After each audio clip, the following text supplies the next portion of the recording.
All right.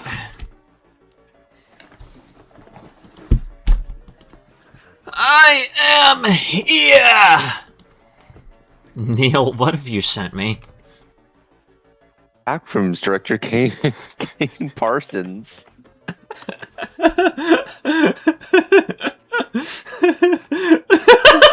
So many of them. I went looking for memes, and the only thing I could find is Kane Parsons. Oh my fucking god. I guess that's how we're starting today's stream then, with Kane Parsons memes. Hang on.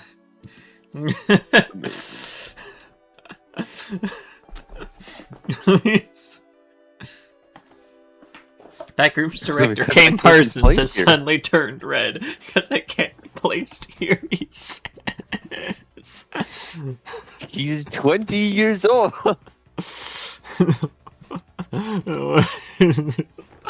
Backrooms director Kane Parsons is officially the dumbest movie director ever. He's only 1 year old. Kane Parsons! What is this? He's the baldest director ever. I hate that image. I hate that image.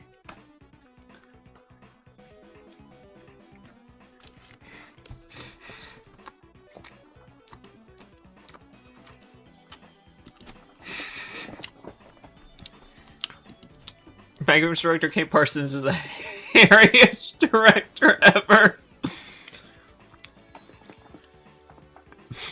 Oh, the fuck? Oh my god. Game director Kane Parsons is officially the youngest director to wear this very tall hat. There's just more and more. How many? It's all Kane Parsons. Oh, hold on. Backrooms director Kane Parsons has recently been turned into a cube. Oh, fuck yeah, man, this is sick. There's another one. I don't know if I'm gonna find it again in the fucking sea of Kane Parsons. But there's one that's just the fucking. There's one where what it said was like. Kane Parsons is the first director to have become completely spherical, and they had photoshopped him to being a fucking sphere, and it is just, I'm just gonna roll with it, is said in an interview with Kane Parsons.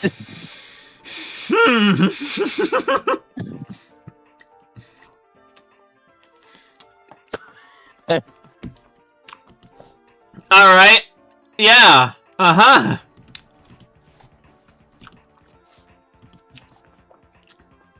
Anyways. No, not this. I was gonna look up. So apparently there's another update to the whole Lego scandal that's happened. Oh boy. I have no idea what to expect from this, but it's gonna be crazy. I found Kane and Nosen. Nosen? Oh no! It's the. Oh no! Kane. Or did they post it? Yep, it's in What the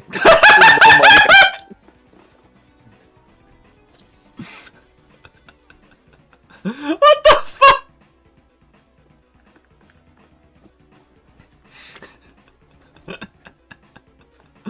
That is horrible. I hate that. Bearded man has fallen into addiction in Lego City. But I don't want to give up the needle. I am glued to this Lego scandal, and today has been an action-packed day of new developments in this case. I'll start with the one everyone has now seen. The Bricks and Minifigs franchise owners, the stars of the circus that had been the subject in most of the video coverage around this case, Brandon Best and Joshua Johnson, aka Voldemort and Dr. Evil, have reached a mutual agreement with Bricks and Minifigs to part ways. Damn. That's surprising. I can't believe the...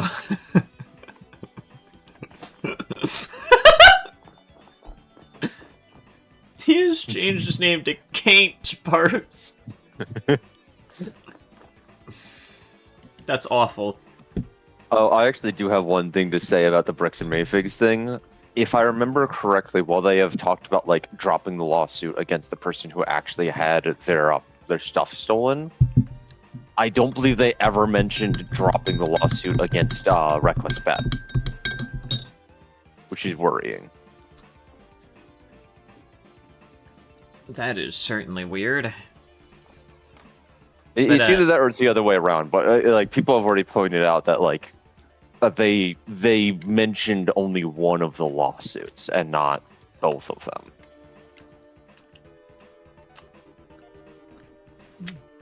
Well, you can already tell that if there is a lawsuit, you already know that Bricks and Minifigs are going to bring their Mormon Mafia with them.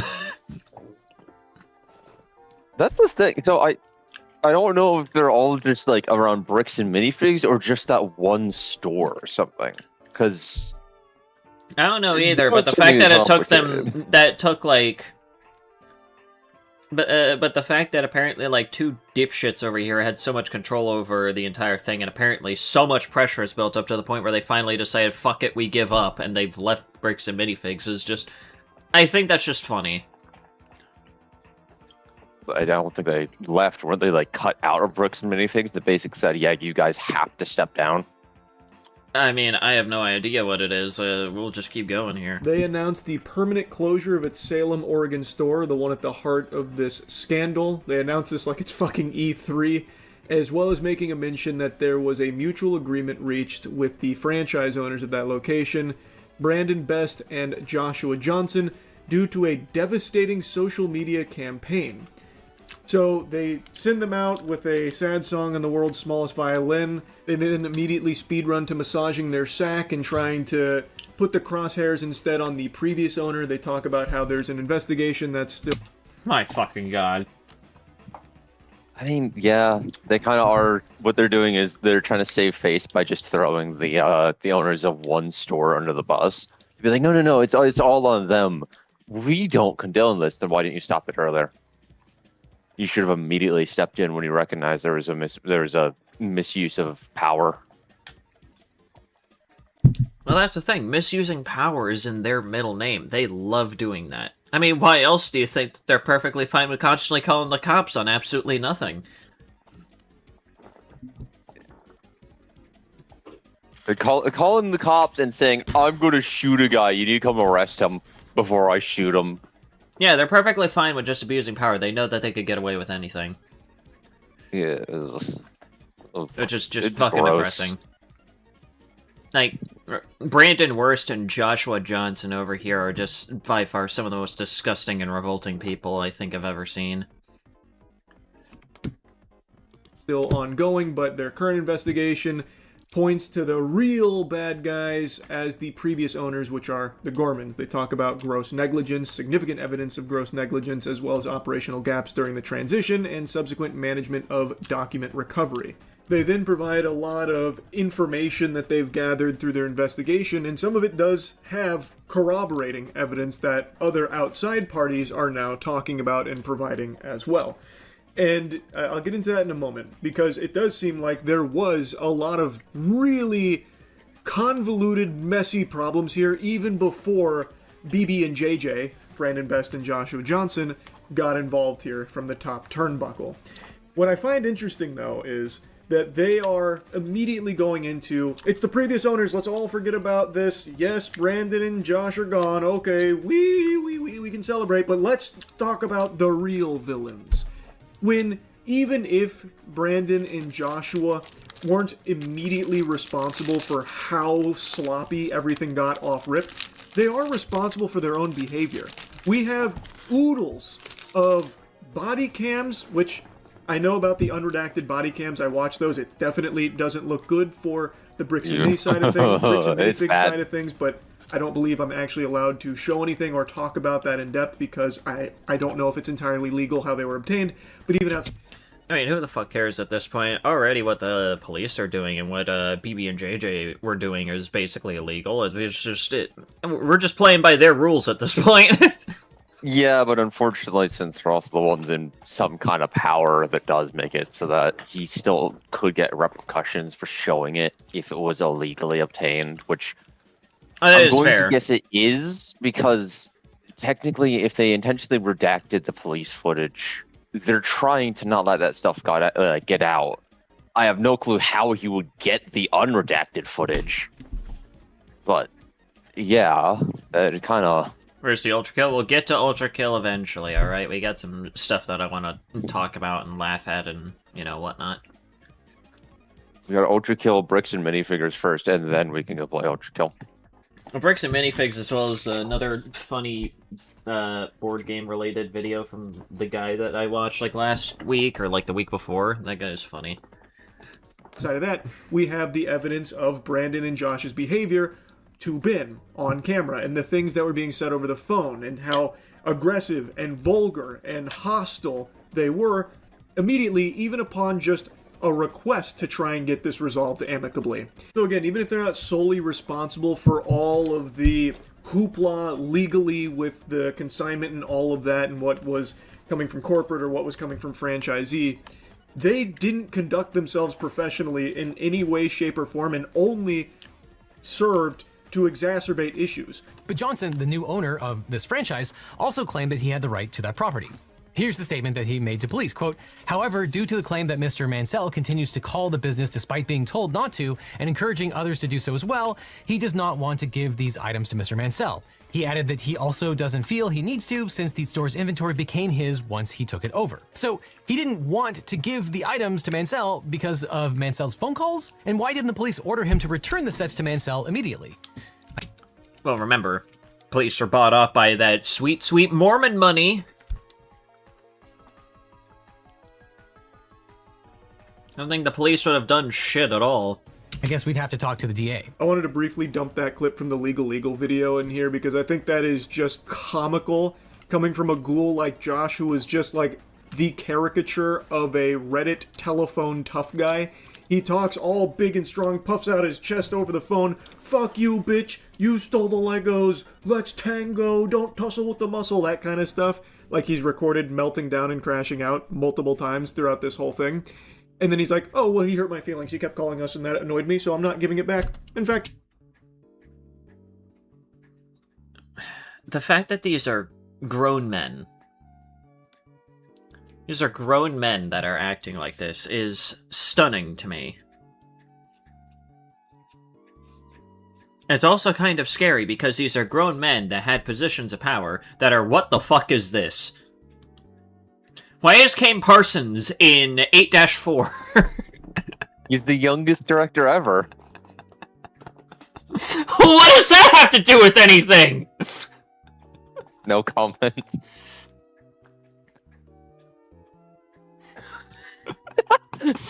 One person crashing out. He's everywhere. Why is Kane? Why is Kane about to fight Garyon? This is literally just my fucking like Twitter right now. It's just all Kane Parsons.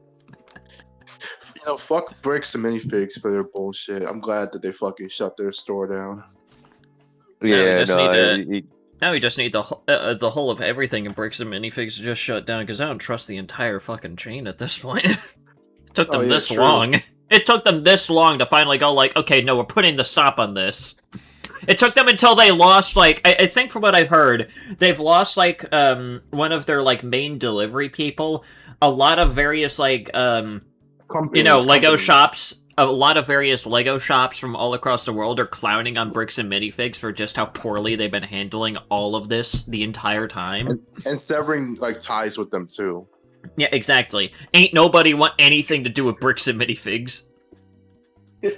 And they even fired that, who was it, that Josh Johnson dude, the bald dude?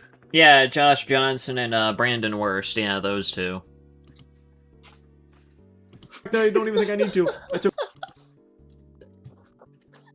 What has Dan sent in stream discussion? Wait, what? Son.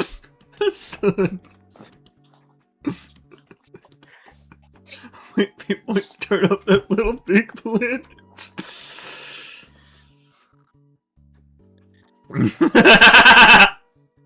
I'm glad that the worst has happened to Bricks and Minifigs, but what about that police department? They deserve to also get, like, the brunt. You know, they also deserve it.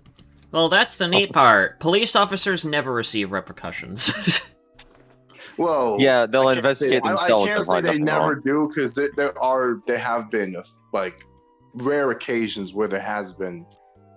Yeah, but unfortunately those are very rare, and I have a feeling that when it comes to this, the American fuck police department is not gonna do shit. They've already investigated themselves and they found no wrongdoing, so we just have to take their word for it.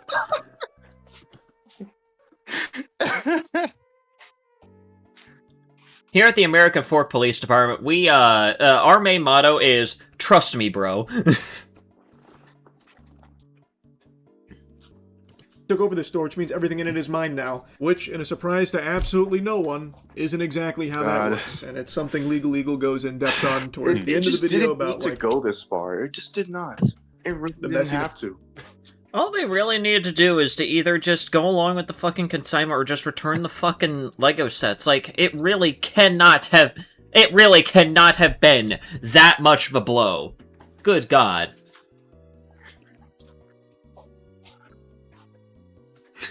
What the fuck is this, Neil? Hackers director Kate Parsons officially becomes the youngest director to be nuked!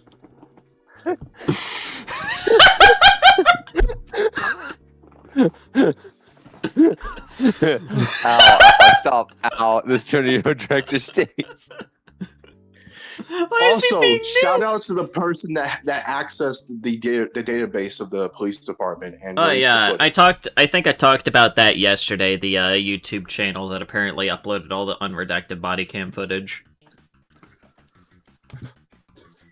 That was really funny. of consignment and stuff like that, and giving I think examples that's of the like, reason how- why they're shutting their shit down, because they've realized, oh shit, people got access to that footage, and now we're fucked even further.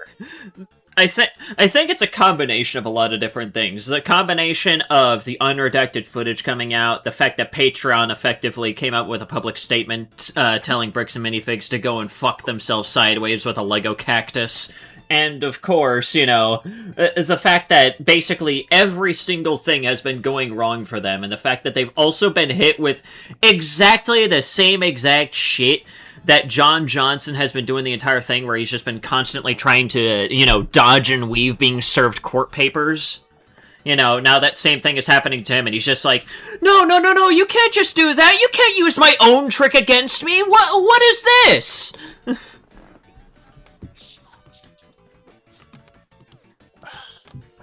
Hope that Probably old don't man have and the their ability family they get their Legos back if they haven't already, or got even something better than that. I hope.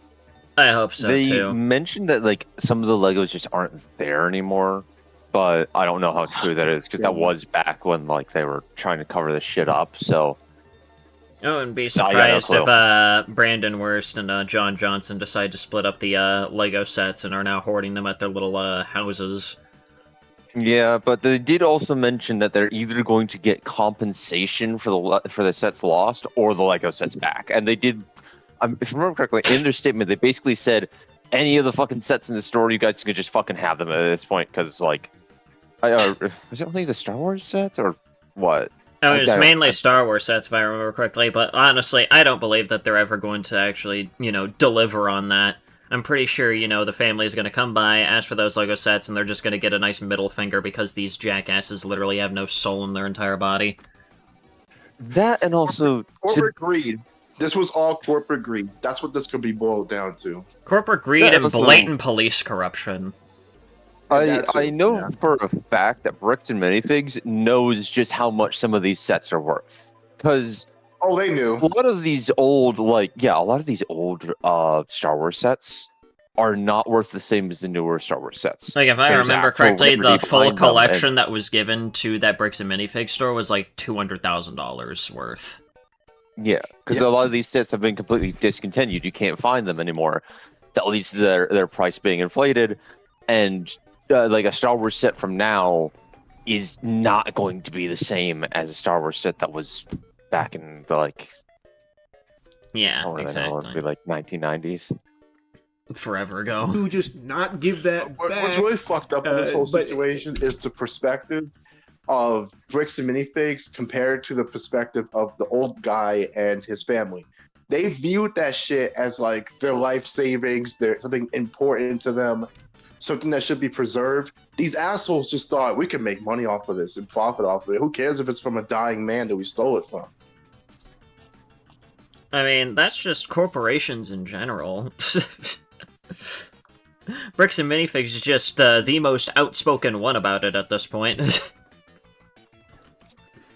Again, he's not the only legal analyst that has weighed in on this. There's been so many like lawyers and a ton of like law professionals that have been weighing in on this case because it's just exploded. It's massive.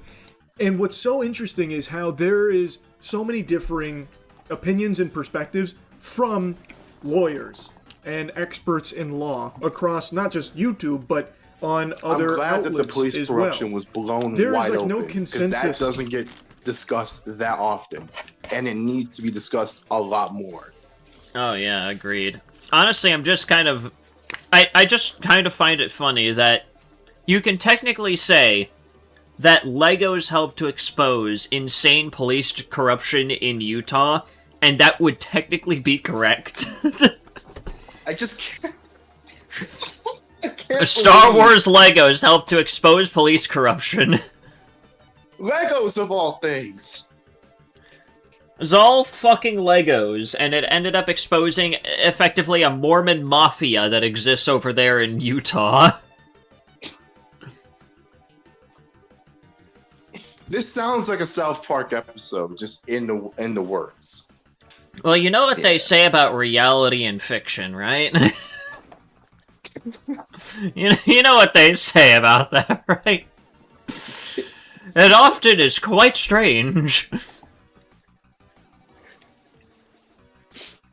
On the whole thing. Some people believe it's a slam dunk case of theft or like a corporate fucking hoo-ha that, you know, they're way in the wrong, and others actually believe that It just it's blows my not mind as because this clear-cut as bricks and that. minifig The one thing that company seems to store, they were reputable at the time, and they literally tanked their entire career over Legos that they stole, blatantly stole.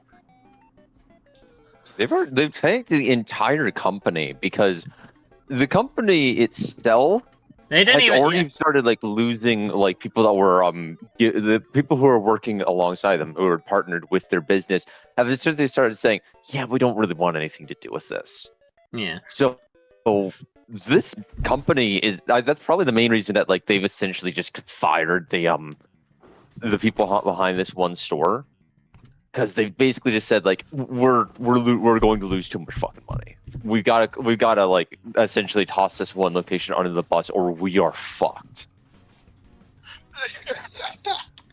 Again, it's just amazing what can happen when there's enough public pressure and enough people are just kind of like, I don't want to support this fucking place. They're willing to steal from old people? That could happen to me. That could happen to my family. Who knows how many other Lego sets they've stolen? Dying old people. Exactly. Dying on top of it. It's probably left a lot of people with the question, what if this isn't the only time? That's a question that I have. What if this isn't the only time, and this is just the only time which it has been made a public spectacle? It probably is. That they've been caught red-handed in 4K. This is the first time, only time it's happened in 4K. Yeah, because for this one, I think there's just so much money involved that it's like, for a lot of families, they would just take the loss and be like, there's nothing I can do. If I try to do anything, the police keep trying to stop me. I don't want to like do anything about this because otherwise I'm going to get in trouble. I can't do that because I got to feed my family. Yeah. This case, it's like they're actually able to raise such a stink about it that it's like people are able to realize, hey, something isn't right. Something needs to be done. And they were doing everything they could to cover it up. So there probably is there's probably other instances of this happening and they just managed to successfully cover it up. Yeah, and this is just the only time in which, you know, it was big enough to the point where they just couldn't sweep it all under the rug fast enough. So they were just like, alright, fuck it, we give up. They were getting desperate. I mean, you know, the whole reaching out to Patreon thing to be like, can you take down this person's Patreon? Because they wanted him to... Please, Patreon, I need this! Also, I'm very glad that, because I went back and I rewatched the video that the Patreon CEO let up, and I realized, oh, this is meant to be a parody of the fucking Fork Police video. Yeah. Because like, I realized like he's talking kind of weird. Why is he talking like so softly? And then I realized he's doing the fucking ASMR voice. Yeah. And on top of that, it's like after a detailed investigation, we are sorry to report that Bricks and Minifigs, you can go fuck yourself. And it's like that's funny. Because like I think the police kept on saying that the video is like after a detailed investigation, we recognize that Ben was a threat, despite the fact that. Despite the fact that our primary client no despite the fact that our main client and the guy providing us all of the money literally said that he would shoot someone. That's, I think, one of the main things that is genuinely pissing me off about this entire thing. Because that is corruption at its finest. Just being like, hey, either you guys get here or I'm going to blow this guy's head open. Yeah, again, why would they even admit to that? Like... Why would they admit to that and then just blow past it like it's fucking nothing? I think it's because they knew regardless they would have to put that piece of information out there, so they tried to like pretend like it was normal. That's not normal. You cannot threaten to shoot someone for like just trying to talk to you. Like also can I just point out that the police said that we play things differently here? That alone should have been a dead giveaway, like the first red flag. Yeah, what the fuck do you mean you play things differently? Buddy, they're trying to play by the law. What the fuck are you playing by? Well, here at the American Fork Police Department, the law is optional, as long as you have enough money. Agreed upon by everyone is be allowed that access it to is very firearms. messy, but Yeah. Bricks and Minifigs didn't act Or being part optimally. of the They police certainly in weren't general, because they just made the entire, you know, the whole like stigma that all police officers are crooked, they're pigs. And, Oh yeah, they furthered that. Yeah, this certainly didn't help. No, this made it so much worse to have an entire police department completely, like, just Completely just slobbering on the nuts of a company that has just been, you know, given the Mormons enough money for them to go like, okay, yeah, you could get away with anything. Threaten to shoot somebody, that's fine. Oh, you blew that guy's head off? we'll let you go with a ticket. Unless. Genuinely, it's terrifying to think that he could have probably shot Ben, and they would just be like, oh, well, clearly it was in self-defense. Right? A dude's That's life really was in worrying. jeopardy. Yeah, exactly. He That's could have just... died. Hey, again... They would have rug sucked it. Yeah, they would have done everything in their power to try and justify it. They would have been like, oh, it was definitely in self-defense. Well, I mean, he wasn't actively threatening him. Well, you see, here in Utah, we don't give a fuck. Yeah, because I think I was talking about this the previous stream that you were talking about this, where essentially giving someone court papers, first of all, is not harassment. That is something that they are legally obliged to do By the court.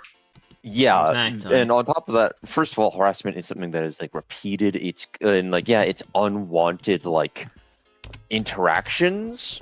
But first of all, it needs to be repeated. Second of all, unwanted doesn't just mean, oh, you don't want this interaction. It's something that like genuinely makes you uncomfortable. And it's like, court papers, just because they make you uncomfortable, they don't count as harassment. Because that is something that you legally have to be given because you are being summoned to court. That is how the law system works. On top of that, even if it was harassment, let's go on a limb and say, like, somehow this was harassment. You cannot shoot someone for harassment. That is still murder, or at the very least manslaughter. But yeah, that's still killing someone. Yeah, You cannot threaten to kill. The only time you are allowed to use a firearm in self-defense is when you think you or like a loved one's life is in danger. Actually in danger. Yeah, you can't just say, "Oh, he wanted to give me court papers, so he was threatening my life." No, it wasn't. Your life wasn't in danger. You were about to be summoned to court. That's So it. listen, You have to be given. The one thing that was in danger was his reputation, which I'm pretty sure to him means absolutely everything. And I'm pretty sure to the American Fork Police Department, that's probably equivalent to someone else's life, so it doesn't matter to them. Okay, well, regardless, that's like the same as trying to shoot at like a fucking.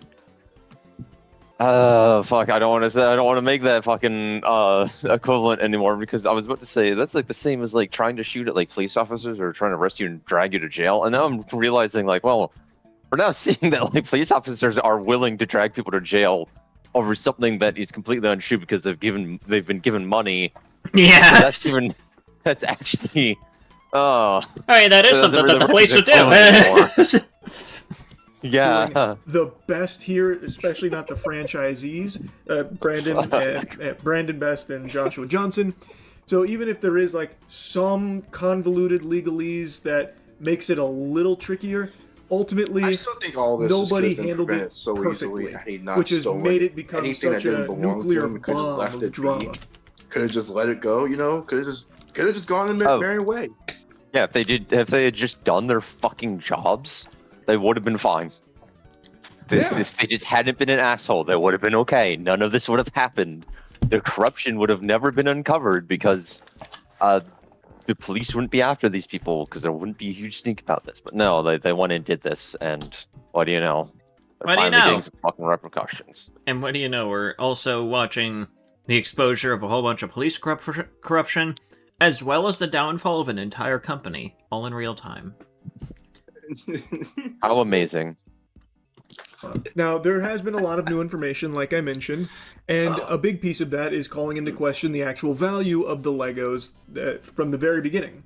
It has always been alleged 200k worth of Legos, and in fact, Was that's the even grift what it worth was it? marketed No. as. But apparently, that was all just, hype train stuff and not representative of the actual value of the Lego collection. It was all just buzz. So, through the Bricks and Minifig investigation, as well as others coming forward and going through it all, the speculation is now that it was around 100k worth of Legos.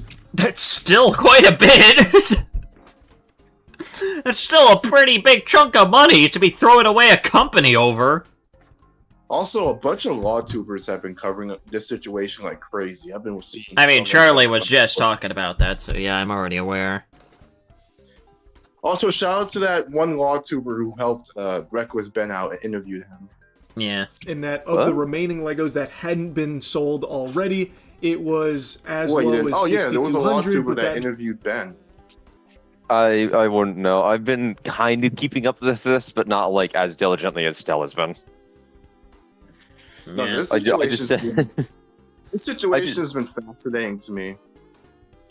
It is. I just been to sell like occasional posts where I'm like, oh hey, something else just came across my feed about this because, yeah. Yeah. It is all chaos. It varies from source to source because again, throughout all of this, Yeah, the it is still situation's impossible been everywhere on the internet. Damn near everywhere. I've seen it everywhere. to know what exactly is true and what is speculative. So like finding the truth amongst all of the sludge here is still really difficult. But now there is a call into question about like the total value of the Lego sets themselves. Also, some of them had been returned. Bricks and Minifigs is trying to make the claim that they've been trying so desperately to work with Brian for so long to get this resolved. Oh, that it yeah. breaks their heart that kind of- No, they haven't. Otherwise, Ben would have fucking said something.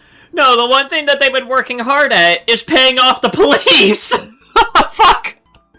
Genuinely, that makes it more suspicious. Where it's like they could have just said, "Hey, we didn't realize the extent that this was going to. We didn't know what our store was doing. We're getting involved now. This is making them lose face because I'm fairly certain a Reckless Ben would have mentioned I'm pretty sure there would have at least been a mention Reaching by out and being either... like, hey, There would have been a mention by either Ben or, like, the family that's involved, or really anything along those lines, if that was true, but, yeah, no.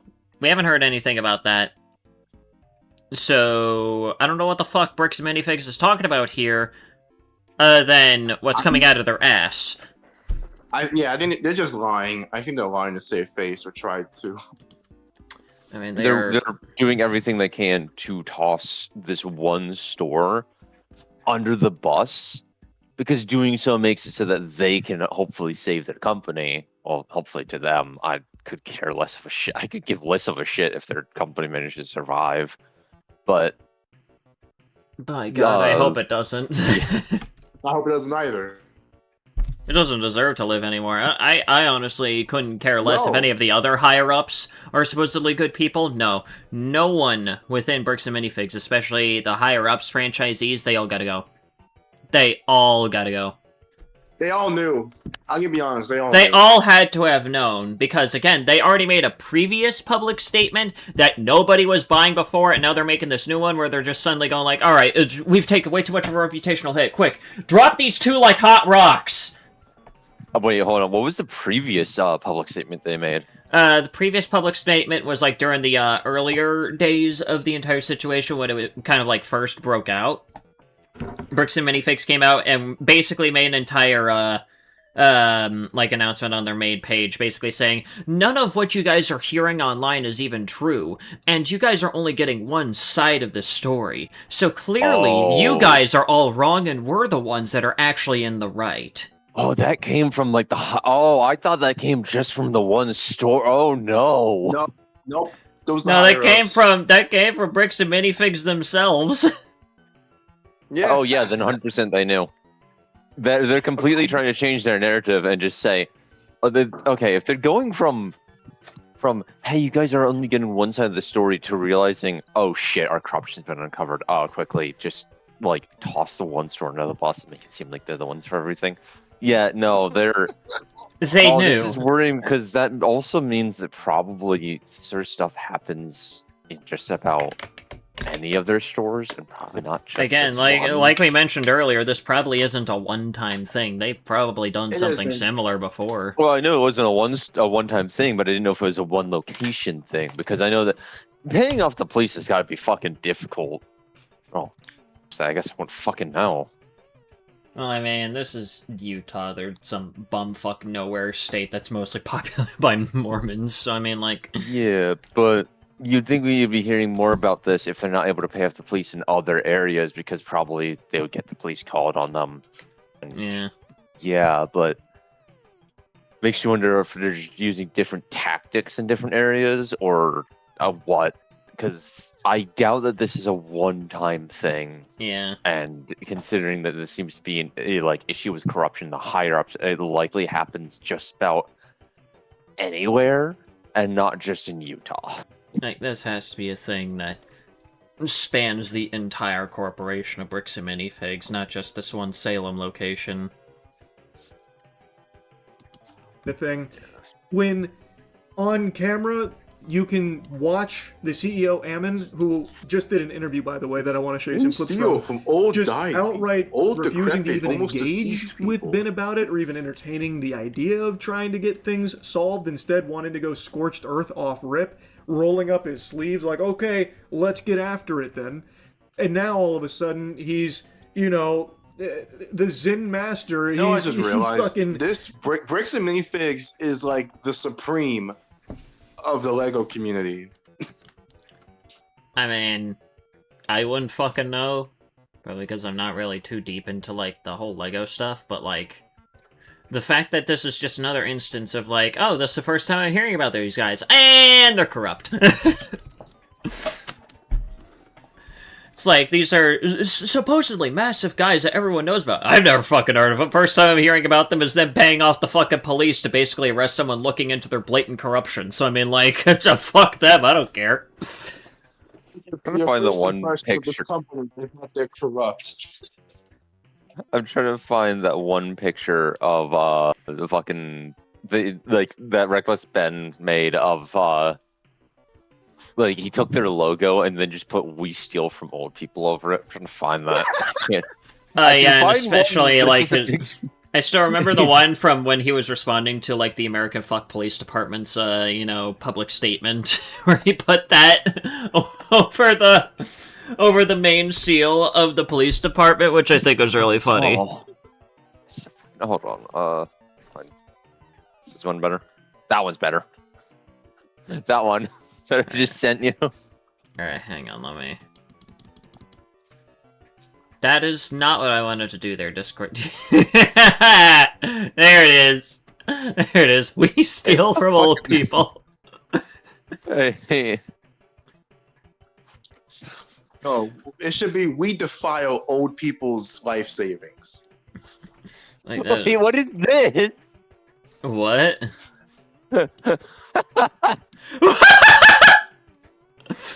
Guinness World Record, American Fork Police Department, winner of most corrupt police force in the United States, special achievements, most repeated responses to false reports from the same person, highest number of illegal body cam audio redactions in a single investigation. Officially amazing!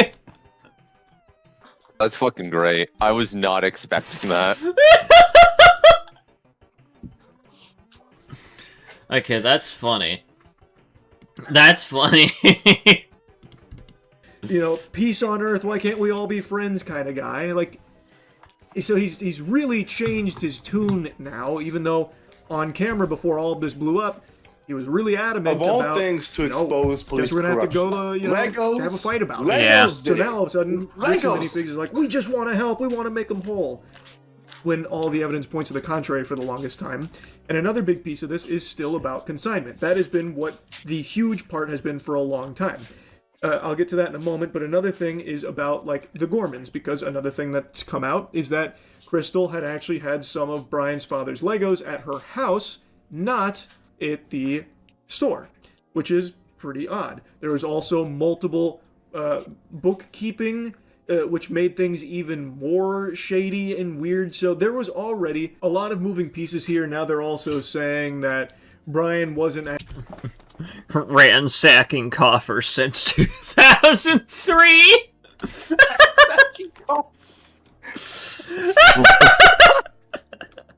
That's fucked. That's funny. That's actually being properly compensated by the Gormans, the previous owners of the location, and that's just unacceptable. So Bricks and Minifigs is stepping up. They're the heroes, actually. We should be rallying behind Bricks and Minifigs because look at it, look at how much they're doing to try and help the little guy, even though the whole journey here has been them doing. Well, we I get to did also- Ultrakill soon, jeez. I just want to laugh at some funny shit before we get into Ultrakill Mods. I Doing did want to everything they can to mention one thing that I've been seeing on Twitter. There's a lot of people that think Bricks and Minifigs is Lego. It is not Lego. It's like its own third-party thing. Yeah, no, it's... Yeah, there's a lot of people who are getting mad over like that. They think that it's like Lego themselves doing this. It is not Lego themselves. It is only Bricks and Minifigs. Legos is not Bricks and Minifigs isn't owned by Legos. Yeah, they're Yeah, their like- own thing. They deal with Legos, but like they don't work alongside with the Lego company. It's just Yeah, Bricks they're- and Minifigs. They're a third-party reseller, that's basically what it is. Exactly. Yeah. And not even owned by Legos themselves. They work with Legos. They're not by Legos. I don't even think they like work like alongside the company. I at least not that I know of. What the fuck is that? Wouldn't it be crazy if it turned out if Oh, it wow, actually that- was Legos Their themselves? profile picture is That exactly would what I I thought really it was. hope not. You forget But how many did you people see build the business. lost image? No, I saw the lost image. The Lost Parsons image. Same here, Dan. I have never heard of Bricks and Minifigs before this. It's just like, these are supposedly some real big people within the LEGO community. First time I hear about them, blatant corruption. Stealing nearly deceased old people's life savings in Legos. Like, it's just like this. If I had $1 for every single time I hear of a supposedly big figure within X community or whatever the fuck, and the first time I end up hearing about them is they suck fucking major ass and they need to be put like literally anywhere else other than planet Earth, I would have enough money that I probably wouldn't be working retail. Because there is a surprising amount of people that I'm like, wait, this is a big guy within a certain community? I've never heard of this guy, but I first hear about him, and he's diddling kids! Chef's kiss. Like, what the fuck? Face fuck him and, like, bury this. So, they have really flip-flopped on their tone behind all of this, but they are now providing information about, like, this investigation that they're doing, and others are also investigating independently of Bricks and Minifigs and finding similar things. So, Kind of like me with Jonachrome, I already forgot who that guy is. Jonachrome. Oh, Who is that guy again? He's the creator of what was it? One Night, Five Night at Flumpty's. That fucking Oh, egg game. that Knock off one. Fridays at Freddy's. Yeah, that dude was an adult dating a minor and wanting to like marry them, have sex with them, all that shit. Like, Oh, fuck. This dude was fucking disgusting. Like, Okay, yeah. Again, I don't think I knew about that guy's name. I only knew about his work, and I was like, oh, it's the guy who made that? Well, shit, that sucks. I think that was probably my exact reaction when I first heard about it. I'm like, oh, he created that? Well, that kind of fucking sucks. Anyways. But, let's see here. I do have another video. Probably the funniest news I've heard so far is that Adam 22's wife divorced him.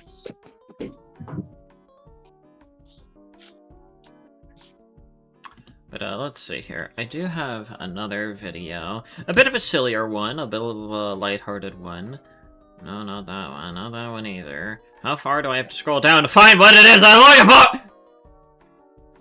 There it is. That's what I'm looking for. And the fucking Kane Parsons are getting really fucking creative. Did you just send me another Kane Parsons? Oh my god. Oh my god! Kane Parsons reportedly has no mouth and must scream. Source am!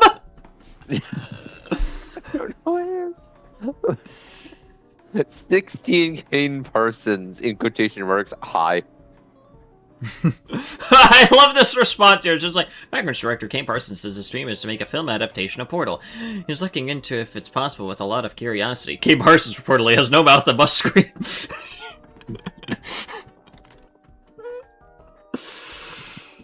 Oh, that's great. But anyways, I will be right back. I gotta refill my drink real quick, so give me a second.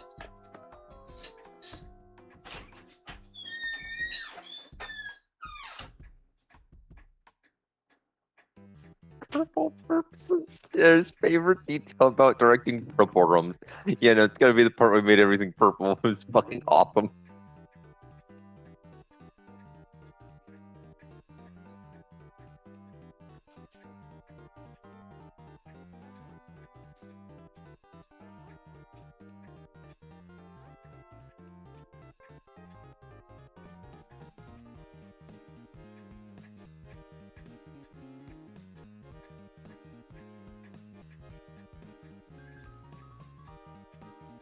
What is in the stream discussion? Hold on. Who is that? Dan, who is that? That is not Kane Parsons. What is this? Kane Parsons has become one with the world and seen the light that all will feel. No, check in stream discussions. What did Dan send? What is that? What is this? I like how he literally says this is not Kane Parsons. Background director Kane Parsons said this when he was asked about a sequel. Bumbling through brush, my botanical escapade continues. Snagged on leaves my hay, more crafting supplies, jackpot. This is not Kane Parsons. What the fuck is that? Is that Quibblecock? Is that who that is? I don't know, it looks like Quibblecock. Alright, anyways, so I have a video here titled The Worst Tabletop RPGs, so this is gonna be interesting. How's it going, dudes? Bad mechanics, bad themes, bad balance. All of these words could be used to describe your standard, poorly managed auto repair shop. But if you're looking to get yourself on the list of the worst tabletop... It is Quibblecop? Alright, yeah, I thought so. I thought it was Quibblecock. Is he still doing, like, the, generative AI slop on his channel? Is he, like, still doing that, or... I don't know, I stopped paying attention to...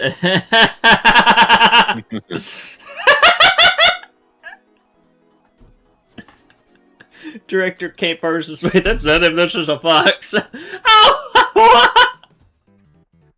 He is 20 years old! I'm sorry, I just like, web. To be fair, foxes make the fucking noises. That's Jeez, great. You're gonna need to do a little bit better than just those, as you would not believe the amount of absolute trash that this side of the market has going on. As you may have noticed, we've got quite the long one on our hands here. A cavalcade of whack crap that includes outright broken mechanics, games that were published unfinished, and 2 separate unholy trinities. Really hope that the tabletop games I like aren't in here. Well, what are the tabletop games that you like? Lancer and also Kane. And of course Warhammer, but I doubt that would be in here because that's a very big franchise. And I doubt that that one would be considered shit. His name is Quibble Slop! One of them including the single most agonizing reading experience I've ever had the displeasure of setting my retinas upon. So oh no. No more time. Ham warmer! Ham warmer! Ham warmer! I gotta finish putting together my minifigures because I've played the Knights Army, the Imperial Knights, not Grey Knights. I gotta finish putting together like the actual the Knight Custodes that I have. Ham. Oh no, what you can't send it. Ham warmer! No, I think put the Aquila on there. No. Ham warmer. Ah yes, this is my favorite ham warmer.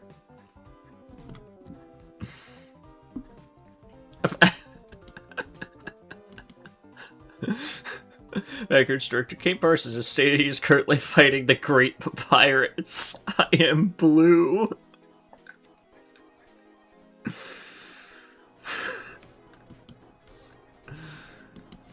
Anyways. The worst tabletop RPGs. It says a lot, what with me normally starting these off with the games that are pretty bad before working my way up to the atrocities, that the very first category that I have on offer is the literally broken group. We're in for a fun ride. Starting us off, get those laser pointers out and make sure they're charged. You're becoming a cyborg commando. I'm sorry, let me get a look at that box art. You're becoming a cyborg commando. Is that Duke Nukem? I was just about to say, that looks like Duke Nukem if he turned into the Terminator. I see. It's time to kick ass and chew bubble gum, and I'm all out of gum. This is Dick Kickem. This is Dick Kickem. Yeah, no, this is... Like, it's literally rip-off Duke Nukem. It's time to chew ass and kick bubble gum, and I'm all out of ass. Mando. Personally, I'm more of a fan of Cyborg Briefs, but everybody has their preference. Cyborg Commando is the 1987 game that sees players take up the roles of the titular cybernetic soldiers. Men who have transferred their brains into cybernetic bodies in order to fight an invading alien threat. Cyborg Commando was a pretty hyped up game leading up to its release due to two factors. Okay. One, that premise is absolutely perfect for 1987, and Okay. two, one of the people who helped make the game was Gary Gygax. Oh. Who? Oh, I Who see. has a bit of a reputation in the scene due to his work in co-creating the pretty niche tabletop title known as Dungeons and Dragons. Oh. Oh. Yes, I've never heard of him before. I see. What the fuck? Is this one? 20-year-old director Kane Parsons will allegedly not work on the film, instead being replaced with 7-month-old called Alex, simply to break the record for youngest director to get a #1 film again. Okay. Okay, take a look at what I just said. You can literally just this is just my Twitter right now.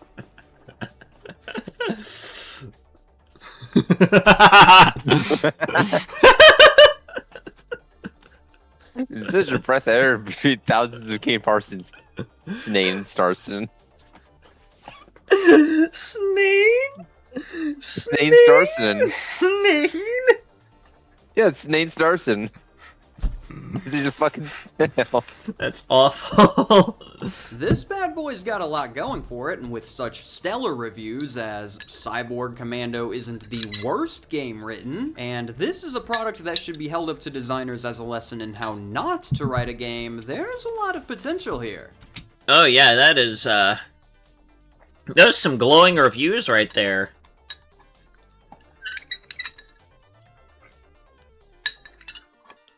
I mean, I can only imagine that that's good. Wait, what? Yeah, they biffed it. They biffed it really bad. Cyborg Commando falls victim to a lot of the traps that the other RPGs on this list do too. The most common two being how Yeah, sure, hang on. I'll send you the slug post, Dan, hang on. Snane Starsons. Snane Snarsons. detailed the game is and the flaws of their new system. Let's break it down. Cyborg Commando has a lot of Instructor Kane Parsons is officially is and- returning in Avengers Doomsday Backrooms Assemble. Huh? It's a fucking Marvel movie reference. Oh my god, that's so stupid. the flaws of their new system. Let's break it down. Cyborg Commando has a lot of detailed information that will help get you invested in the world. Invader numbers, populations of cities, Cyborg Commando base locations, info about the biology of the aliens, all of this stuff having very little relevance to the game itself. Oh, The worst that's, are the skills. As after converting yourself into a full-on metal war machine, you'd think you'd dedicate your skills to saving the human race from extinction and not stuff like entertainment ability and veterinary care for marine animals. What? I'm pinned down, and there's a seal with an injured flipper. I need cover! What the what is this?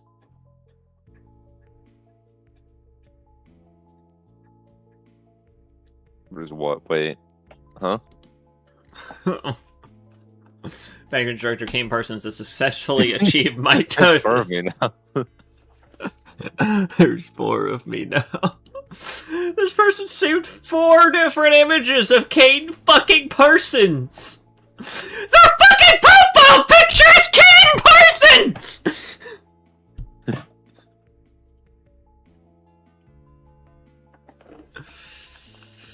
All of this fluff apparently ends up making the game feel a little shallow when you end up running through it. But don't you worry, your cyborg body won't be running for long before it up and runs out of energy. What? See, what with the whole world ending and all, the military couldn't get the AA Duracells that they wanted and instead had to go generic. So each cyborg commando can only last a maximum of 30 minutes in battle before What?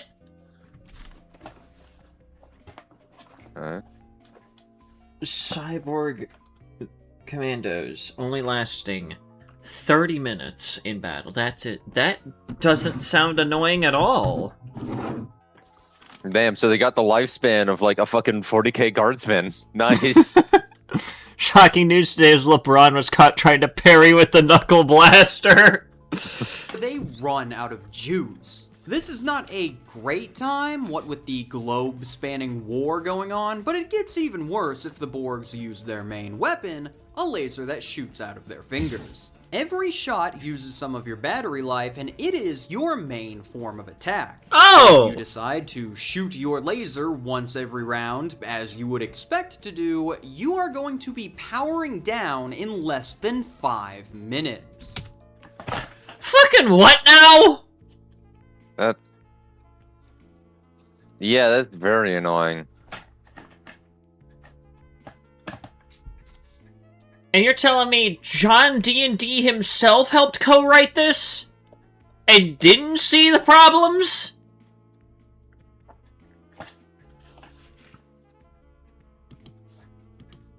These bugs have gotta be really stupid if we haven't been wiped out yet. These guys couldn't even survive the commute home. That all being said, what ended up sinking this game the most was the new system that it pioneered, Oh boy. the D10X. The D10X system works a lot differently to your standard D20 roll, as what you do here is roll 2 10-sided dice and then multiply them together to get your value. Suppose Oh, what? Okay. helping this get closer to a percentage-based approach for your actions. This sounds like a really Yes. cool idea, but it doesn't end up working out that way. By design, this is going to skew rolls to the lower end, but it also means that any accuracy checks just go off of this roll alone and not the player's skills at all. Another example of pretty deep concepts with shallow execution. All of this as well as other stuff like there apparently being no rules for guns in the game Wait, what? What? They're holding a gun in the okay.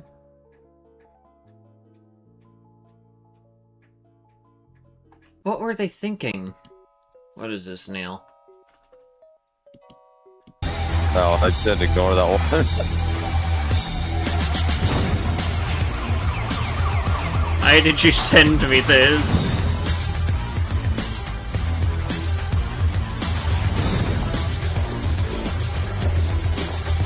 The fucking you wouldn't download a car thing.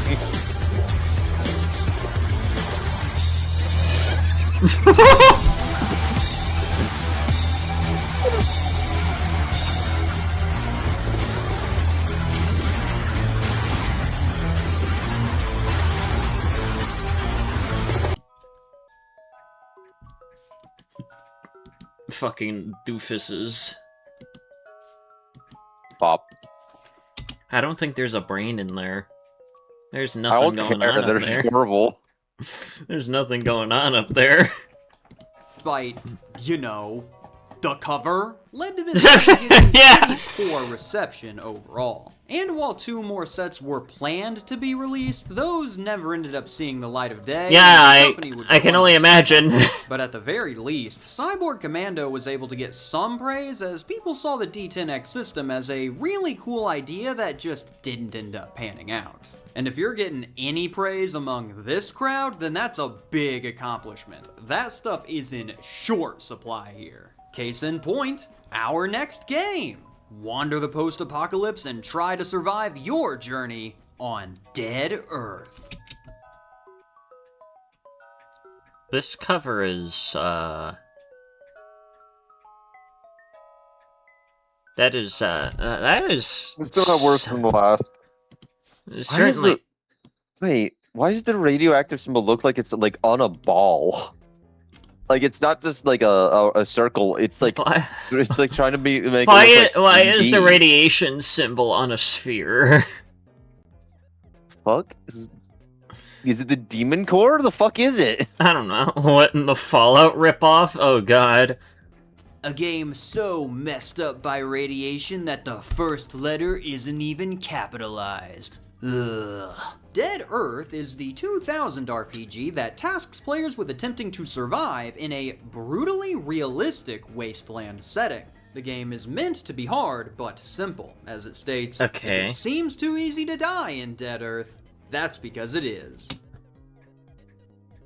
But that's not a good thing for That's a game not that's a- meant to last multiple sessions. Yeah, no, that's not a good selling point.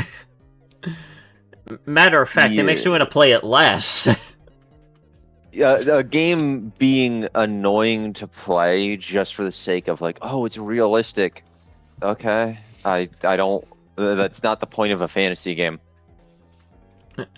Dead Earth You're is seemingly miss- attempting to be the kind of game where the fact that it is so unfair is kind of the fun. With allegedly hundreds of hours of research going into how to make the radioactive wasteland as realistic as possible.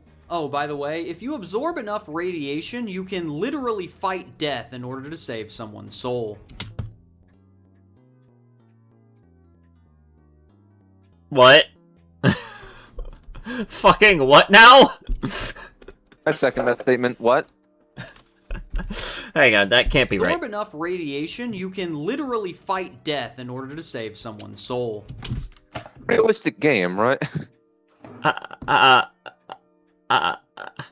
don't know. Is there anyone that's good at understanding, like, radiation? Is that a thing that you could just do if you absorb enough?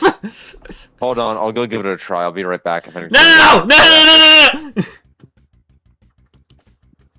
That just tends to happen sometimes. Yeah, the Yeah, game yes, you seems can. to struggle with its own identity a lot, as a ton of the game is hyping up the realism of the setting, but it has absolutely no qualms of dropping that premise entirely whenever it's convenient.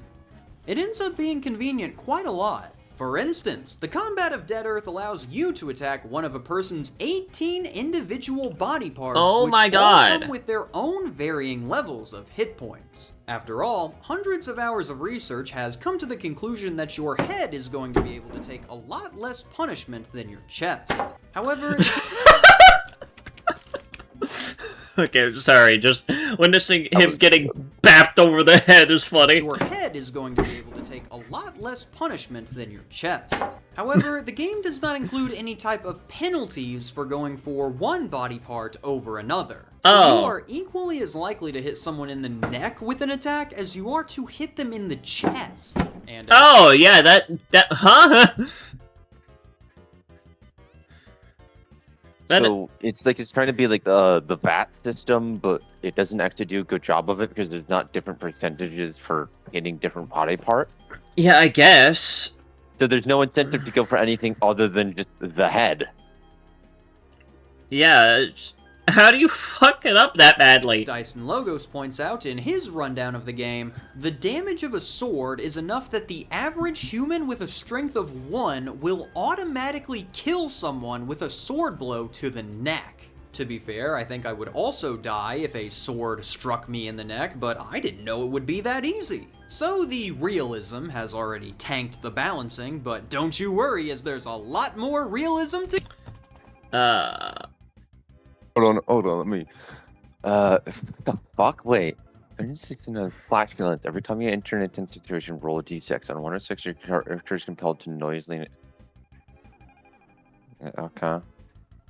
So it's meant to Why? be like a joke thing where it's just, hey, you fart when you're trying to fucking. Really? go. Okay. Since Okay. you live in an irradiated world, you are going to be coming into contact with a lot of radiation. And you know what that means. Mutations! These Oh, mutations... so there's a mutation. Okay, It's still weird.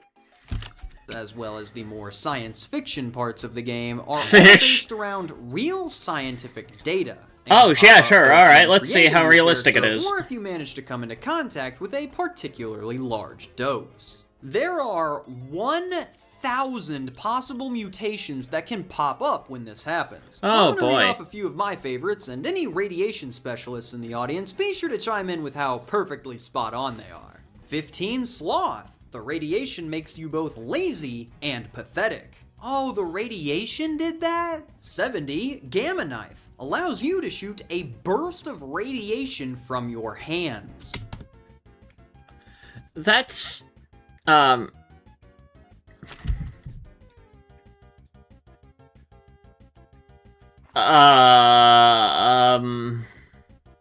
Cool. These are two very different things here. 100, death. You die. Well, yeah, I could imagine that. 121, destructive clone. An exact replica of yourself splits from your body and now wants to kill you. 139, ritual of the dead. You can bring your dead friend back to life if you kill their killer within 1 day. How does the radiation do that? Yeah, I hate to say it, but like, going for realism when it comes to a TTRPG is already difficult, and then adding in as many fantasy elements as you can is going to make that flat out impossible, because this has now completely failed to be realistic. What the fuck? 169, flaming death. In 3d6 hours, you burst into flames and die. 233, ashes to ashes. You are spiritually linked with those you enter combat with. If you kill them, you die. 264, This is not fun. What the fuck? molecular transmutation. Your body changes at the molecular level and you are now made of living stone. Okay. Hold on. Sustain yourself no longer healed by normal means. Make 5 points of rock to repair 1 hit point. Stun no longer applies to you, and you no longer have resiliency. Over 100, cool power, 100 death, under 100, cool power and death. 271, spirit guide. Quote, you have a little guy on your shoulder telling you what to do and where to go. 436, Verve Paladin. If your friend dies, you can literally fist fight Moloch as he comes to claim their soul. Okay. That's... Huh?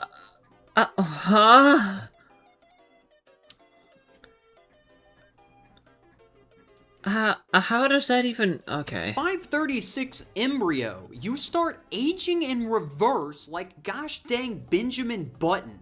587 Pool. You melt into a pool of goo until you die.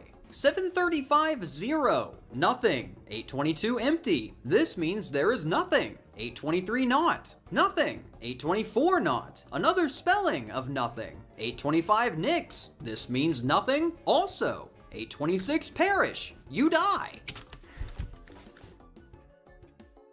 Thanks. 864 The Gambler. Gain an extra skill point.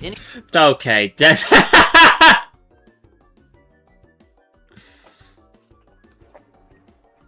Of course. The crippling gambling addiction is because of the radiation. Yeah, uh-huh. What?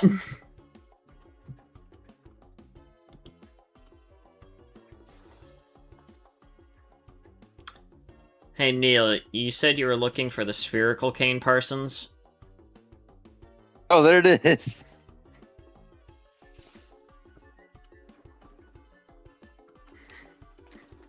Why does he look like fucking annoying orange? They took away his nose. Yeah, that's why I'm saying he looks like fucking annoying orange. I love the... I'm just gonna roll with it. It's a disgusting sphere. Alright. Anytime you gamble, and 946 Alcoholism, you are now That's an not a alcoholic. mutation. What? That's being an alcoholic. That is not a mutation. Yes, it's the radiation's fault that I'm an alcoholic. Uh-huh. Fucking... So, how much research did they actually do on how radiation affects the body? Because I can only assume that they've done none. I'm just surprised that they got so much scientific data from the Moloch boxing matches. Those are notoriously tough to get into. Wow, yeah, it most certainly is pretty easy to die in this game. Those were pretty rough. But you know where it is even easier to die? While creating your gosh dang character. What? Wait, what do you mean? I swear to God, if the next thing that's gonna come up is that part of the character creation is figuring out what mutations you get,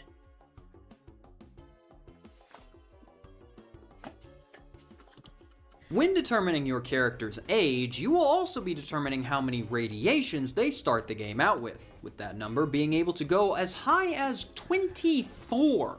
And as we just saw, a lot of those radiations can put you in a horrible spot or just outright kill you before you even start playing. And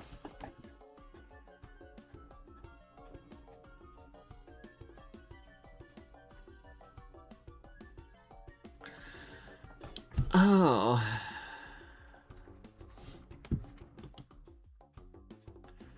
I see. Yeah, yeah, no, that's...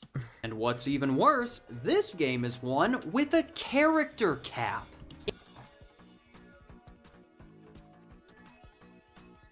How is every single word about this entire tabletop RPG just significantly worse than the last? In Dead Earth, you are only allowed to make a max of 3 characters before you can't play anymore. That's straight up in the rules. So if you roll 3 bad characters and they all die before they even hit the field, too bad, buddy, you aren't playing the game today. So what we've got on our hands here That's is some a bullshit. brutally realistic game full of magic, spirits, and superpowers that is so unbalanced that most enemies can be killed in one hit from a level 1 character. But where those enemies will most likely be fine because the character won't actually end up making it to any combat anyway. Yeah, I can see now why it landed the 1. Again, there are a lot of pretty cool ideas in here, but this thing is just a massive train wreck. Nothing works the way it's intended to, and the game is literally trying to stop you from playing right at the beginning. But hey, it's a better look than the first impression made by our next entry, as you know what Dead Earth definitely wasn't? Written by the leader of a cult! Huh?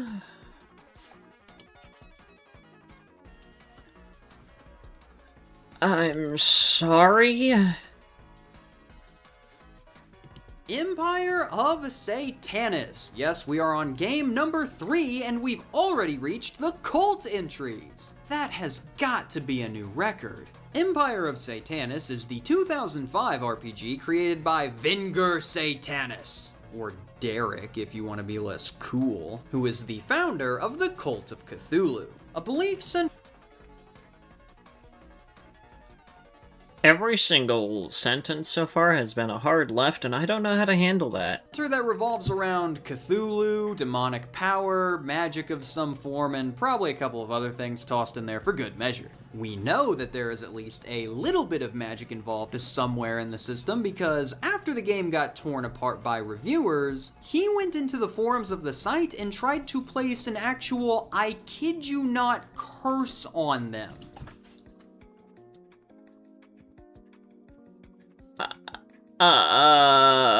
What?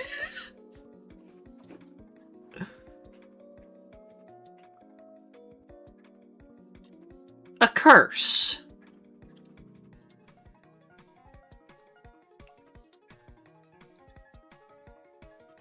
A curse, yeah, sure, yeah. What? Complete with its very own ritual speak. I will be paraphrasing the following in order to not accidentally sick the curse on all of you.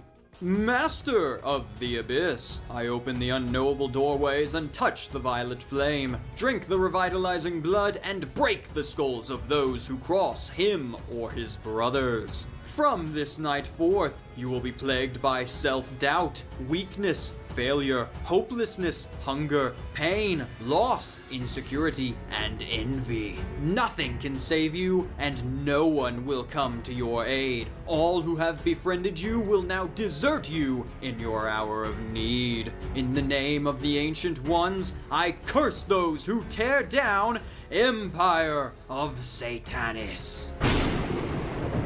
I cannot confirm as to whether or not the curse actually worked, but apparently he ended up getting banned, so I think it's safe to say that it did. But what is Empire of Satanis, and what makes it one of the few games out there that are curse-worthy? Well, in the game, you and your buddies play as fiends trying to increase your influence and control over the demonic realm, doing so by increasing their social standing within demon society. Oh, darling, we have got to take a different route. I can't be seen around the middle-class demons. It'll hurt my image. The whole game is...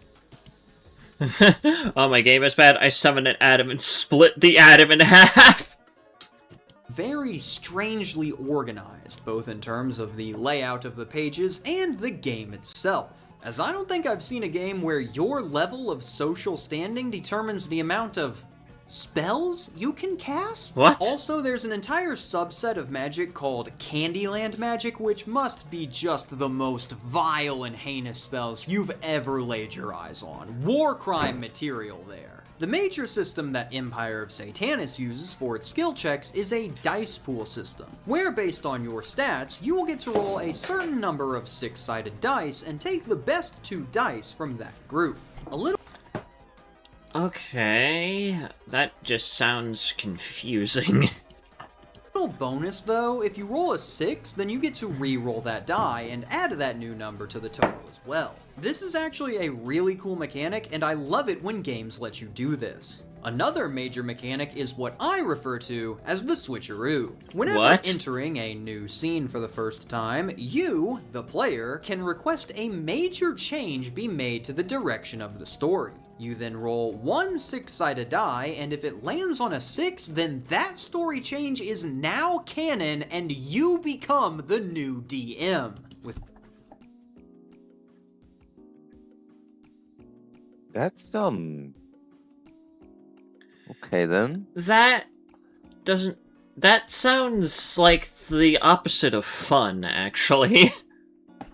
Yeah, okay. So, well, derailing the campaign can kind of be fun in certain, like, settings. Giving the like, first of all, it differs from, like, DM to DAM. Like, I guess I'm not currently in a Pathfinder session anymore, but recently I actually was doing Pathfinder with some friends, and we kind of all agreed to intentionally not, like, try and derail the session, because it was very clear that my friend who was DMing had worked incredibly hard to come up with a setting and a proper story for this. Forcing a mechanic in there that's just like, oh yeah, you can just become the DM. Yeah, that's not really gonna work because the players don't know the whole story. Yeah, that's... That won't There's work. just so much wrong with this! With the old one now being relegated to a character in the story. This sounds pretty cool, but I find it really unlikely that anyone that wasn't planning on being the DM for the whole night prepared a bunch of story material and encounters beforehand. And it has got to be really annoying for the guy that planned all of that to watch all of his work be thrown into the trash. Venger actually did a retrospective on his game in 2018 where he relented that, quote, Empire of Satanis is an amateurish mess of terrible cliches and something even worse. Running in the opposite direction of cliche only to hit a brick wall at top speed. That's a Man, good fucking way of putting it. If even the original creator is just like, yeah, this shit sucks, then, I think the game kind of sucks. Indeed, the thing is weird for weirdness' sake, and tries too hard in the process. So, if the creator that tried to curse people over it doesn't even believe in the game anymore, then I think it's safe to say that this one ends up pretty low on the chopping block. Probably not as broken as the other two in terms of functionality, but as we'll see later, creative actions can have a massive impact on the crowd's perception of a game. But before we learn what that means, we need to first delve even deeper into the fiery pit. As what could possibly be worse than an RPG born from a cult? That's right, an RPG born of fanfiction. Wraithathu! No! Fuck no! Do you know this one? No, I don't, but that sounds terrible. Oh boy. Hold on. Wait, what even is it? What the fuck? Okay, thankfully it is not one of my favorites. So okay, good. Yippee. But no, this is I can already tell this one's gonna be bad. To fulfillment. Wraithu is the 2005 RPG based on the Wraithu Mythos series of books by Storm Constantine. taking place in the same setting and carrying the same general themes. The game started out as only a fanfiction guide before evolving into a fully fledged official project featuring the author. You can tell that it's official because it's being sold for $40. Really? $40. Are you fucking kidding me? No. 40. The last 2 games that we looked at were free. But maybe the price is most for the TTRPGs are free. $40. Well, except from Dungeons and Dragons, but oh well. $40. After all, we have a lovely photo on the front featuring a dagger with a flower in its shadow. Very artsy, much enjoy. But what the heck is even in this game, and what the heck is a Wraithu? Well, from what I can gather, the Wraithu that you play as in the game are a new race of tall, slender, hermaphroditic mutants that are able to transform other male humans into Wraithu by way of a blood transfusion. Right, of course. Vampire. Huh? Okay, I'm sorry, that's just... Way of a blood transfusion. Right, Fucking of course. the fat cat thing, huh? Huh? Huh? Huh? Huh?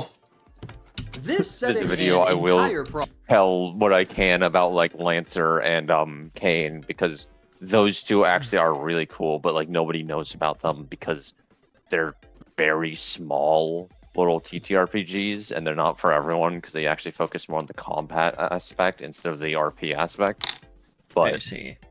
fuck, they are cool games.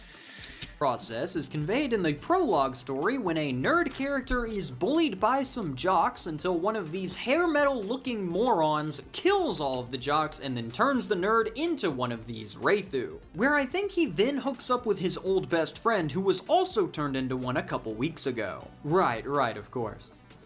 What? I have to expect them to do the ha again. No, this one went from confusion to bewilderment.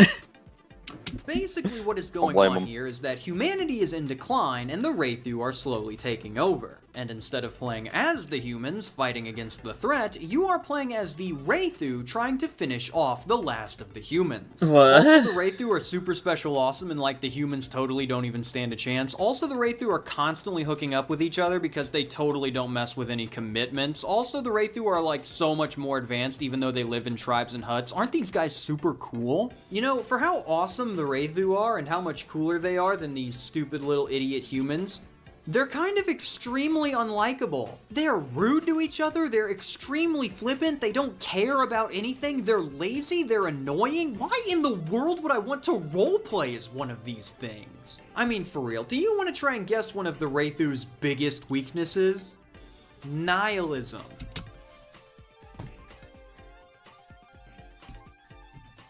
What? The fuck does that even mean? I don't know. Fuck does that even... What a joke!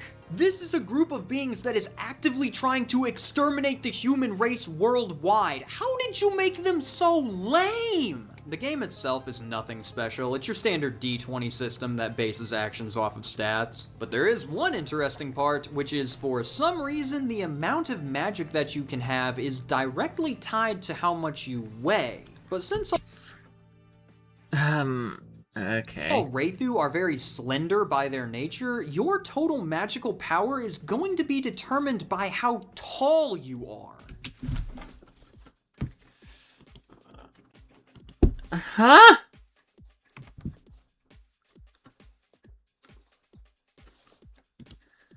How is all this becoming even more confusing? What? Huge apology to my short Wraithu kings. I know it's tough out there right now, but if you just stick with it, things will get better, I promise. No part of the actual gameplay presents itself as particularly egregious, but everything about the setting and how things work in the world is either creepy, half-baked, or borderline nonsensical. Example, did you know that while wearing chainmail armor, you are 100% protected from all damage given by flamethrowers? I don't think that's how chainmail works. I might have to double check on my research into ancient medieval armor, but I'm pretty sure chainmail does not protect you from a flamethrower. Do not try this at home. Oh, and by the way, remember from my previous description that Wraithu can only convert male humans into Wraithu via a blood transfusion. Women cannot become Wraithu via normal means, so they don't have a lot to do in the story. Luckily, our glorious author has thought of this and has penned a workaround, as it is encouraged by the game that the remaining men on Earth treat the remaining women as Oh, what? Oh, no. Oh, yeah, that's creepy. Also on the topic of good lord, why did you make me read that? When you change into a Wraithu, your appendage also transforms as well, with it now resembling something closer to a tall, bloomed plant.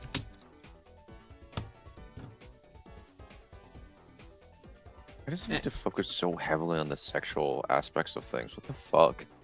What does that have to do with the game itself? Why is this part of it? So if you come across any flowers on this adventure, I'd be wary about what those could really be. Oh no, and that is Wraithu from Enchantment to Fulfillment. Oh, Overall, he censored the flower on the... I see. not a great game in and of itself, but when you add in all of the extra materials and the setting and the characters, holy cow, I never want to look at this again. It's also managed to put me off of ever pursuing the source material entirely, which people who have read both are saying is not nearly as bad as the game makes it out to be. I mean, good on Storm for working with the fans to expand this into new media, but sometimes you've gotta say no. Before we reach the point of no return with our remaining titles, I think that now would be a good time to have a nice palate cleanser with some honorable mentions. Oh boy. These titles are not actually bad games, but their existence is really funny, so I wanted to give them a quick mention. A massive thank you to Alice Katarina for sending these my way. About time we had some stupid funny. What do we got here? Bloodsucker: The Angst. A satirical vampire RPG where you play as angsty teens living in the new vamp world. If you manage to increase your angst level, you get better stats and more dice.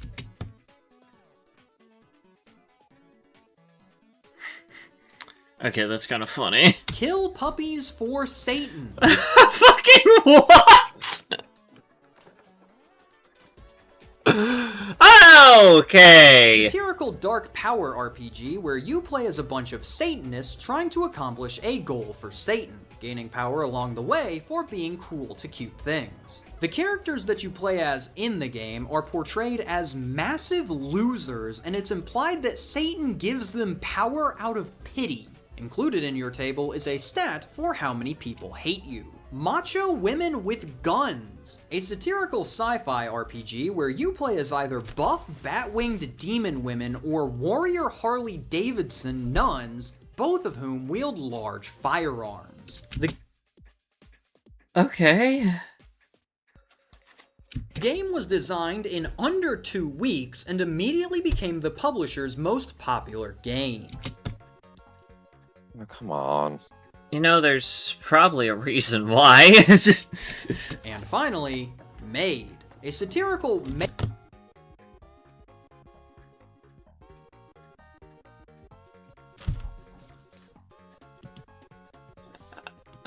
RPG where players play as a maid trying to serve and protect the master of the mansion. Maids can get up to all kinds of wacky antics, like doing laundry, fighting the Yakuza, or using their built-in cyborg enhancements to rescue the master from...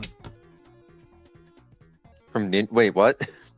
Wait, hang on. What the fuck did they do to piss off ninjas? Wait, I think we've already lost the plot.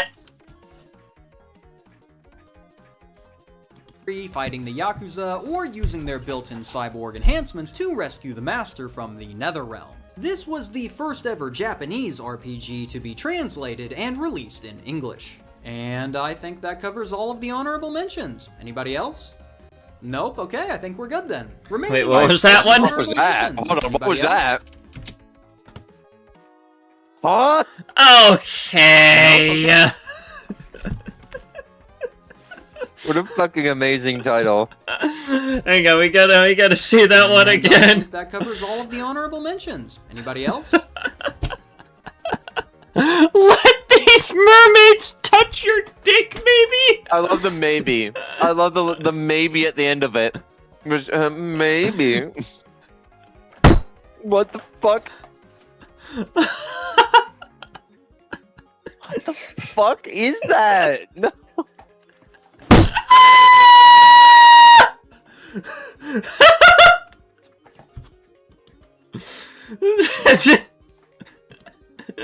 I just made some bullshit the game. Nope, okay, I think we're good then. Remaining in the collection that I have for you today are 6 total games, each one belonging to one of 2 groups. The original Unholy Trinity and the modern Unholy Trinity.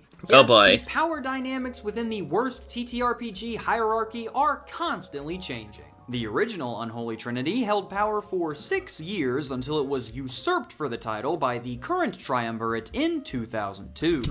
The maybe implies they're straight up gonna kill you. So let's take a look at that original Unholy Trinity and see what allowed them to rise to power in the first place. Starting off with the original worst TTRPG of all time, The Spawn of Fashawn. That is one hell of a name. I don't care about anything else. That name is fun to say. That might be the best part of this game. The Spawn of Fashawn is the 1981 fantasy RPG that was self-published by Kirby Davis, starting off strong by selling an electric 17 total copies. Ooh. I don't know why that feels like the backrooms grossed a whole $70. Except in this case, it really is just a whole $70. Yeah, it's just, hey, this time it's not a fucking typo. 17 copies. Yeah. During its original Spawn of run. LeBron. Hey, fully original. Spawn of creation, they sold it for LeBron. Less than Wraithu? I just really hope that it outperformed that. Spawn of Fashawn is really more of a system, but one that has everything that you need to run your own game. Monsters, combat, character creation, heck, it even gives you a full-on world that you can use for your first adventure. The mystical, far-off land of Booze Boodle.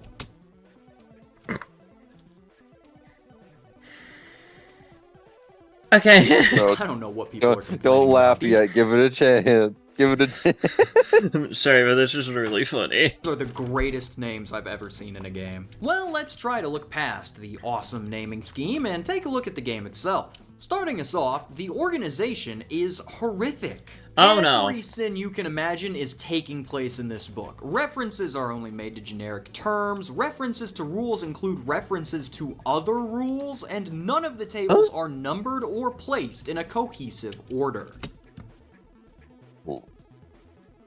That's Oh no.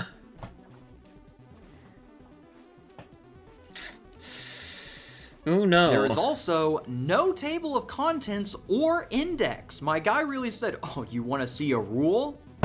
Go find it.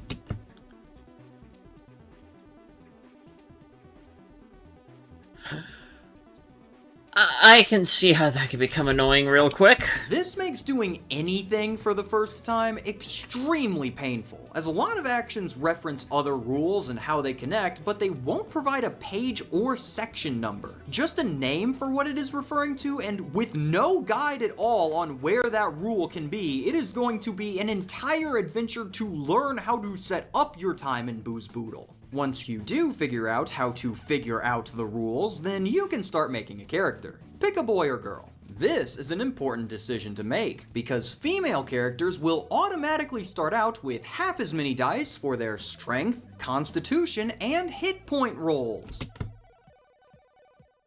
Well, that sucks. Why? hold on. But Do they never- get some kind of Regret, advantage? as they also get 50% more dice on their charisma rolls. Oh, wait, That's- hold on. So they lose 3 stats for 1 stat. That's kind of That fucking sucks. okay. Is it at least equal on like the male side? Do they lose like 3 rolls and gain 1? Something tells me no. Something tells me that they don't. See, it all cancels out, you know. PEMDAS. No time to be mad about that though, as we're moving on to the tables. Or rather, the ones that just straight up aren't finished. Yes, several tables in the spawn of Fashawn have a bunch of values that lead absolutely nowhere. Like how all female characters must roll on the Destiny table due to having the destined mental illness, but there not being any actual Destiny table anywhere in the game. Then why fucking bring it up?!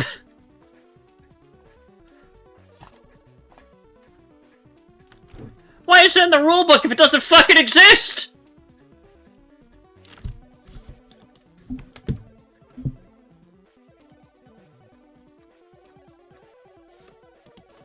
What it tells you to do for these is fill them in yourself. Go nuts, go wild. Reality is your oyster and it's happy hour. Why did I buy the book if I'm filling it out myself? Speaking of things that don't exist, magic.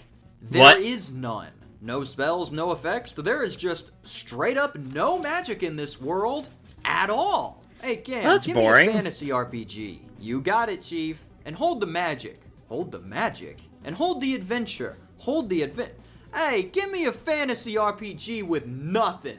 Nothing? But okay, there's gotta be something to do in this game. How about we get into a fight? A brawl, a bash, a good old-fashioned snickerdoodle. Put up your dukes, boys. Who's going first? Well, to determine initiative, you simply need to add 2d6 to each fighter's detect level, which requires you to flip to the senses table, which will then showcase the number that you add to your die roll for everyone in the fight. What? None of that made sense. In D&D, initiative is found by rolling 1 die. Huh. Man, I wonder which one is better in this case. But now it's time to fight it out, the process of which Roger Wilcox describes to us in his beaming review. First, you need to find the reflex comparison, an equation to see if either fighter gets bonuses for having better reflexes. What? Then you determine if you want to make a light, normal, or heavy attack sword and sandal style. Then you determine what area of the enemy you want to hit, head, torso, or limbs. Unlike Dead Earth, it is harder to hit the smaller targets. Then you roll a d20, consult your modifiers, and get the number you use to determine a hit. Before you see if you hit, though, you need to give the opponent a chance to either parry or dodge. Whichever one you choose, consult the respective table, each containing subtables based on what you are fighting. Then you see if any equipment your enemy has impacts their chance to parry or dodge, then roll to see if they parry or dodge.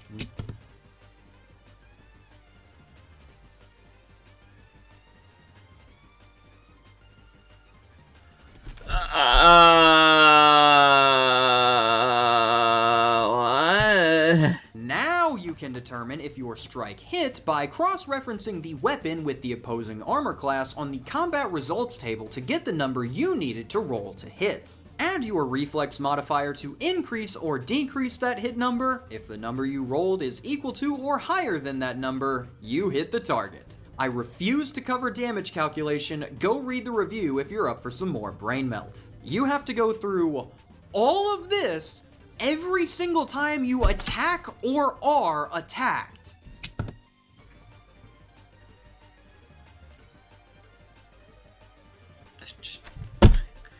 Just kill yourself at that point. It's probably easier to just not play the game. Why do you have to go through so many fucking steps just to calculate damage?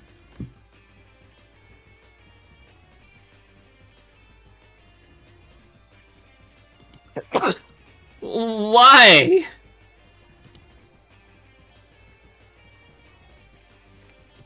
Who are the 17 psychopaths that bought this? sorry, 17 on the original run, as after our boy Kirby here learned that the game was gathering a sizable ironic following, he offered up some reprints in 1998 for anyone who wanted a physical edition. On top of that, in 2021, he released the 40th anniversary edition of the game, including the foreword from the 98 reprints, a new look at the game's history, and quote, a long missing table of contents and index. If you keep it out of the original, you can add it back in later as a feature.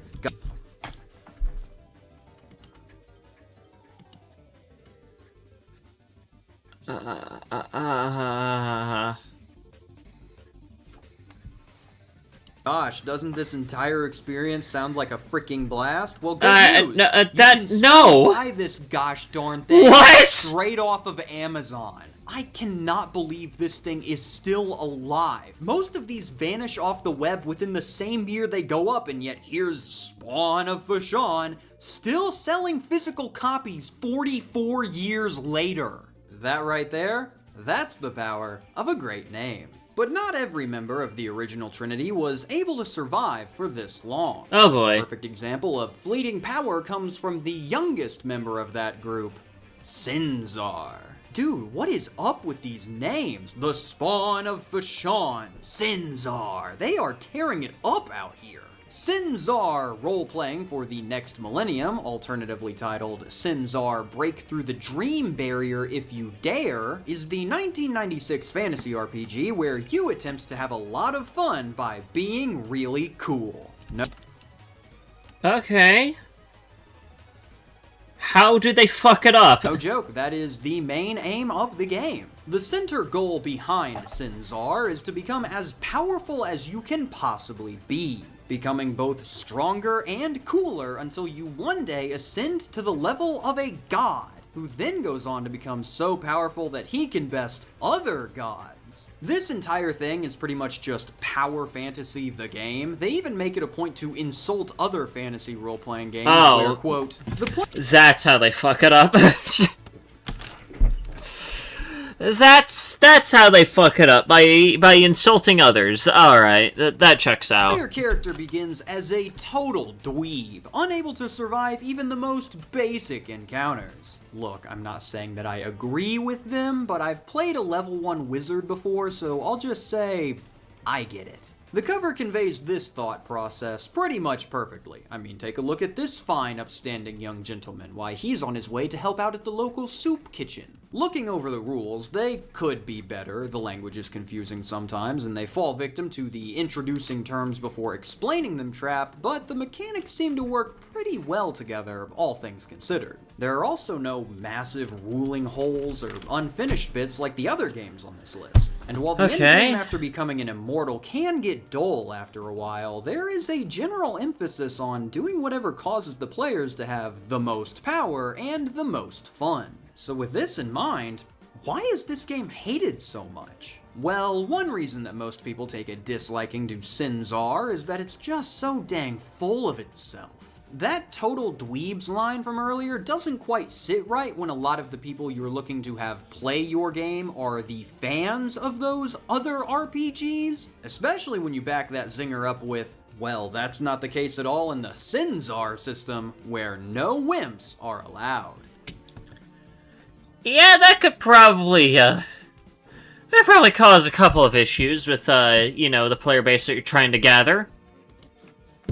Aw man, not again. The main reason that the game got the metaphorical pan to the head treatment, though, was due to the game's marketing. Thanks to the actions of those who made it, Sinzar got off to a pretty poor first impression.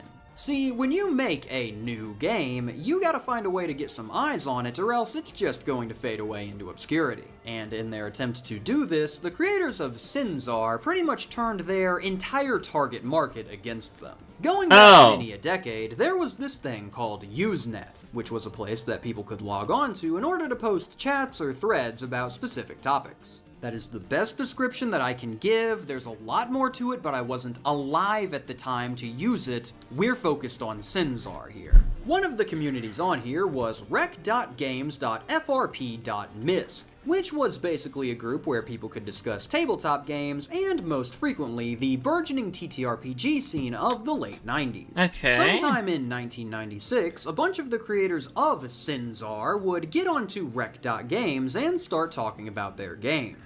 Oh, I see where it's going.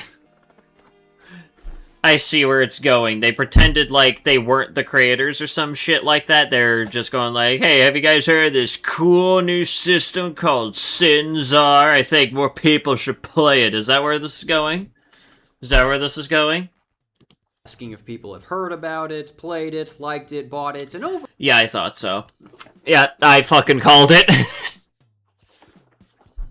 overall hyping up the game in an attempt to generate buzz around the newly released Sinzar. Very keyly, doing so without disclosing themselves as the creators. Now, it took me quite a while to be able to get access to this forum, as, shocker, Usenet was shut down over a decade ago, but luckily Google Groups was able to recover some of the threads in there. And while most of the creator messages are lost to time, I was able to find one by a Bridget that shows what this kind of message would look like. Hi, I heard someone mention a new RPG called Sinzar and was wondering if anybody knows anything about it. Have any people done reviews of it? Class-based or skill-based? Combat or story-oriented? Setting? I'm curious. Well, this effort did end up generating some buzz around the game, but it turned out that when people started looking through it, they really weren't too impressed with what they saw. And after people started hating on it, the creators started defending their game pretty heatedly. Now, people already did not enjoy the blatant advertising on their forums, and they especially did not enjoy getting attacked by the creators for giving their opinions. Yeah, that probably would kill a game. That probably would cause them to be on a shit list, wouldn't it? So they started hating on the game even more. Yeah, that naturally! However, when a bunch of independent Sinzar fans joined the conversation and started insulting those who were being mean to such a great game. It was then discovered that this merry band of heroes were just the creators of the game again, using freshly made alternative accounts. Coming to your own rescue without realizing that people can check the age of the account, the post history, and the email associated with it. Not the best idea. Yeah, that, I guess it doesn't matter just how much fun you want your players to have. If you're a dick in your marketing, then not a whole lot of people are really gonna give a fuck. After this was discovered, things reached their boiling point, and by April of 1997, you have lines upon lines of people hating on Sinzar, detailed lists of all the creators' fake accounts, detailed logs of all the creators' shenanigans, one doxing even. Oh! Some of the most condensed hatred toward one product that I've seen from what's supposed to be the target audience since the original live-action Sonic. I'm gonna go out on a limb here. I don't think this panned out quite the way they wanted. Yeah, no shit. With the world's worst first impression out of the way, Sinzar quickly became legendary online for how much people despised it, officially earning its spot as the final member of the original Unholy Trinity. Dan, what have you sent me? Dan, what is this? Why is it so fucking quiet?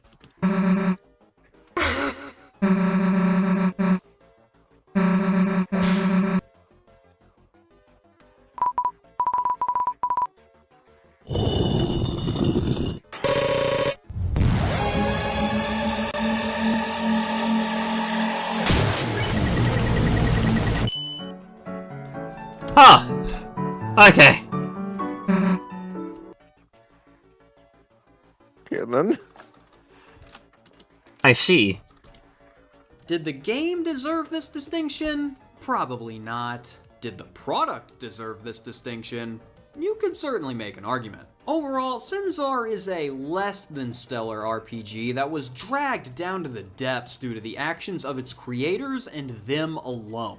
Not one of the worst by far, but definitely one of the most loathed. But if the spawn of Fashawn was the one who laid the foundation, and Sinzar was the one to complete the trio, then who was that final member what's that in the made middle? up the original Unholy Trinity? Well, it's another crazy title with a word starting with an S. Ladies and gentlemen, the World of Cinnabar.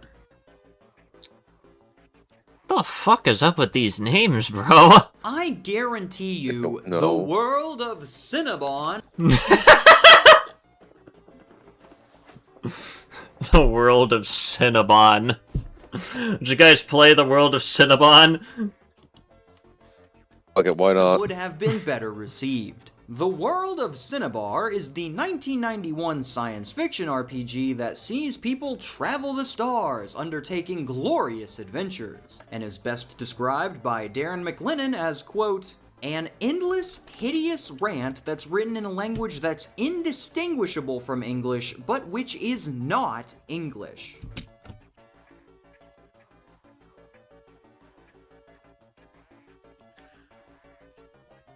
Oh boy! You can always count on McLennan to really set the stage. What you the might be fuck does that thinking to even mean? What is this Cinnabar? Well, I'm glad you thought. You see, Cinnabar is the enormous hollowed-out corpse of the planet Mars that has been converted into a world ship and flies through the cosmos carrying the remnants of humanity. There is also a massive werestorm that ravages the planet constantly, which was put there by Space Jesus in order to protect the population.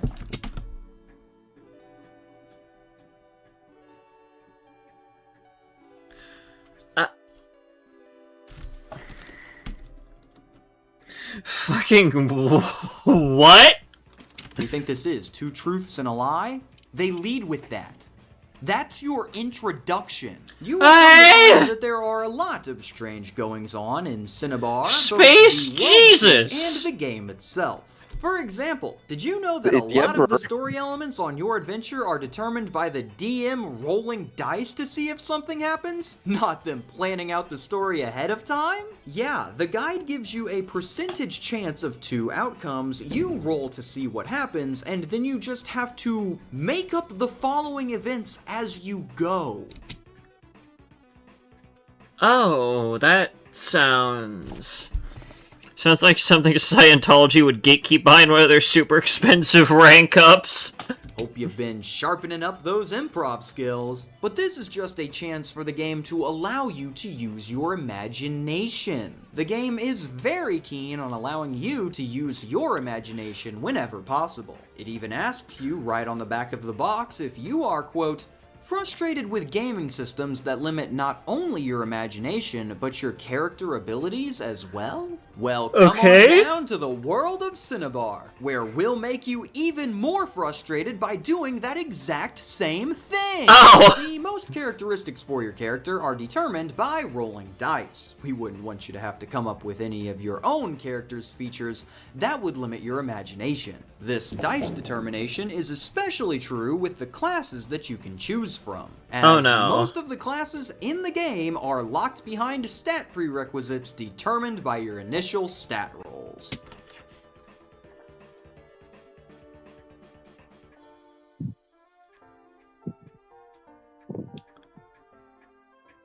Well, that sounds like shit.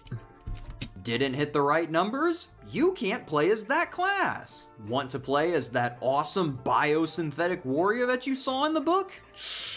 Sorry, buddy, looks like your strength roll didn't hit the prereqs. Wouldn't want to limit your imagination. Good lord, I can't even begin to cover this in the normal way I would talk about one of these. There are more than 460 pages in this. What? Each one keeps getting crazier. As such, I will be showcasing the points of interest that I think could give you a better grasp on what is going on in Cinnabar. As if I tried to get you through it like the doc does, we'd be here all day. During character creation, you roll 6 dice to determine stats, and if you roll 5 20s, you are allowed to start the game as an immortal boy.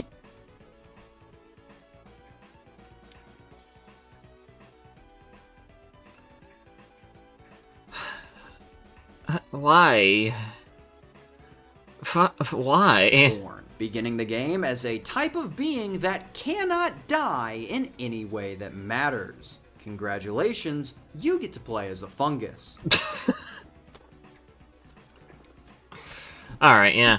Alright, checks out. Once level 45, if you didn't start the game off as one, you can attempt a quest to become an immortal. After that, Okay. once you reach level 70, you can attempt a quest to become a demigod, and once you reach level 100, you can attempt a quest to become a full-on god. Gods in this universe get a bunch of cool stuff, but are described as gods because they have access to god power. So these guys are really closer to a Super Saiyan god rather than the actual. Okay. Fucking what now? Allegedly, the max level that you can reach in Cinnabar is 600.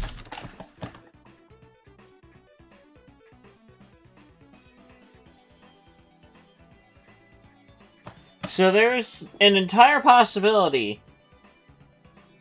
that for like over 500 levels you could just be a god? I guess so. Yeah, that doesn't sound broken at all. Which, considering you reach godhood at level 100, you are going to have a lot of time on your godly hands. Skills not only require skill points to earn, but also require money, time, and prerequisites of other skills, all based on your class. Oh, Some great. of the incredibly useful skills at your disposal include accounting, banking, basket weaving, marine biology, cinematography, comedian, criminology, dancing, aquatic demolitions, farming, glassblowing, jeweler, landscaping, massaging, mime, motion picture directing, piloting skateboards, Piloting skateboards. I'm having a stroke listening to this. pottery, scuba diving, sewing, ventriloquism, weight training, and wood carving. You know, the essentials. Speaking of those classes, here are a couple of highlights. Amazons on Mars are all women and carry a 30% chance to be very good looking. All archers come equipped with a crippling gambling addiction. Oh. I found my class. Biosyntha cyborgs are biosynthetic cybernetic organisms, which means that they are robots but with all of the same stuff that humans have, but better. You need to roll 3 20s when making your character to unlock this class, so I'd hold off on imagining what you could possibly do with it. Mutants are all exceedingly good at hang gliding. Why? What point does that have? Tigers are either superheroes or villains depending on what you rolled on alignment. Costumes are included as well. Some classes in the game have access to certain types of magic because why not? We've already hollowed out Mars after all. Spell levels go 1, 2, 3, 4, 5, 10, 15, 20, 30, 40, and 50 because of course they do. Here are some highlights. Sphere of Destruction, a 3rd level spell that instantly disintegrates any creature that can't teleport out of it. As you may have picked up, the balance in this one is a little wonky. Yeah! Teleportation, a 10th level spell that carries a chart based on your chances to teleport wrong. If you end up teleporting inside of a solid object, you immediately die. Cool, another game in which you could just die. Alright. Suspension, a 15th level spell that suspends all movement in a 500-foot circle around you down to the molecular level. Flames of Visor, 40th level spell that lets your in-game character ask the real-world DM one question. Why? What is this? Just caves of what even is that, Dan? Star Weird, 30th level spell lets you change the color of the effing sun. Wow, What? there sure is a lot on offer here. Yeah, that's probably because the game goes extremely in-depth and overcomplicated on pretty much every aspect, but none of the mechanics are actually fleshed out in a way that makes the game deep. Everything is just there. For instance, enjoy this entire effing physical properties of materials chart, which includes density, hardness, melting temperature, and pounds per cubic inch to deform. Or have an entire gosh dang starship built for you for like $1 billion, cause what else are you gonna spend the money on? 204,498,977 red bear and Making the sun Yes. a gamer's son because Blocktails is so unbalanced. Meanwhile, this game. I will, in fact, be using all that money for billions of Red Baron pizzas. It's probably a better pizzas? thing to spend your money on. Freaking wish. Imagine yourself sorting through the 25 different damage categories that could stem from combat. Or how about the awesome charts that are all vital to the gameplay experience, like the speed and distance of thrown objects chart, the falling speed chart, the body hit locations chart, the body hit locations if you have wings chart, and who could forget the moving silently on different types of terrain chart. Oh, and just to make sure that we don't frustrate you by limiting your imagination, any and all house rules are explicitly not allowed per the game's rulebook. That's fucking stupid, and also will never be enforced. Yeah, that sounds about as fun as punching a brick wall repeatedly. You must play the game rules as written. Also, don't forget about the flying bears with laser eyes. Those are also here. You know. Okay. On What? Mars.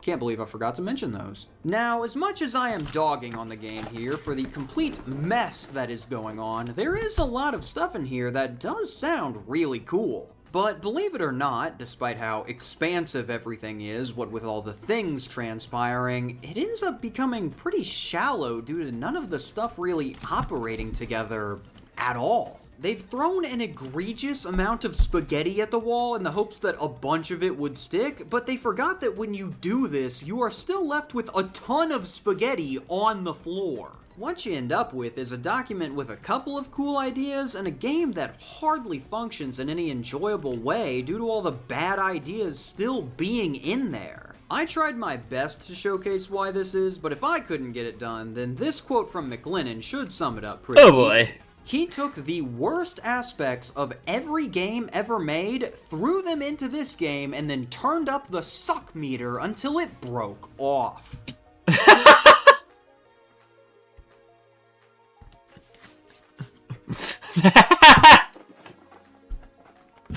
You know, I'm gonna steal that last part right there. Turn up the suck meter until it broke off. That's great. That's a Say great what you quote want. right there. The man has a way with words. And that should cover the whole of the unholy trinity. The first unholy trinity. I think we'll stop with the first unholy trinity.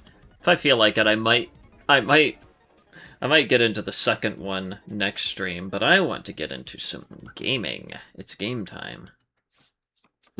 Amazing. And with that, where the fuck is Thunderstore? I gotta pull this thing up.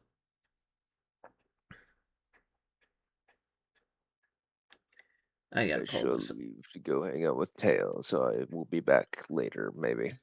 Okay. Can I fucking have my game work? There we go. Sure, whatever. Update that mod. Okay. And for this, I'm going to turn off Angry Level Loader. There's supposedly some new mods.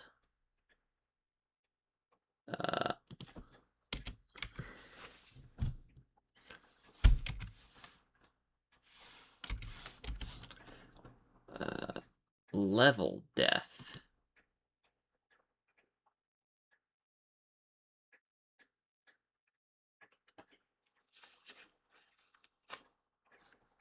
I think this is the mod I heard about. Level Death.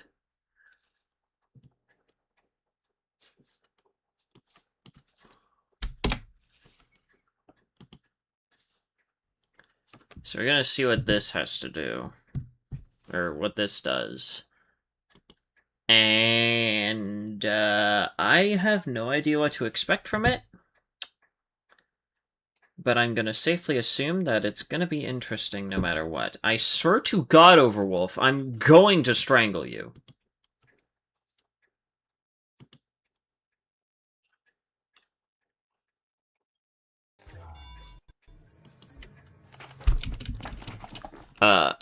Oh, okay, what? What the fuck? There's a thing in the corner. Hang on, I don't think it's on the... Can you go away, Microslop? Okay, hang on, I gotta get the game up on screen here.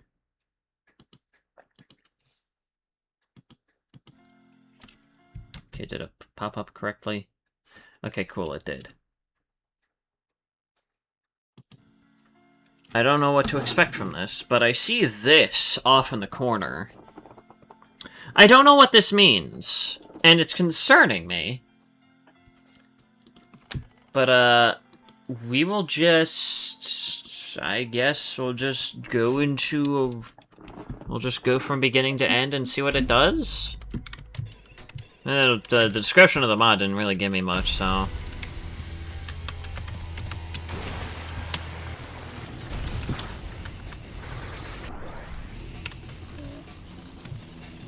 There's a meter building up.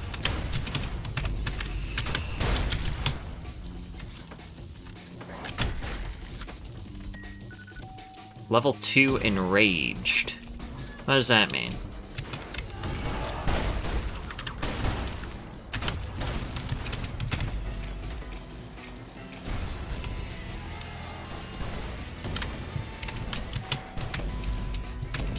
So far, it doesn't seem like there's a whole lot of anything changing. Whoa, hey, whoa, hey, why are there mannequins here? Okay, never mind. Whoa, hey, hey, you can't, wait, what is there fucking providence here?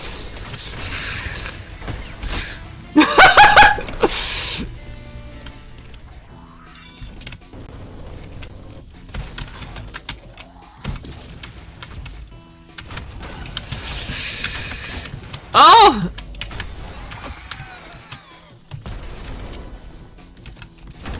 Oh! I see now! Oh, stop it! Stop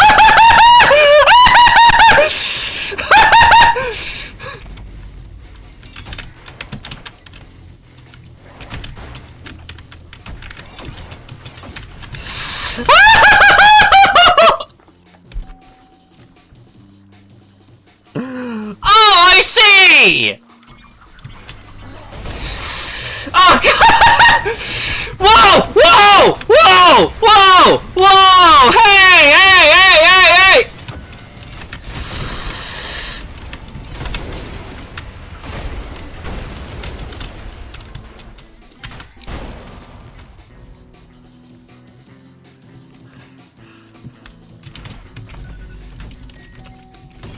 Okay!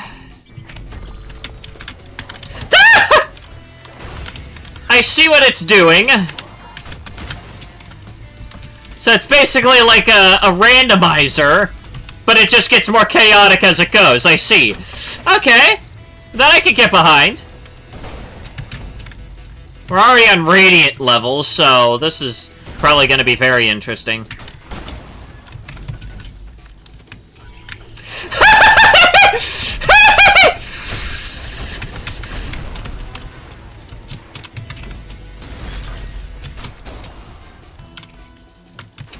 Okay.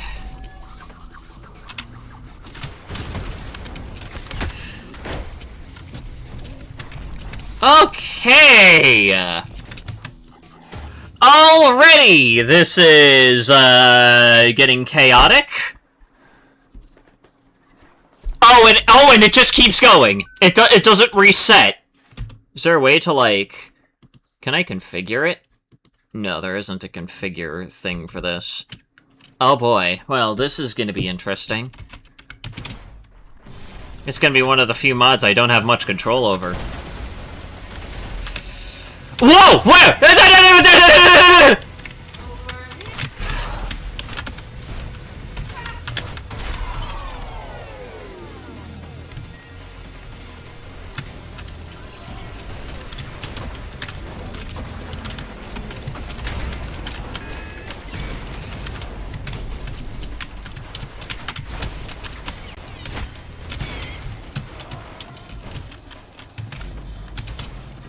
Okay.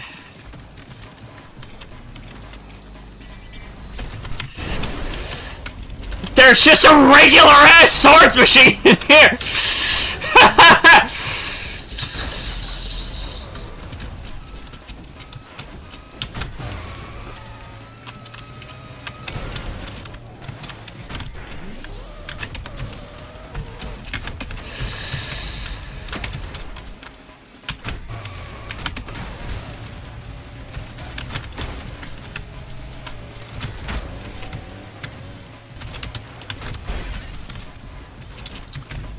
Okay, well, this is, what even spawned there? Oh, Jesus!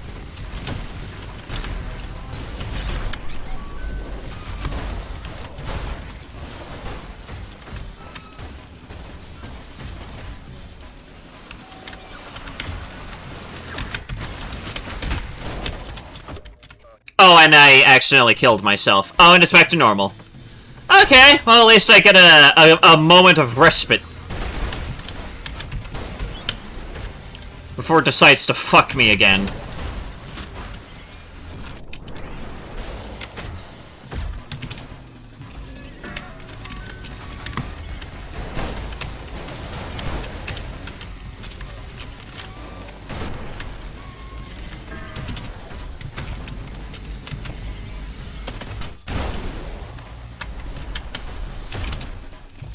Okay.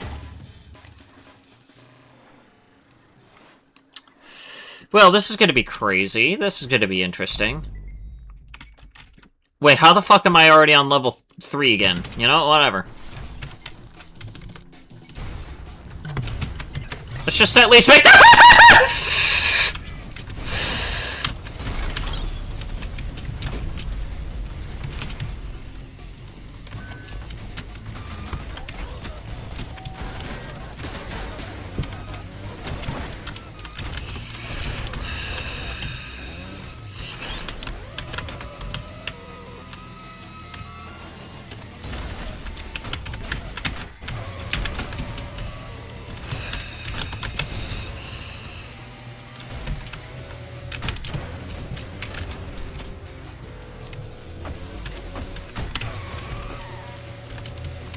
Oh shit, it wasn't recharged yet. That's on me, that's on me.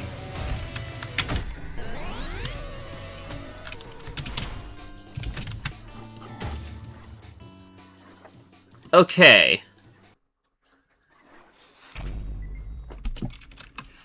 Well, this is gonna be interesting. Let's keep going.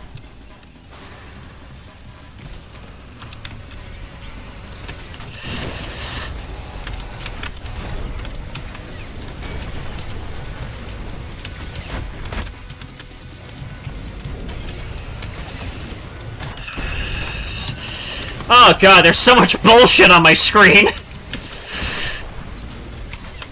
This must be how Ultrakill looks to people who have never played the game.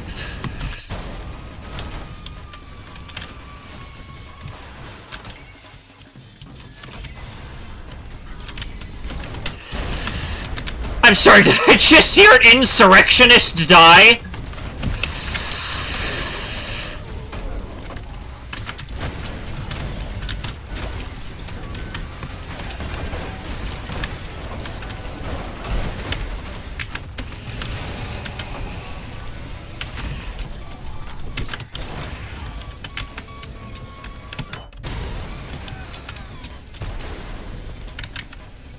How did I even pull any of that off?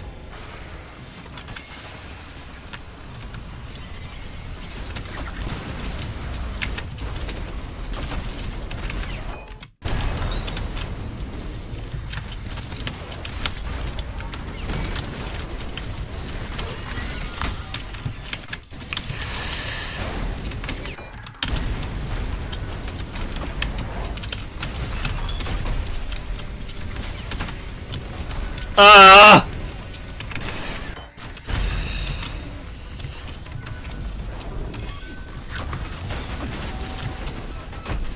I don't even have to fight these guys. I could just keep going. I could just keep going. I don't have to fight them. I win. I get 69 kills on 0-4. Fuck you.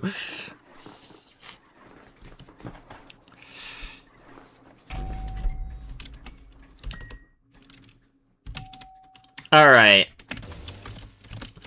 I'm now very concerned as to how a boss level is gonna work. Oh, Jesus Christ. Okay.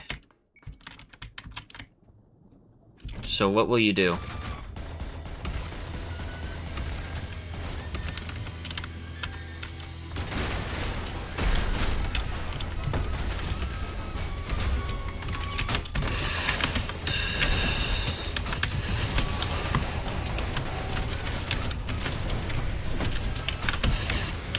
Oh, you sneaky little shit! Never mind. Never mind, didn't even have to do all that. Okay, so it seems like boss levels are gonna be mostly the same. So that's at least good. I won't have to be dealing with, like, 500 different enemies all at the time.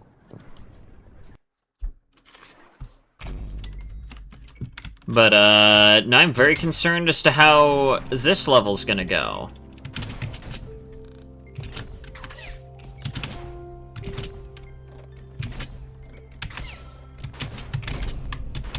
Ooh, okay. Ah, yep, there's a Providence. I was waiting for that bastard to show up.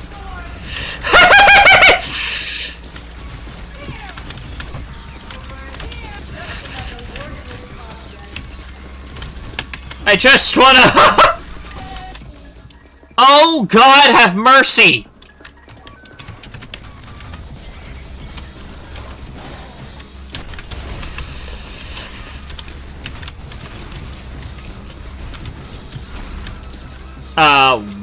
Where is the virtue? Where's the virtue? Where's the fucking virtue? You fucking sneaky little...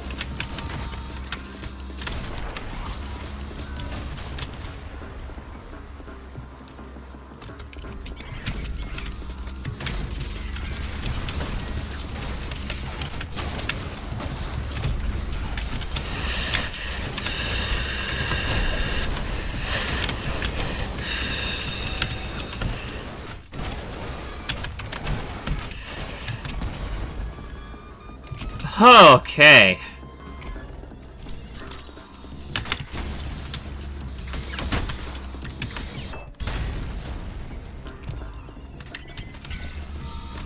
Yeah, that's brilliant.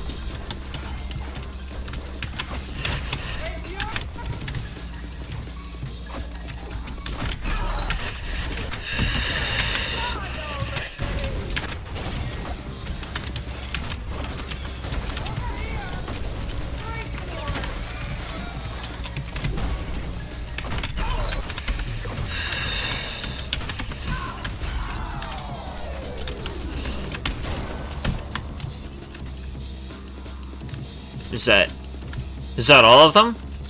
The combat music is still going. I don't know how to feel about that. Die! Yep, alright.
Oh, fuck me.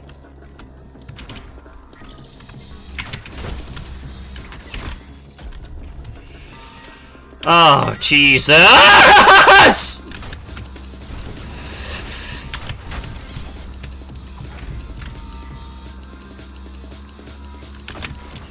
Excuse me, that was a parry!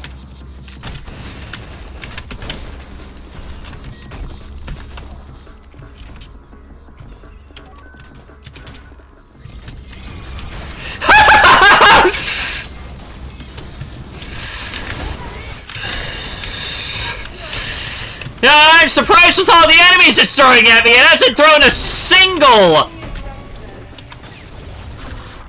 And there I go, dying again. Oh God!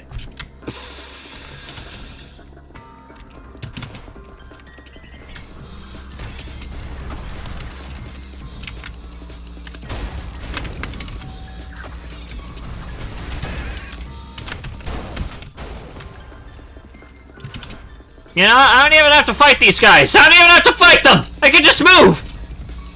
I can just ignore them.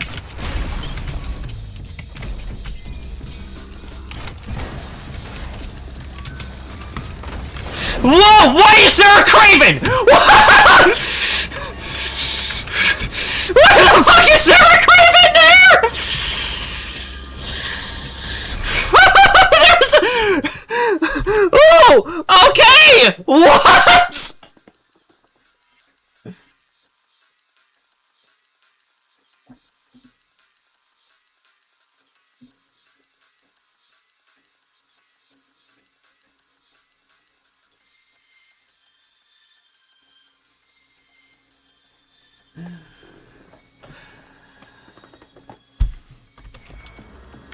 Okay! We have Purgatorio enemies.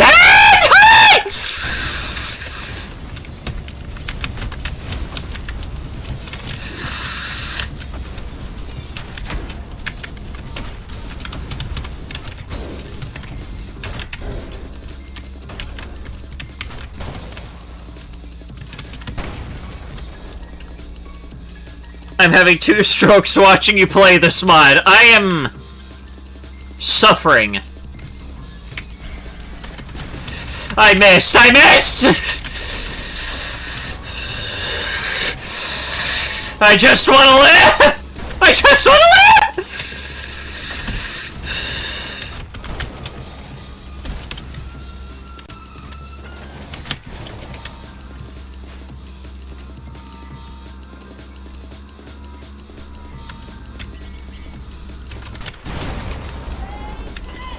Oh, hi, there's a power here. Why is there a power here?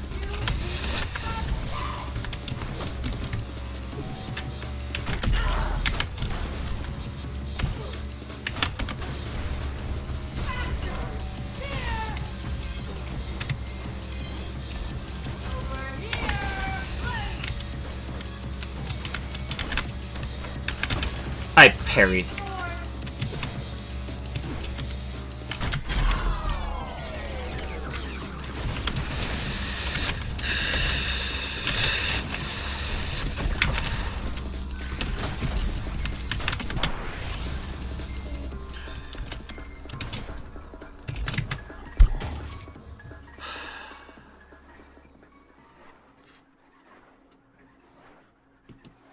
That was the first fucking level of Limbo!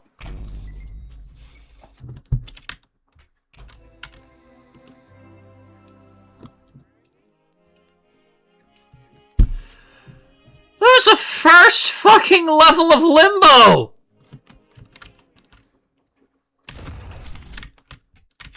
And now my inputs are delayed. Cool, I love that. There we go, now it's back to normal. Oh god, another Craven!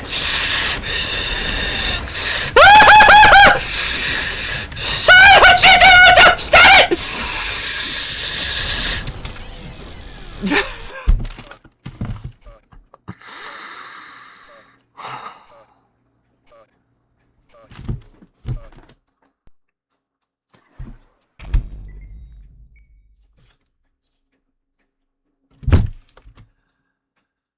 Oh.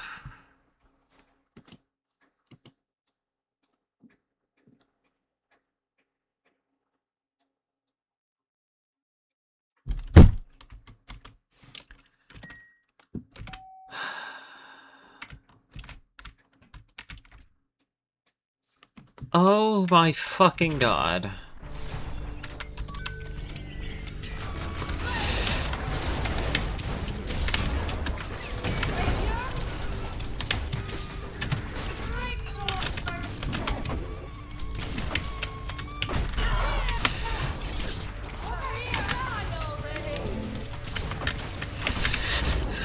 Please let me grab this!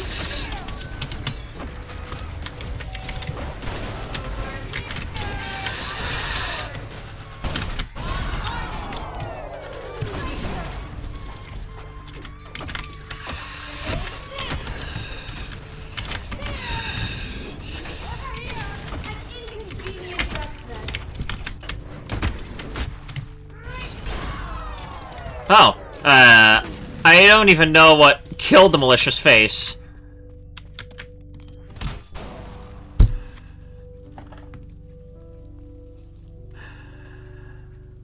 Probably in the other config mod. The other config mod is fucking Purgatorio enemies. That's not this mod. That's not level death. That's fucking Purgatorio. Why is there an right?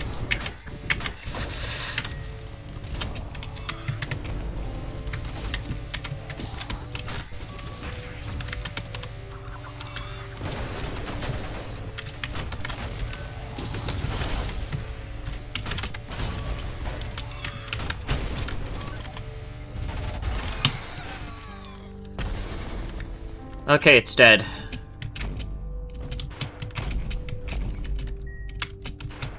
I'm surprised I'm still not quite in the running.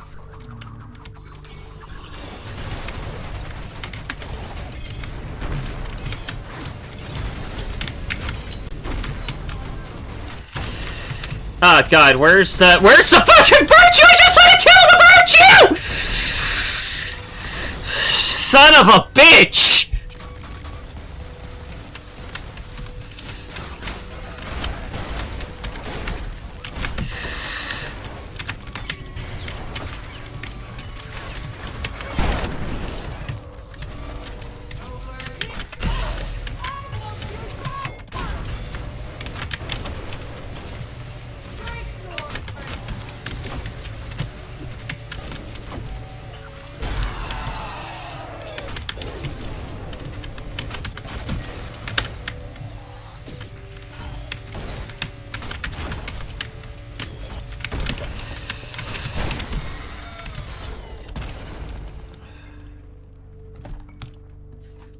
Every level from 7-2 must feature this isn't even 7-2! I'm skipping most of the level. I'm skipping most of the level.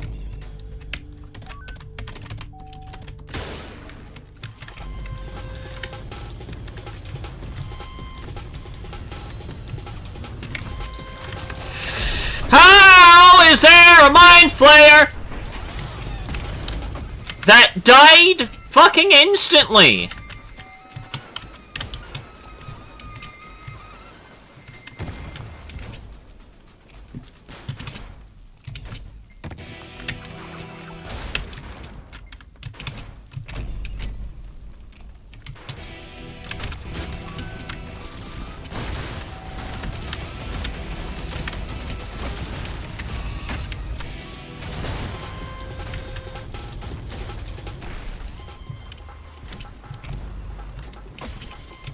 Ow. Alright, what will this next area give me? Sugar, spice, and everything evil!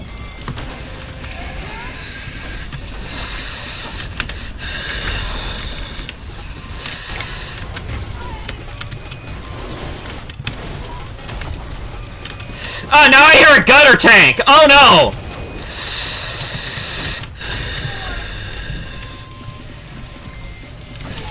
Ah, fuck! Okay.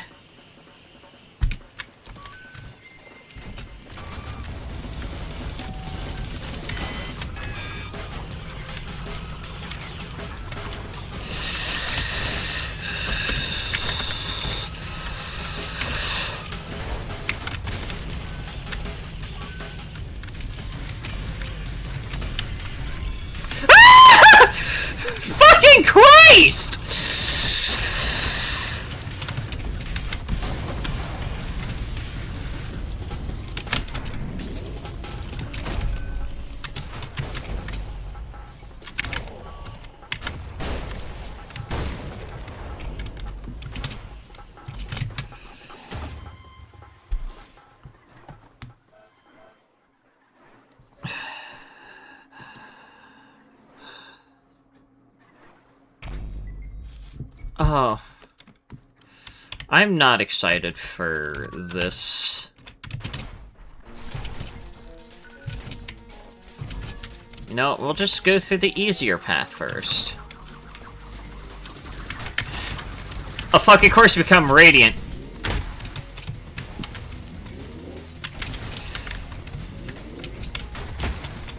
Thank you.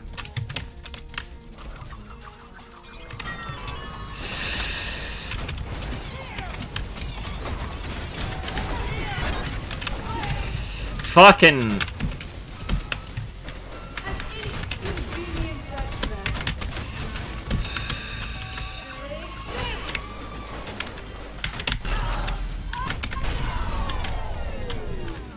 Oh, fucking... Why were you there? I thought I killed you! Fucking... There you go. There you go. Thank you for dying.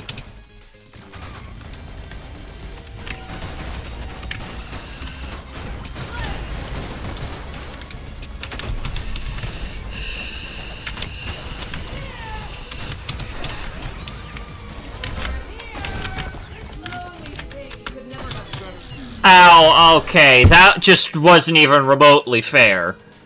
Alright, fine, I'll take the other path then. This can't be any worse than the other one.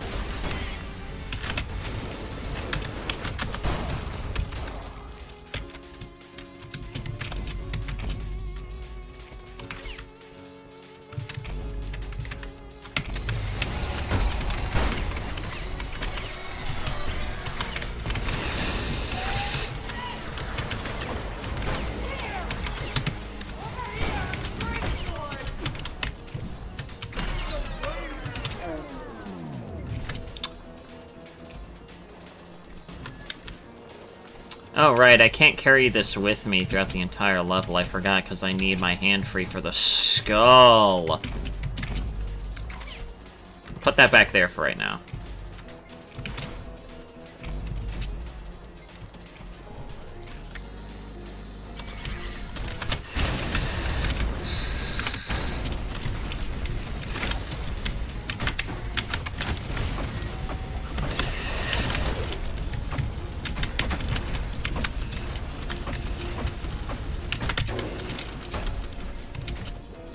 Okay. I just want to grab the skull and get out.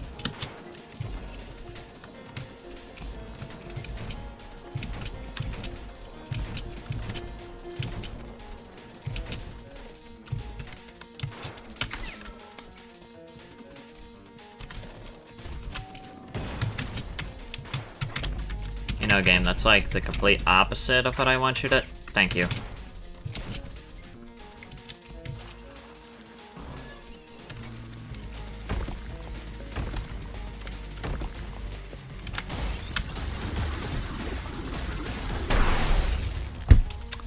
Okay.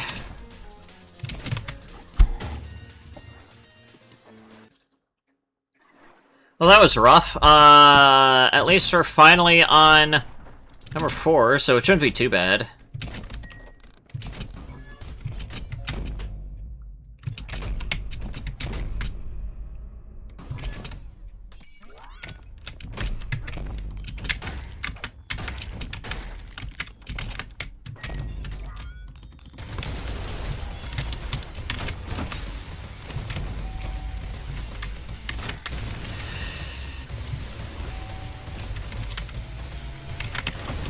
Oh, you little...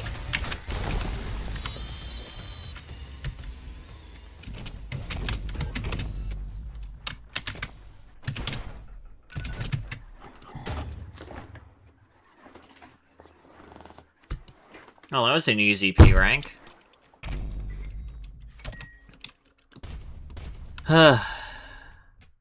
Alright, Lust, what do you got for me? Actually, you know what? You know what I can just do? I can just...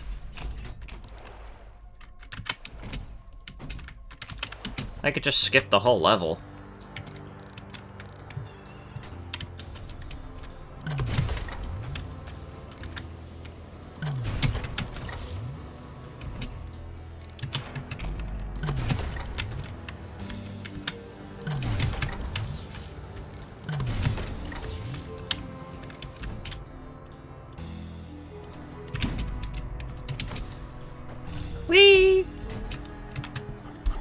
Didn't even have to do anything.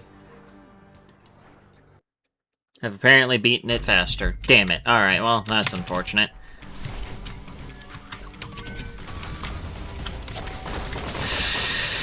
Again, why are you here?!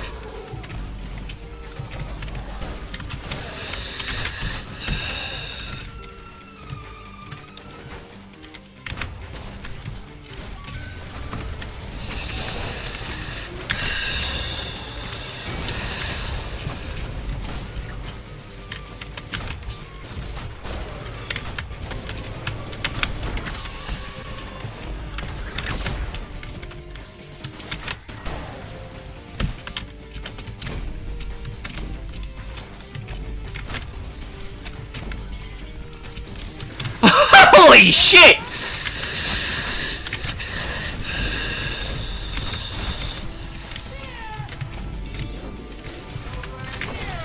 Ah.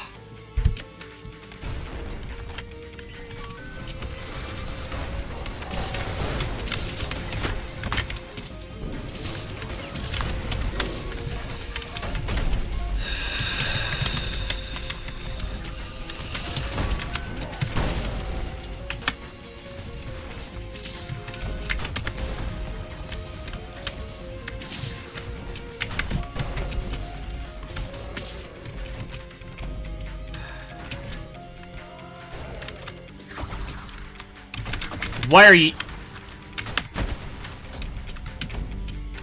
Where'd that guy even come from?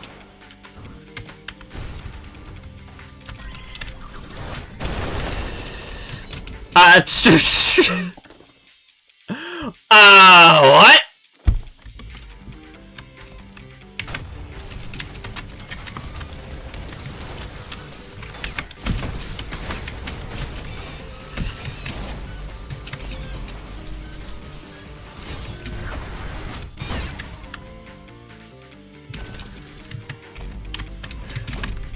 Where did you even come from?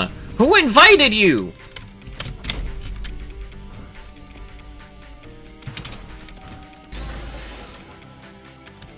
There was a Providence there?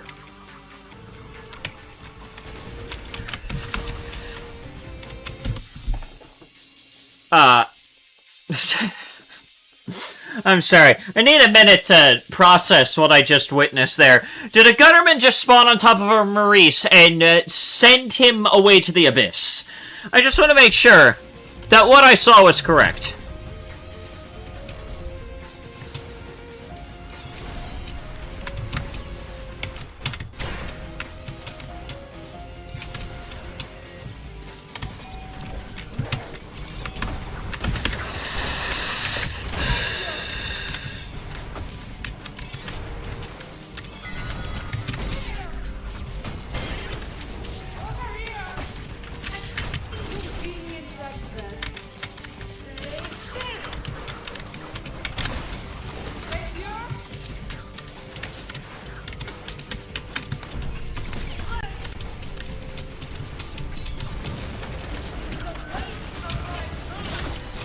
God fucking damn it! Alright. This is...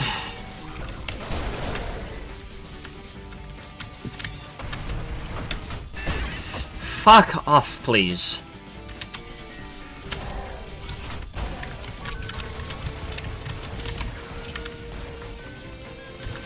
I'm sorry, is that... Oh, I thought that was the angry swords machine. Oh, now it's angry. Is there something back here? Well, a secret that almost killed me. Yeah.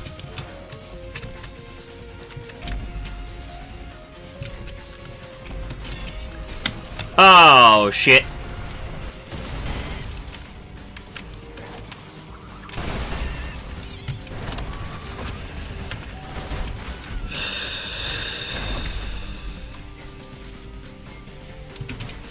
Okay.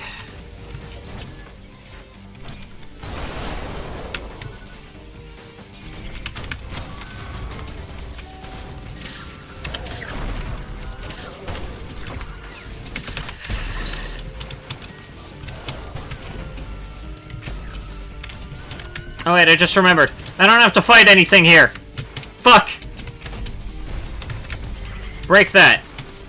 Break this.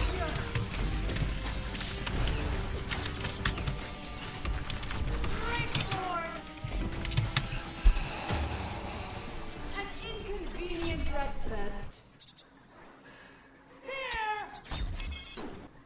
I guess that power just really wants to follow me all the way down.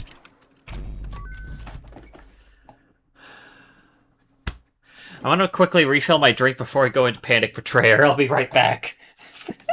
Holy shit. What the fuck is this mod?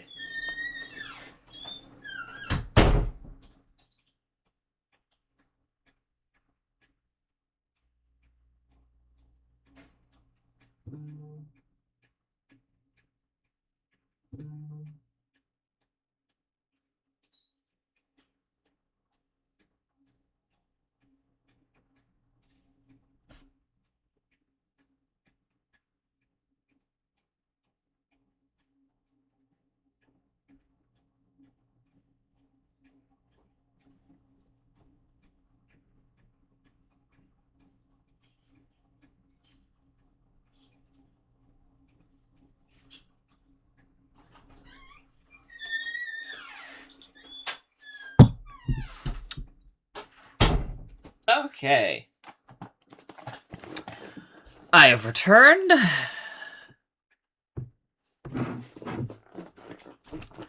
Hello there, Ultramarine. Welcome. I don't know how to describe what it is that we're doing, but, you'll see.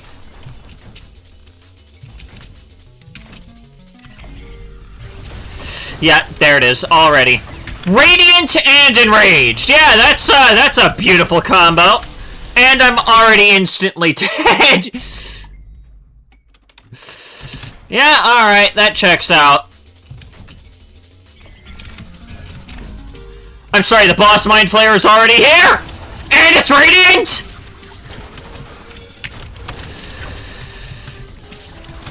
Wait, which one's the boss? Wait, which one's the fucking boss? Wait, I can't tell! There's two of them! There's two of them!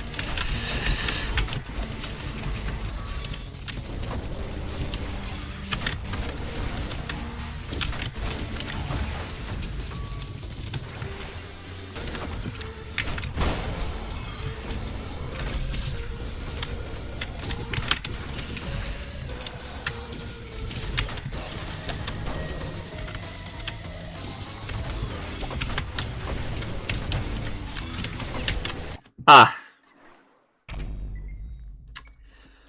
Okay, this is already not looking too good for the rest of this.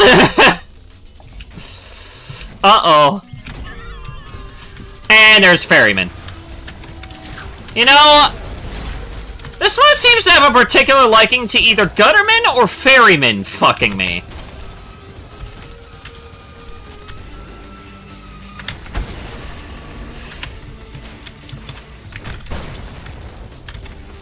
Where did he go? Oh, he's dead. That's what happened.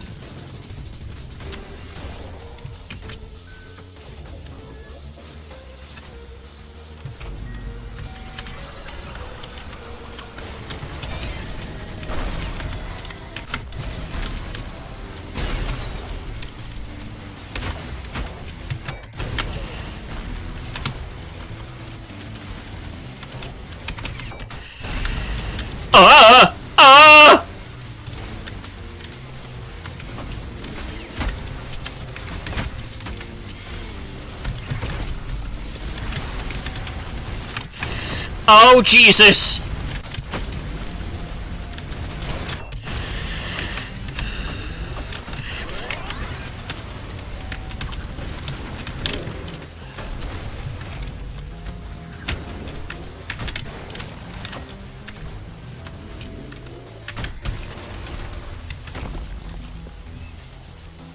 Imagine Cybergrind. I'm pretty sure Cybergrind would be actually fucking unplayable with this.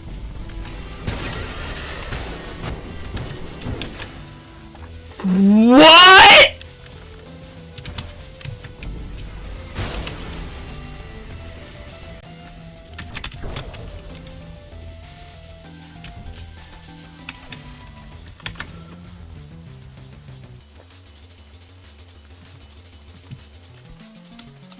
I have no idea what happened. I genuinely am actually kind of lost at what happened there, but alright. Yeah, sure. I hear a Craven. Why are there Purgatorio enemies? Oh wait, it's probably because the Purgatorio enemies mod that I have. Yeah, that would probably explain it.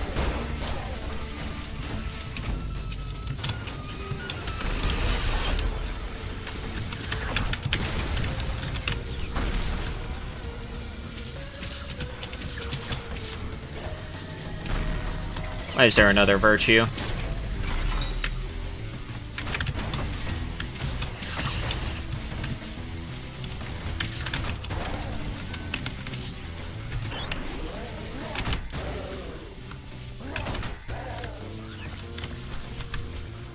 Yeah, go on. Fucking shoot me, bitch. See what happens. Boink!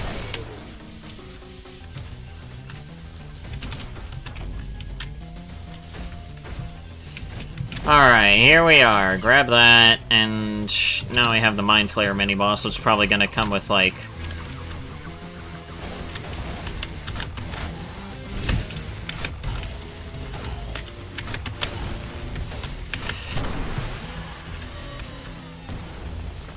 or not. It seems like anything labeled as a boss doesn't come with anything extra unless it's spawned in by the mod! And there's power.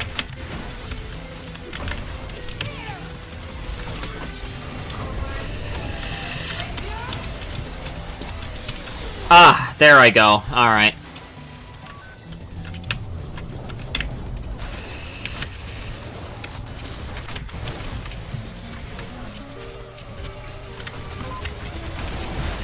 Ah, fucking thanks. Alright, that's brilliant.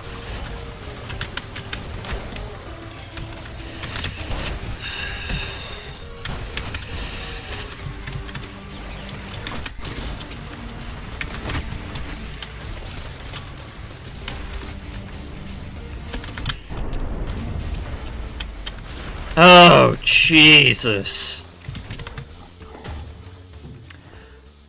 Somehow... I still got an S rank on everything else other than restarts.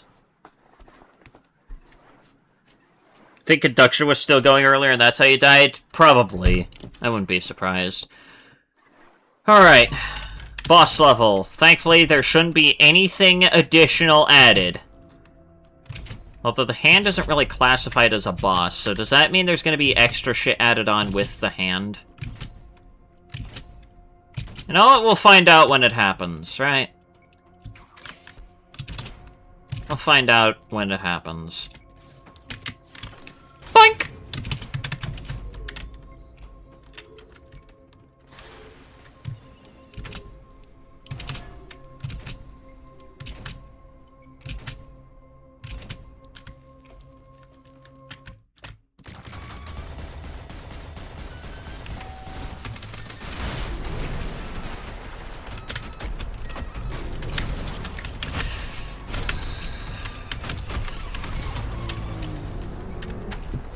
Okay!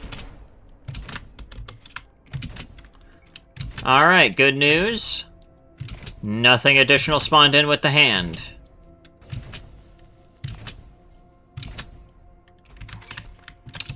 Okay, so I'm beginning to at least figure out how this mod works, alright? Boss levels are perfectly normal. It's the regular levels that are designed to fuck my ass as hard as possible.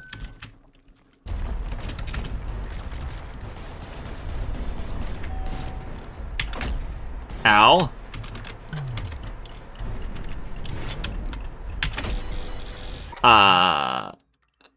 That's not what I... You just straight up lied. Game, you are lying to me? I parried both of those? Yeah, that's what I fucking thought.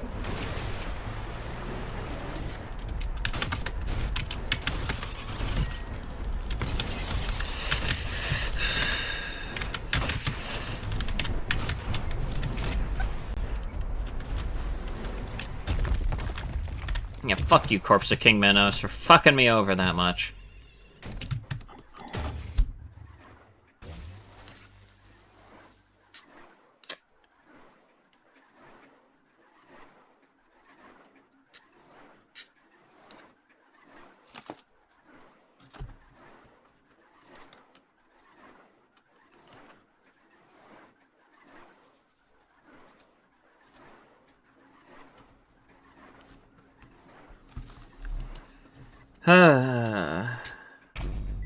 Alright, well, here goes nothing.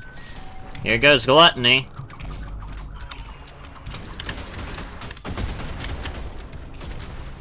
Okay, it didn't do anything funky with that. Yep, alright, I knew that wouldn't last long. Alright, yep, this is exactly how I...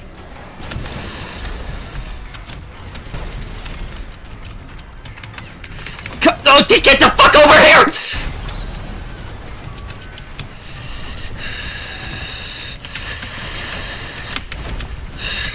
Whew!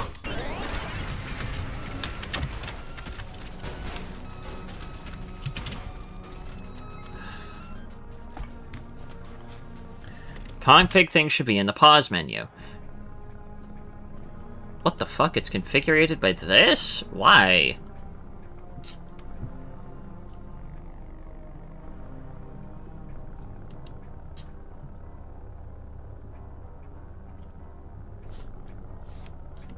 What?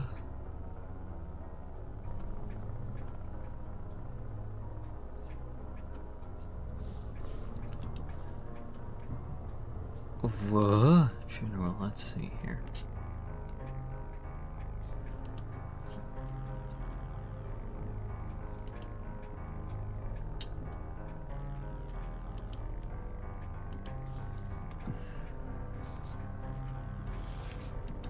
Okay.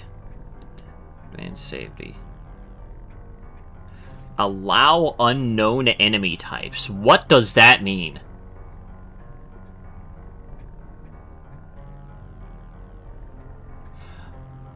Well, you see, you're already spawning in shit like Cravens, so...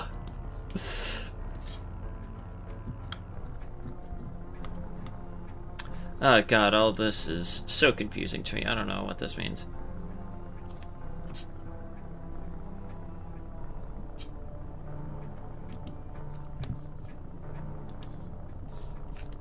You know what, I think we'll be fine. We'll be fine with it at its default settings. Nothing bad will have happened.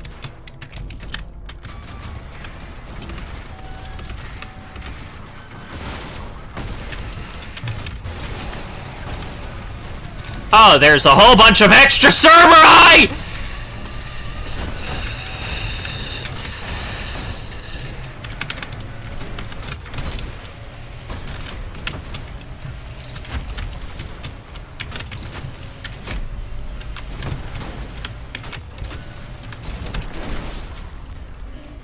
And I lived. I lived.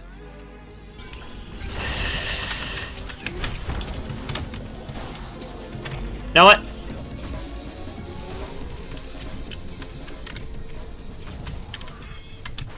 No. We're just going straight to Minos Prime. I don't even fucking care.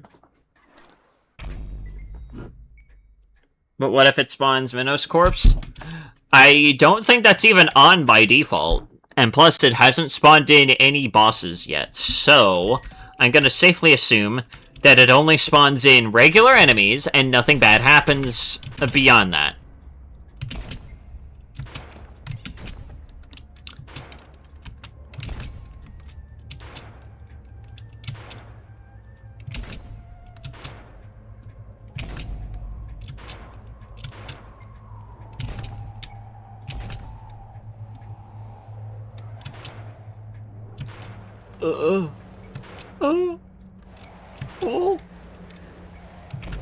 Aw, you fucker!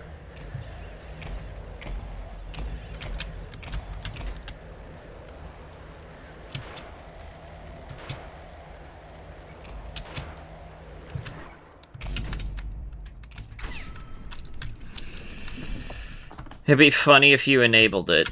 Is there a way to enable it to spawn in bosses? Where does that even say?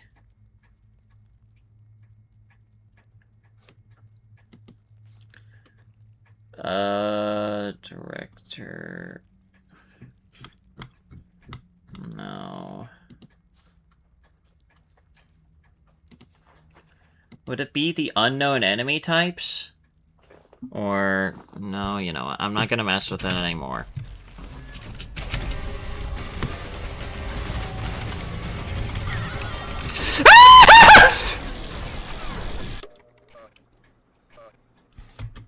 Okay, never mind. We are not doing Minos Prime. What the fuck was that?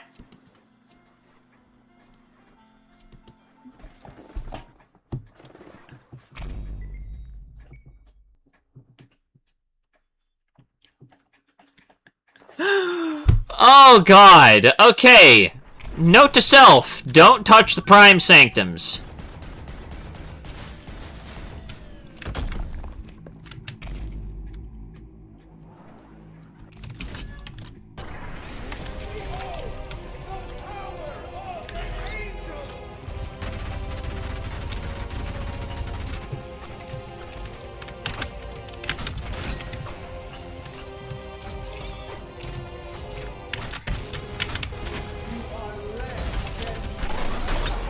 What was that?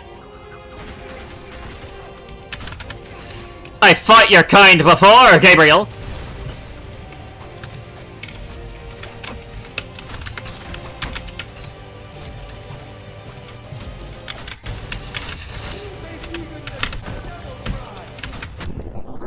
What was that? I win. What? How can this be? Bested by this thing? You insignificant fuck! May your woes be many and your days few.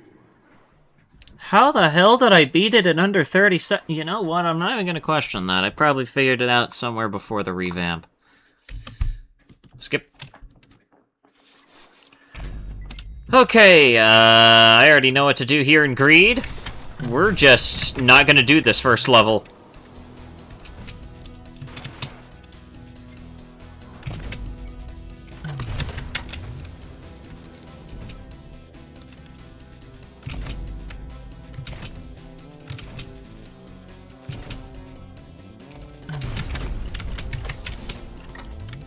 Oh, whoops. I had it unlocked there.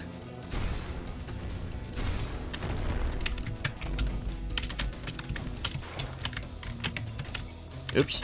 Good night. There we go. You make even the devil cry. Say that again. Well, you see, I apparently make even the devil cry. Yeah, you know what? Just stay on the sand.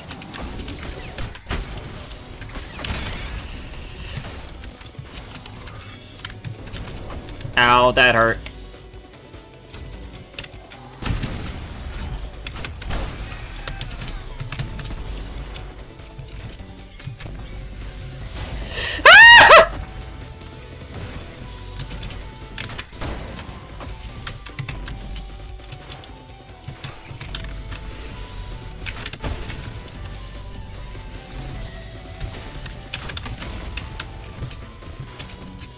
Okay.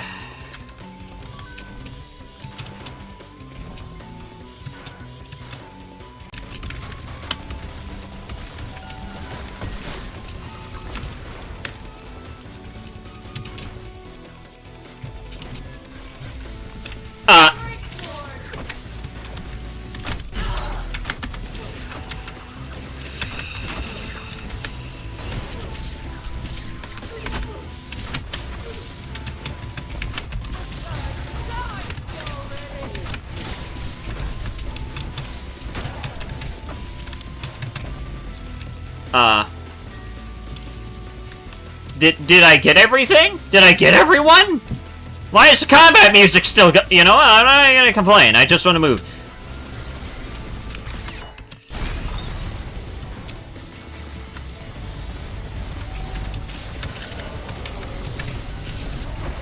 Just keep moving! Just keep fucking moving! Don't hold still, ever!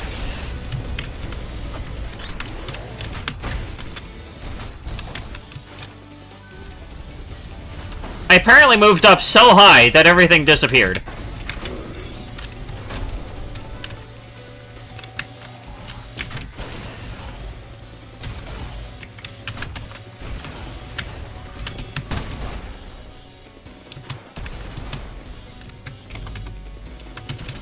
You know, I would go for the health bonus.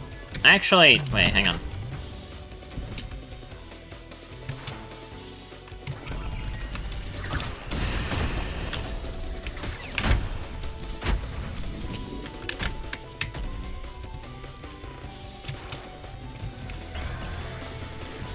Okay, at least it doesn't— No! Fucking— Hi! Well, that broke the entire encounter!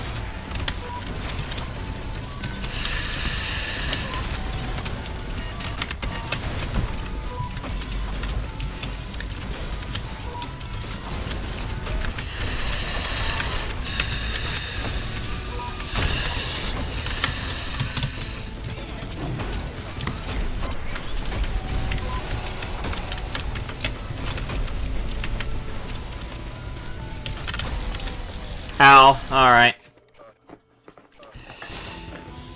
Yeah, you know what? That just checks out.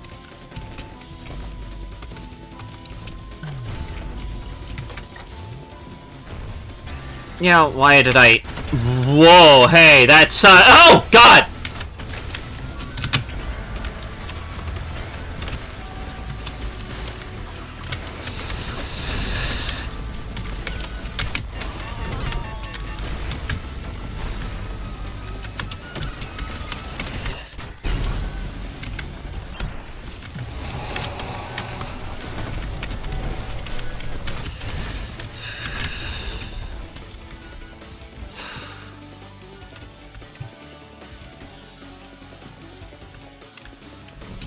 Jesus.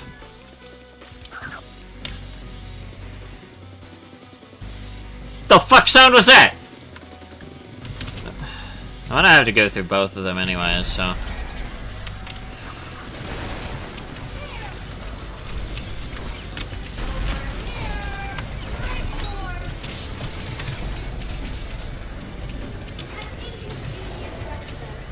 Where's the sentry?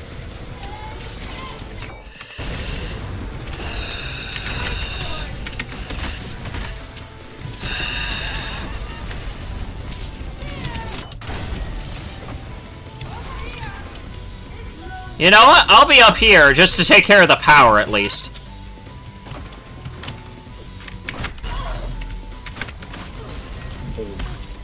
Die. Die. Die, power. Power, will you perish? No.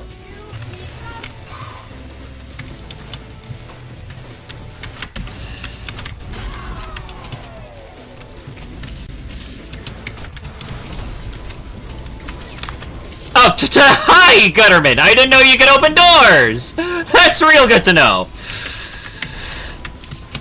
You know, let's just kill everyone in this room using that didn't kill everyone in the room. Why is everyone still alive? Matter of fact, why are there two radiant, malicious faces here, currently trying to kill me? Why not? Why is there a Cerberus here? Can I just— Thank you.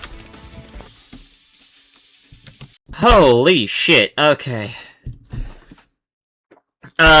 So the level death mod is, I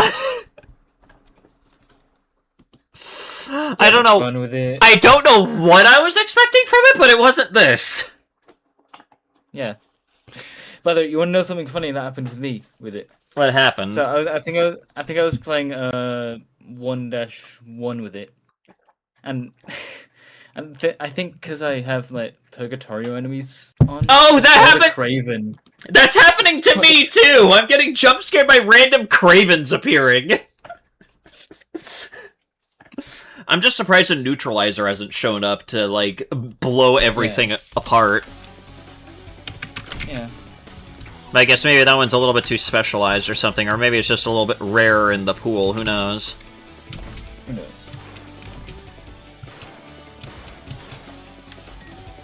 But, so far, I am...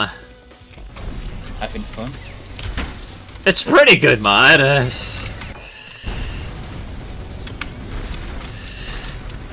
Oh, hi. Let me quickly take care of these assholes.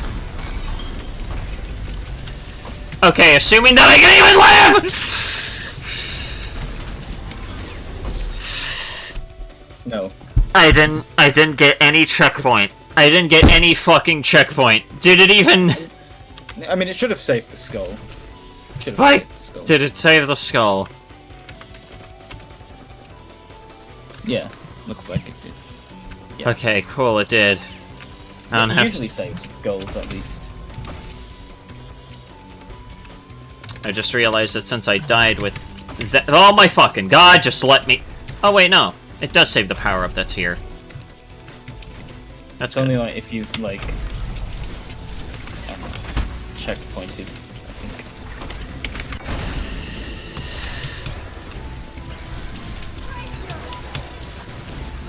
High power.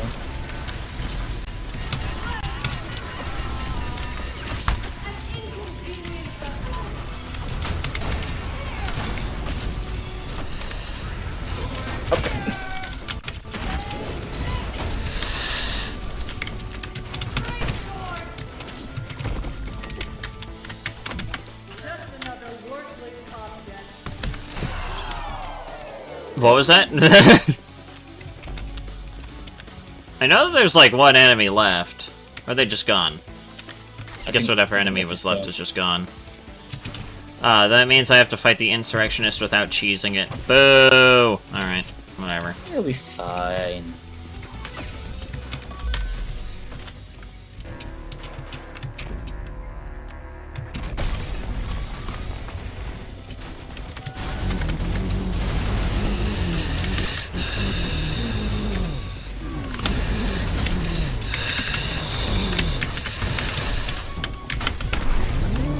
Fighting that guy's not too bad. Oh my fucking god, I still got the challenge anyways, let's go!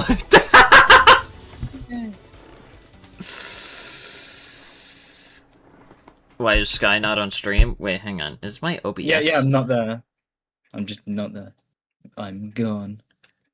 You're supposed to be visible, but you're just not for some reason. You know what? Whatever, I guess. If I turn drank this an in... invisibility potion.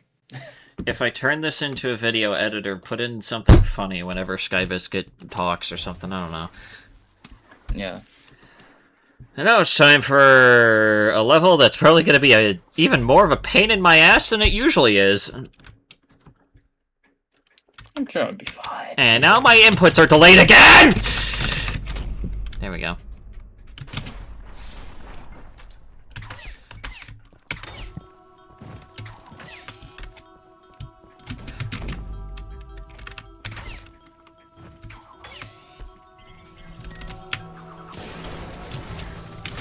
Well, that's already not a promising start.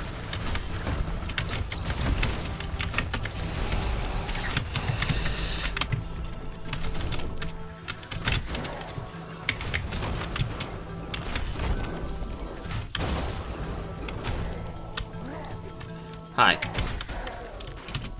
Bye. And there's a ferryman here. And I can't even say that I'm so-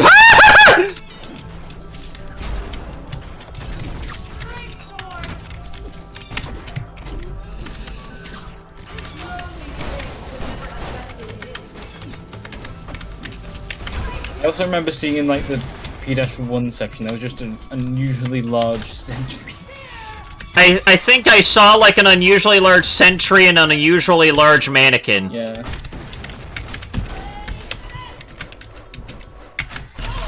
Why are you even here? Why are you here? Amazing job. You know, Gabriel only has the best soldiers. Yeah. I'll just quickly grab that. There we go.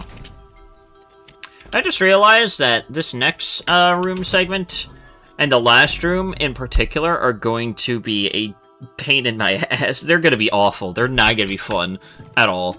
I'm sure it'll be fine. There, yep, there's a Craven!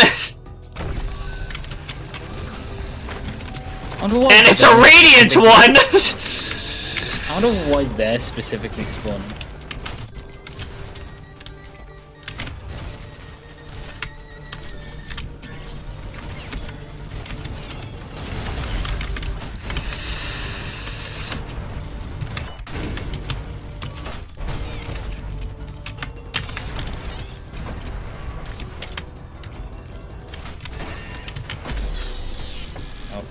That's great.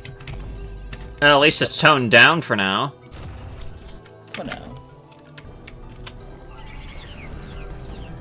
It still spawned in an extra Maurice, though.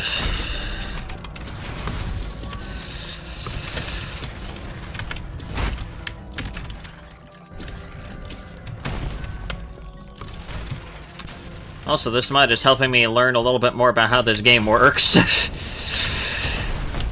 The rooms don't transition if I kill all the enemies, they only transition if I kill a certain amount.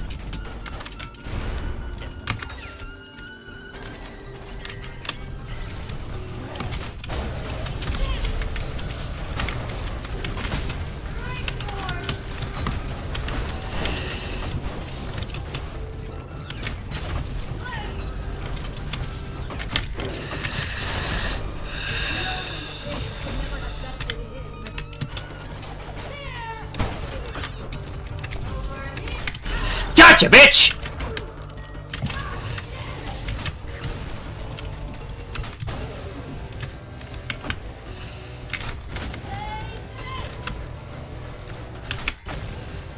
What?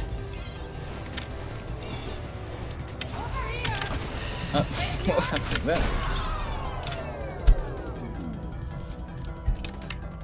Hang on, there's still something around. I don't even care, I just want this to be done. Holy shit! How many fucking virtues?! You know. That's also a problem. Well, that's not nearly as much of a problem as the virtue swarm that was just summoned!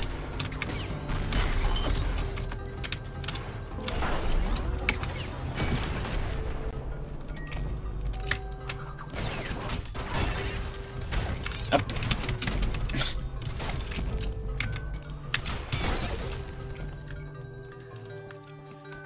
Oh. Yeah, you did it.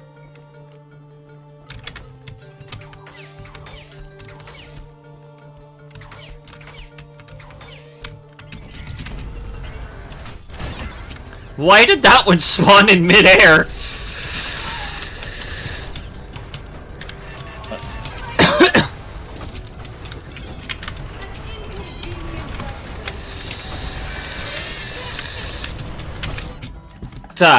Thanks. Thanks, game. Thanks, game. That's real fucking neat. Alright. Yeah, just spawn in a power in, like, the worst room for a power to be in.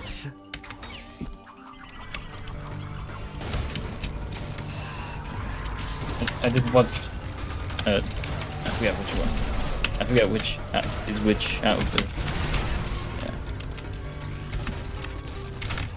What? I was just gonna say I watched that storage machine just fall. Ah. Oh, don't worry, that's not gonna be much of a problem. At least this time it wasn't a fucking magenta-style virtue swarm.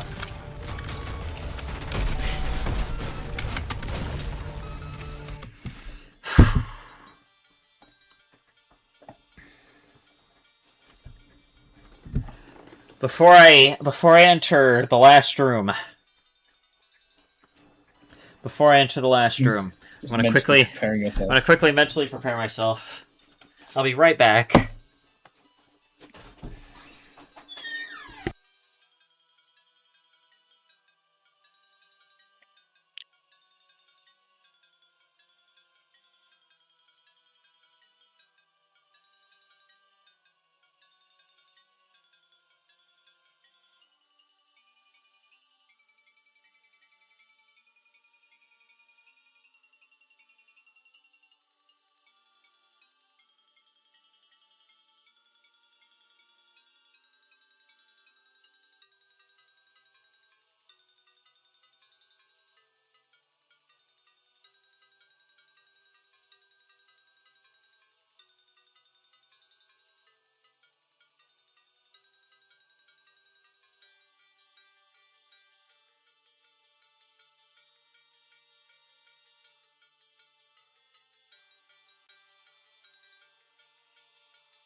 Alright, I'm back.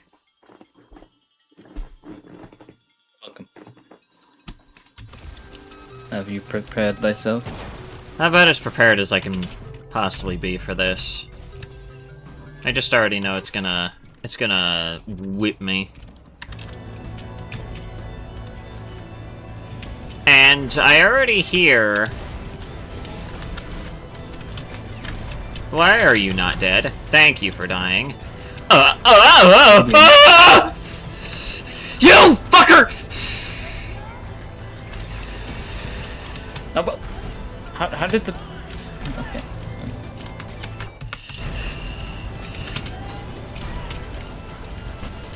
Jesus Christ. Okay, well, that didn't go over well. Jesus Christ, that was... There's a Craven on... There's a Craven on the board! There is a Craven on the board!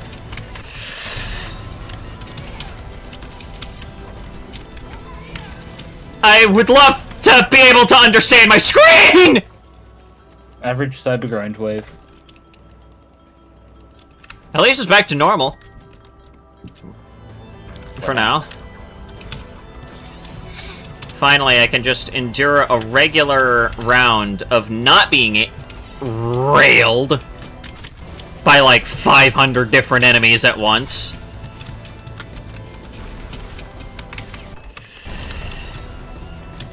But we are already on level 2, so that's already... Yeah, there's already a swords machine on the board. You're not supposed to show up until later. Well, yeah, that's because of the Maurice. You're not supposed to be here. Exactly, you're not supposed to be here. I don't even know what happened there, but whatever happened, I'm glad it helped me, maybe?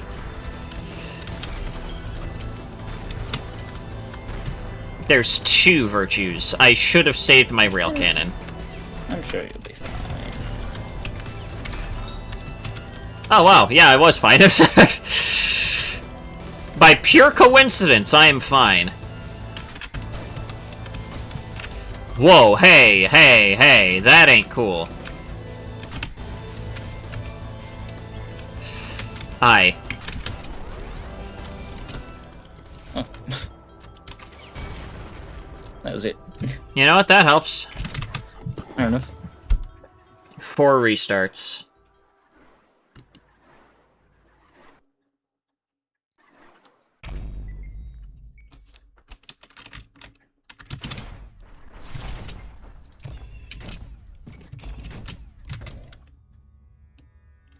Here we are. Holy shit, calm down. Well, listen, if you can't handle the fact that I'm an energetic gal, then, I don't know why you're here. Alright, V2, let's get this show on the road. At least the boss levels are untouched. For the most part. Well, from all of my experience so far, they haven't been altered too much. Okay, you. Well, just you wait until you get to 7-4. Well, naturally, because that's like the only one that has regular enemies. Along with this and 8-4. Oh, right, 8-4. So I'm sure the enemies in this level won't be too much of a problem. Oh, you little... Yeah, that's what you get. You get parried. You get parried.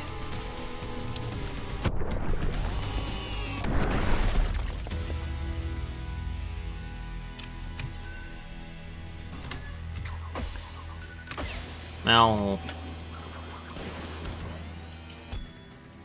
Oh, surprisingly enough, the enemies here are just normal.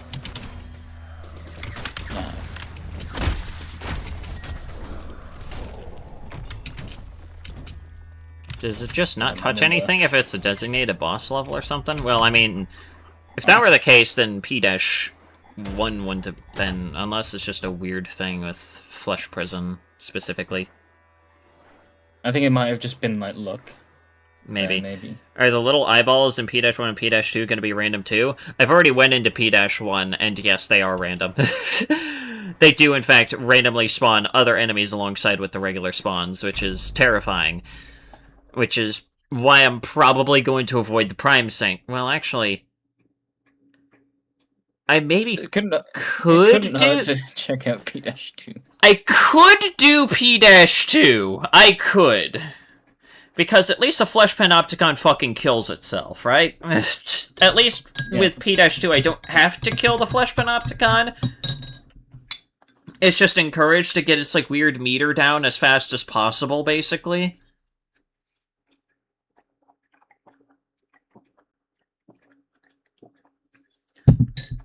However, that still is going to make whatever this is very difficult. So I'm strongly considering doing the secret level, at least for 5-1 here.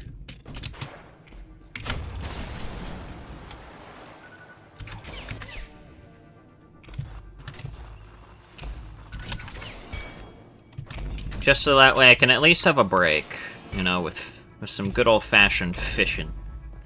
At the game? Game? I was moving so fast that I don't even know what happened there. I already have to restart the level. Good job. Cool, thanks, game.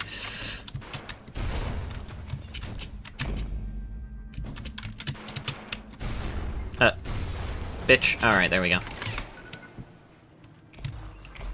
Whee! There's also been a lot of instances of, like, guttermen spawning on top of malicious faces, and both of them just fucking disappearing from existence.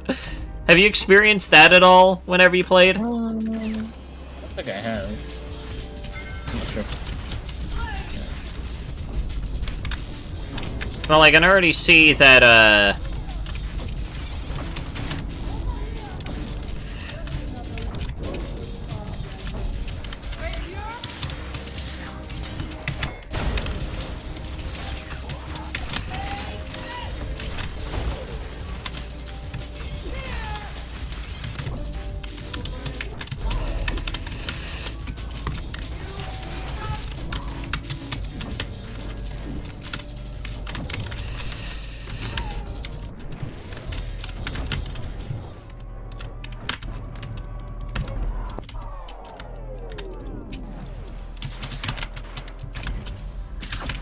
okay.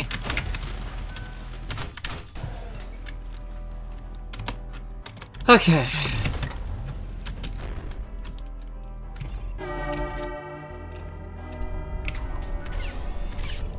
At least I didn't die. Ferryman fighting underwater is a weird scenery. Well, they do appear in Wrath, so I'm assuming it's probably normal. I don't know.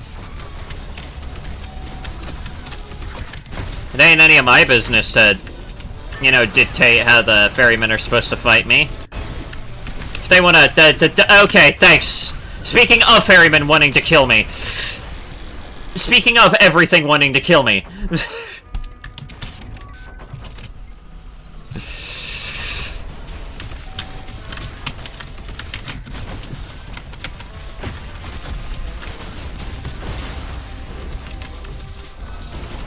I begun to notice that whenever there's Cerberus at all, and this shit is at least at level 2, it duplicates the Cerberus.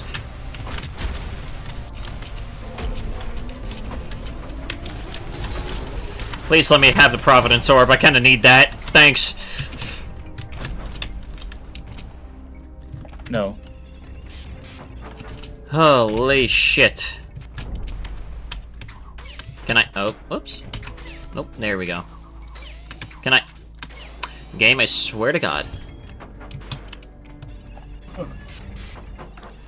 Alright, time for the only arena that isn't really touched by me lowering the water.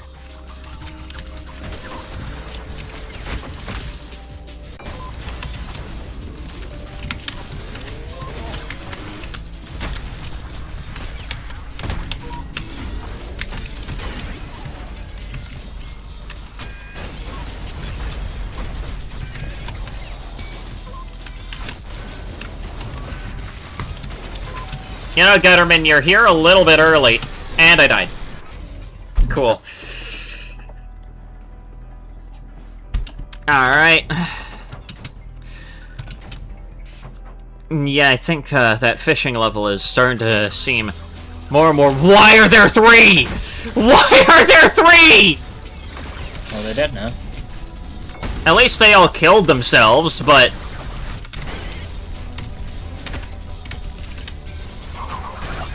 I just heard a Craven. I wonder how you get down.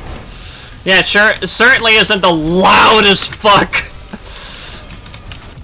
string grappling sound effect that they make whenever they spawn.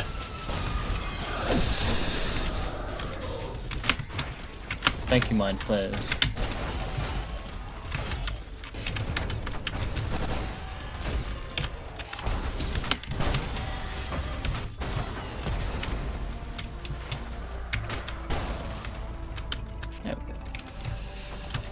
Okay.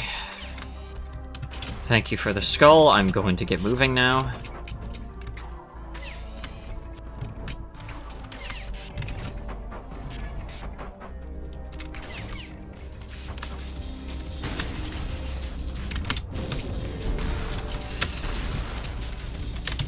Ah.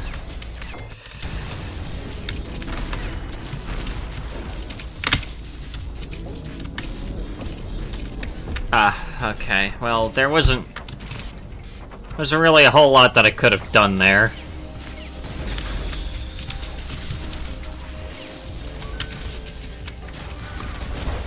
You're not supposed to be. Where'd the virtue go? I feel like I have no idea how this mod actually works, if I'm gonna be completely honest. All I'm guessing is that it makes things more difficult based on how good I'm playing, essentially. Yeah. However, it also just seems to do whatever the fuck it wants. Yeah. Just throw your balls at me, please. Thank you.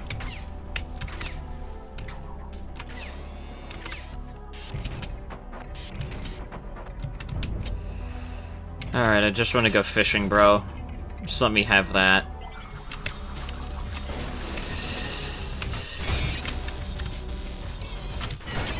Just did a loop there.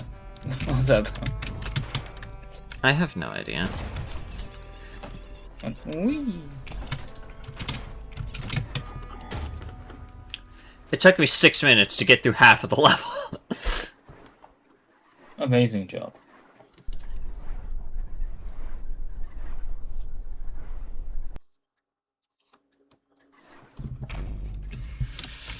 Alright, finally.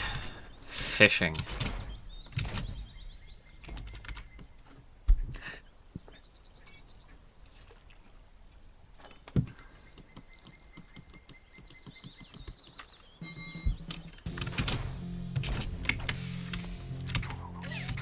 I could have caught that in midair. You do realize 5-3 is gonna be quite the experience with this.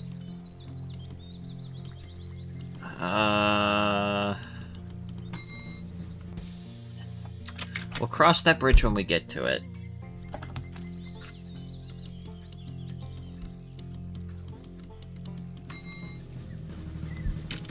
Hey, why does it just sometimes take ages to get either a piece of fish or a... You know, it just kind of depends on what the game wants from you. So you go for the overheal? Is there an overheal in 5-1? I genuinely don't remember. Yeah, there is in like the virtue room. Ah.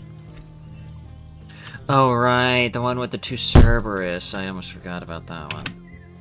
Yeah. Well, it's not like I would have needed it anyways, and I don't really think it would have helped all that much. Yeah. The sheer amount of enemies that this mod is throwing at me, I don't think an extra 100 health would have actually been that beneficial.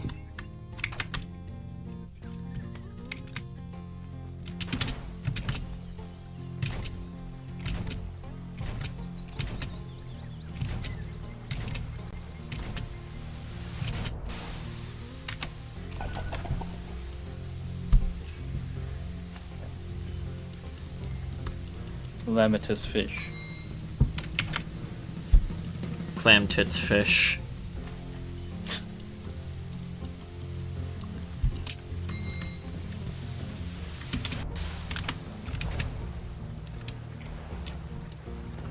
Bomb. Alrighty. Now I need to. What is that fucking doing? Jesus Christ. Here's my Terraria bomb fish.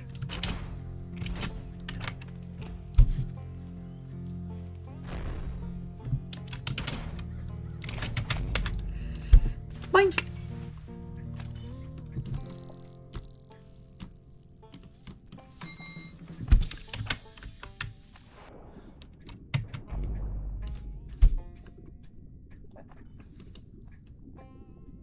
Time to get the Markiplier fish.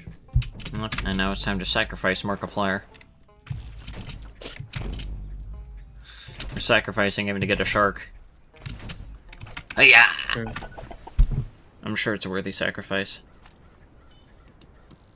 It's worth it, I swear. I don't know what happened there. Me neither, but whatever. Anyway, time to take Blow High with you.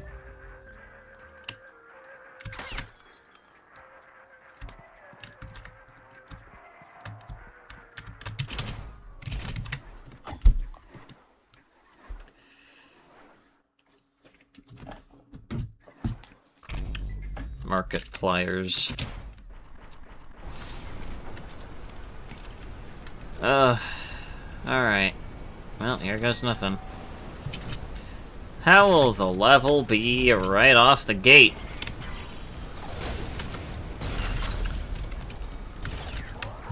I'm sorry, I just saw that poor sentry fall into the abyss. I'm sorry, excuse me? You can't just ignore getting punted into the fucking water! Get in there! Oh, they did.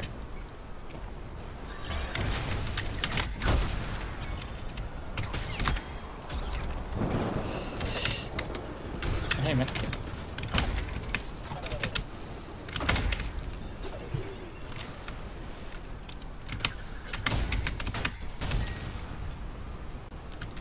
Alright, anyways.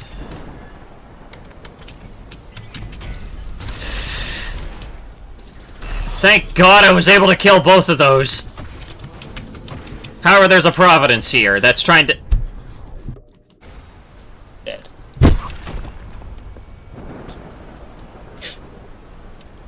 Why did I just hear the sound of a Craven?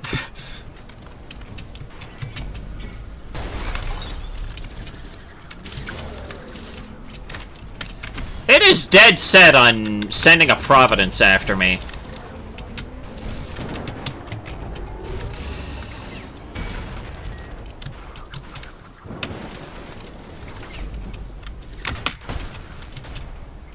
I guess the game really likes Providence. It's just weird. I guess so. Excuse me.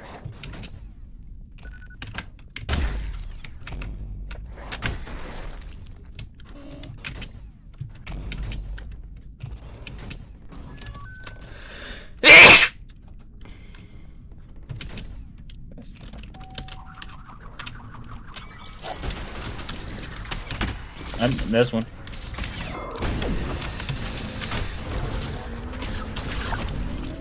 How the fuck?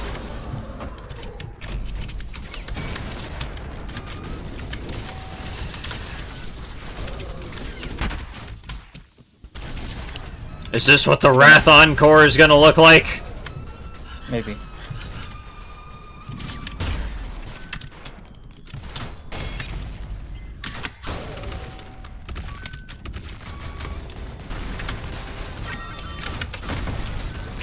Okay, give me a break! Everyone decided to say hi a bit early. I guess he knows what I would have done. And now he's dead. Dead. Quite unfortunate for him, if I do say so myself.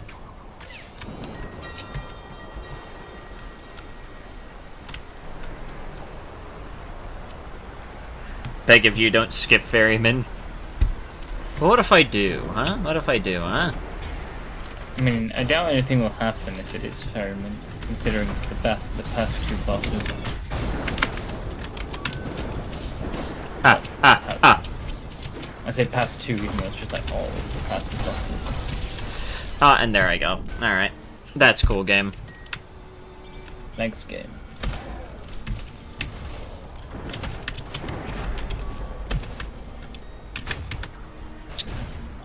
I did see another mod. Like.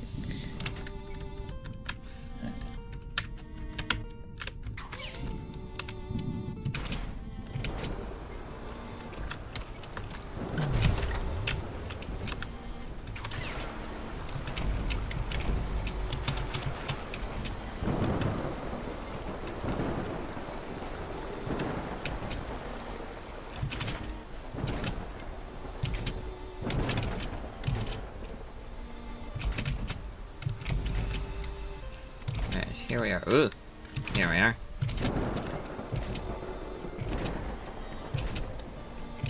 Alright, Try the Ferryman. one.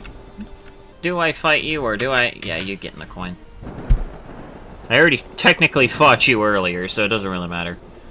Yeah, plus nothing will have changed anyway about the fight. I win. I do my own thing on this channel. Alright, 5-3, one of my favorite levels. Let's go. Let's see how this can be ruined. Okay, well, that's one way to start it. Just have a sentry try and fuck me right out the gate. Where's the... You... I'm sorry, but why are my coins just avoiding trying to hit the fucking street cleaners?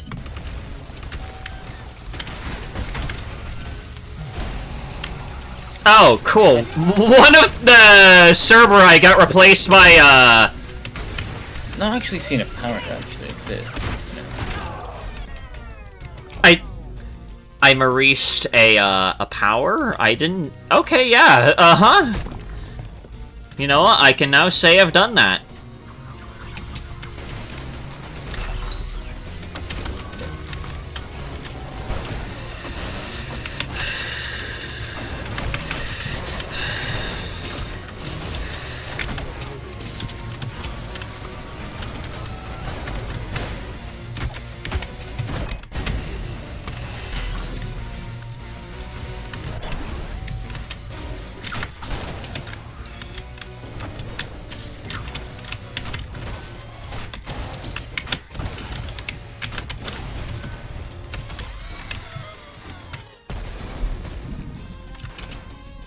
Okay, well, we're already starting off quite strong. Whoa! What the fuck? Hey! I thought I fucking paid you off! You're supposed to be like the Mormon Mafia! You're supposed to obey me!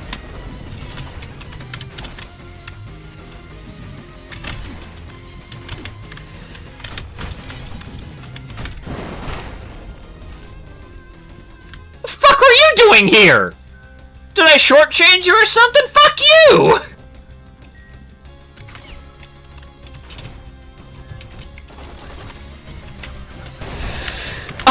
Okay!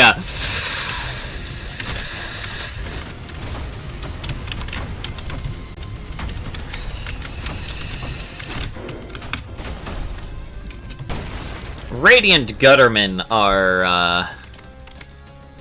a thing created only by the most sadistic motherfuckers known to man. Otherwise known as Hakita. That is true. I hear a Craven. I heard a Craven. Is there a Craven around? Is there another Craven around?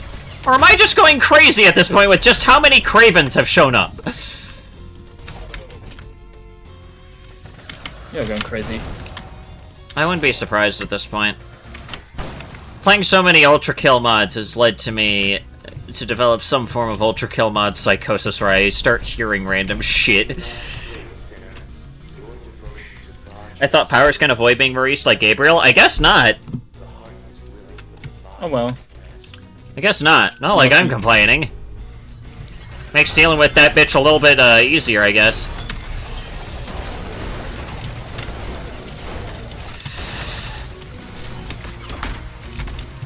You know, if you can understand anything that's even happening right here...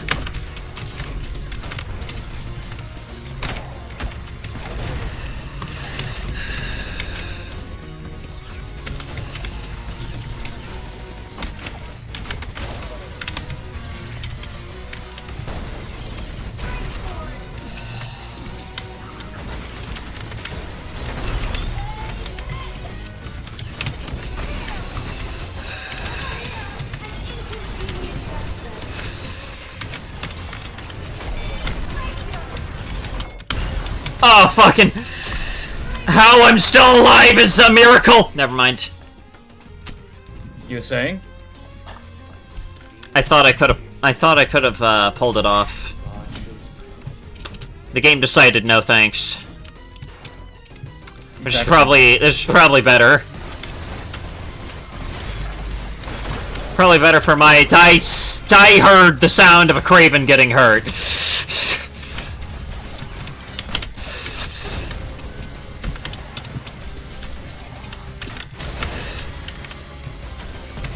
Nice aim there, Sentry.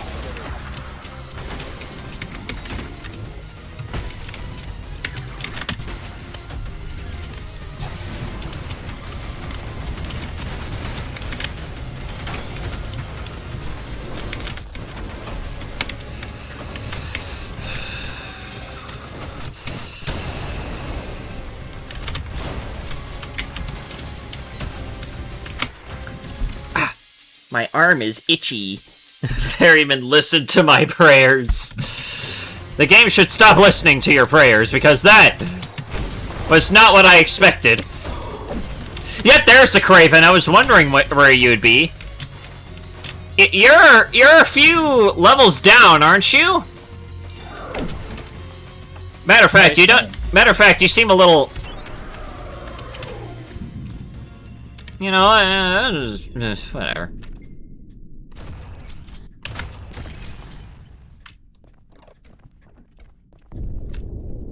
Holy shit, I pulled it off.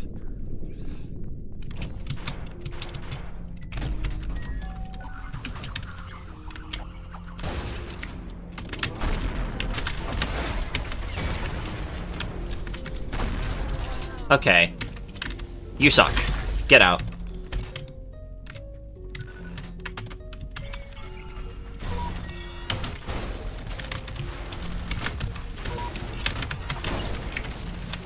You know, this lineup... That lineup could have been so much worse. I'm just surprised it wasn't. You know, like, well, actually, no, this isn't...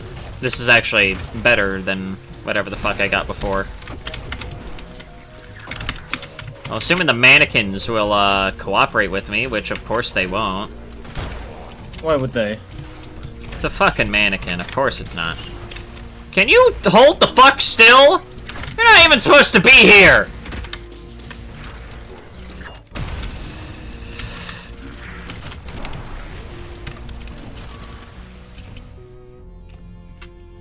What the fuck was that creature? That was a Craven! I don't know why Cravens are appearing, but you know what? Sure, it adds in a little bit of extra chaos into the mix. How? Are you are we being dead ass? This is where it saved me?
Oh.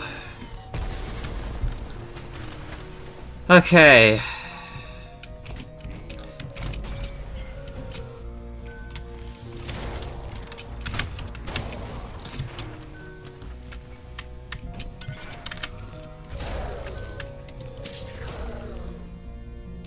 Guessing the game was just not expecting me to royally fuck up that much.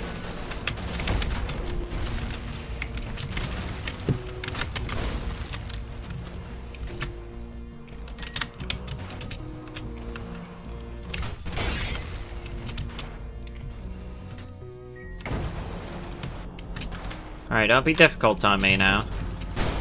Good, you're gonna be fairly simple. They're fairly simple.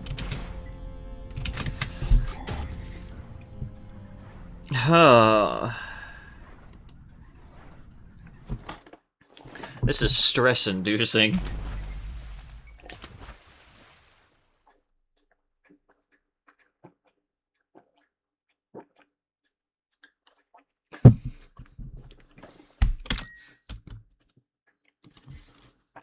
One thing I want to see here. What is unknown enemy types?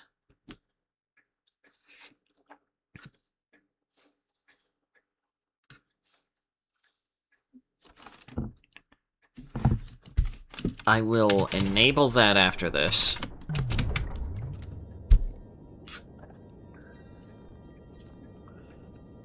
Leviathan time. It should be easy. It's just Leviathan.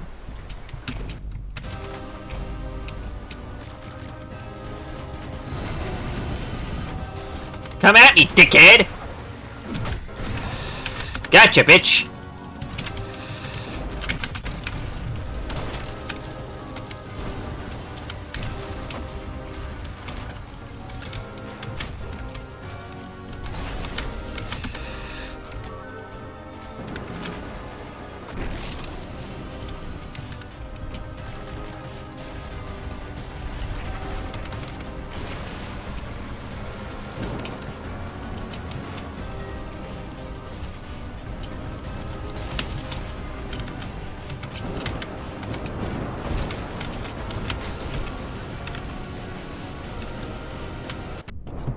And we still win.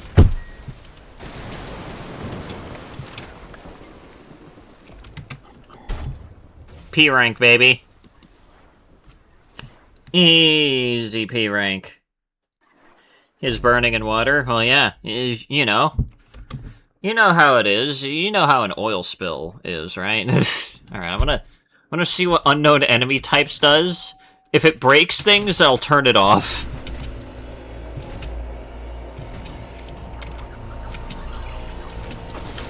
Which will be fine.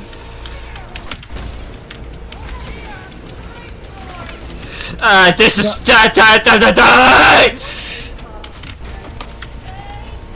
You know, I'm surprised it hasn't spawned something like an insurrectionist or like a mirror reaper.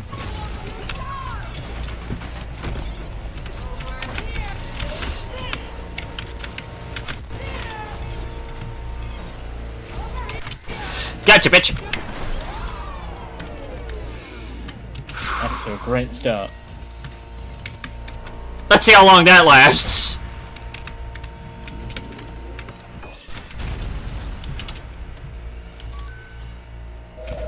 This room is going to be interesting.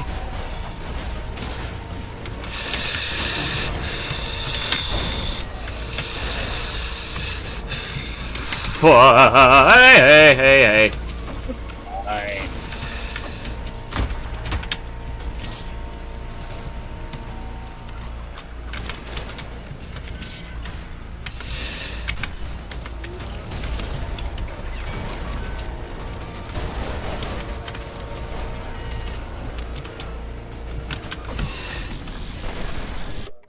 Okay. And that's why I don't use saws. Again, I don't even think that was a saw problem there. Oh, why are you in here?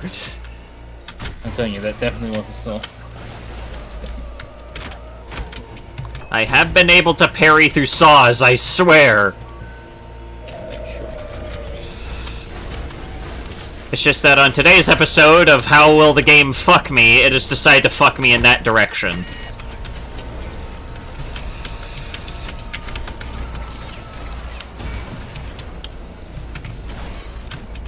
Nice aim there, Sentry.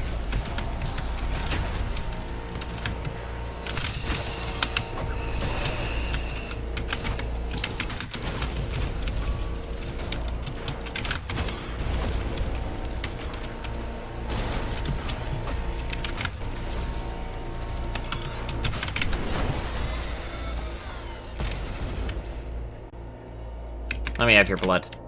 Let me have your blood! Thank you.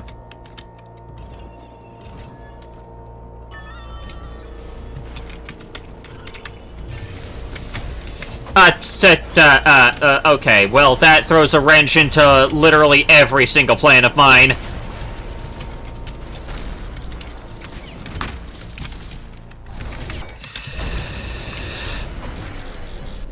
Okay.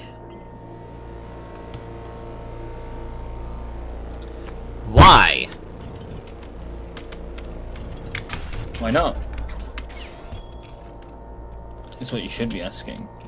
Just a random-ass Providence showing up just to fuck me over? Alright.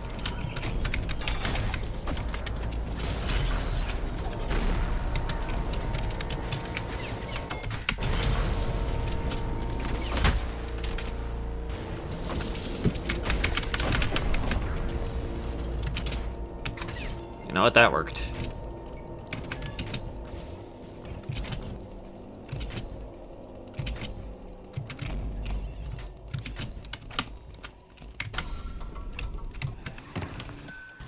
I just remembered that the last... Okay, yeah. Last row of 6-1 is gonna be... That's gonna be interesting to witness. Also, it's already starting off with the combat theme, so that's already filling me with all sorts of confidence right now. I'm sure you'll be fine. Hey! Fucking hi, asshole!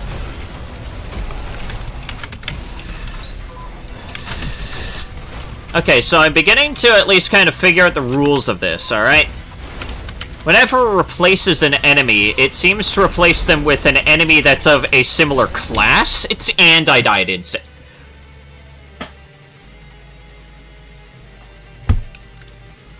Excuse me, game?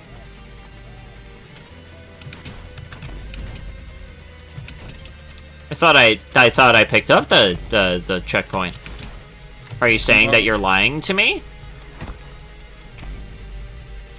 Yep, the game is lying to you.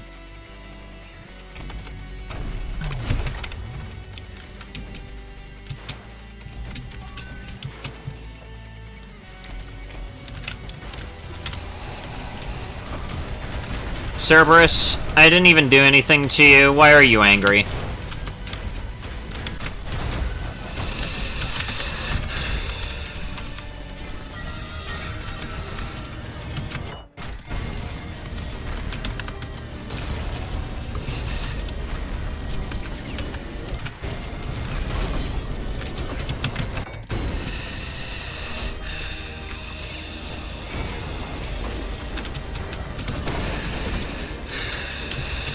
Oh, my frames!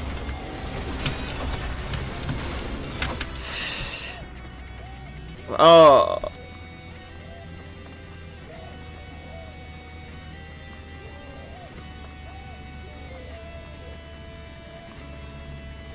You just prioritize the sentry over the malicious face? Yeah, that's how I play the game. It's not like... There are iframes. Malicious faces are really only dangerous to other enemies. Oh, that's not what I wanted to do there.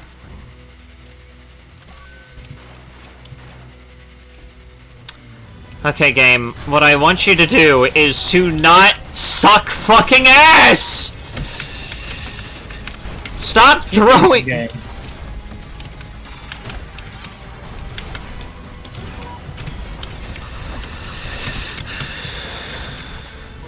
Get the fuck off of here.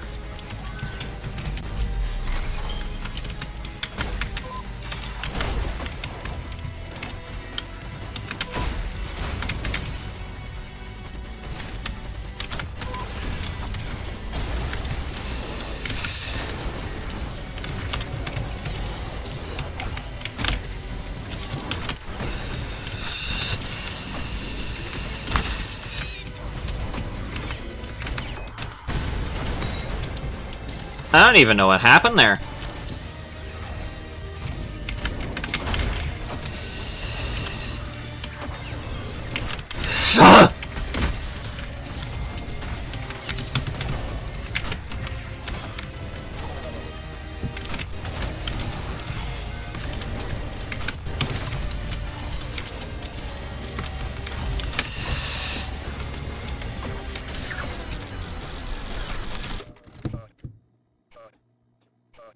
No, I didn't forget the Red Skull. The Red Skull is still on the pedestal. What are you talking about? You know what? Forget the fucking last room of this goddamn level. The fucking first major arena here is kicking my ass. It's assigned to summon in literally all of the most annoying fuckers ever. Finally, it's at least back to normal. For once, I'm rewarded for dying.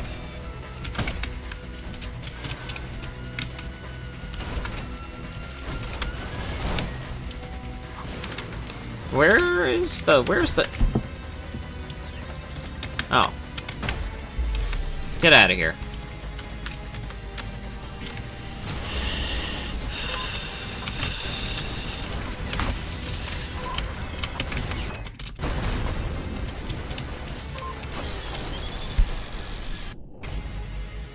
Okay, I'm beginning to think that doing this is not going to be possible, because why?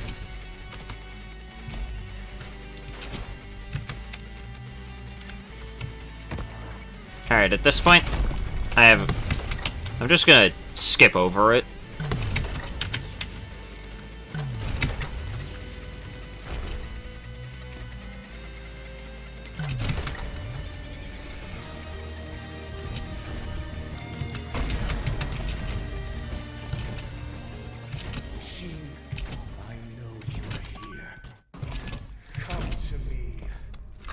I just want this level to end, bro.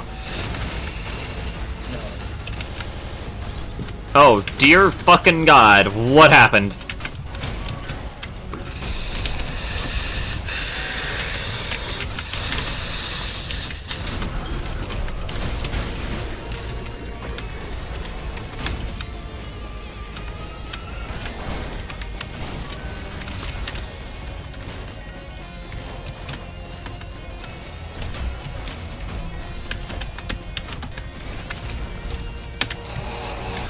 Oh!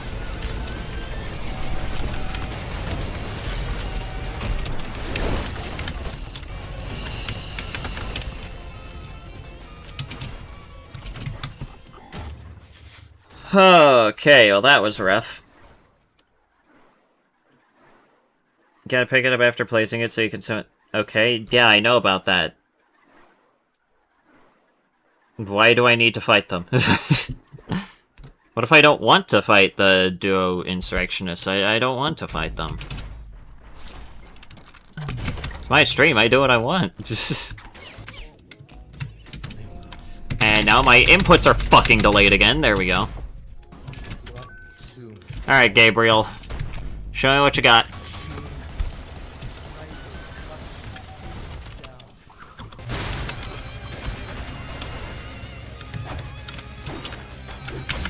Oh, why are you so fast?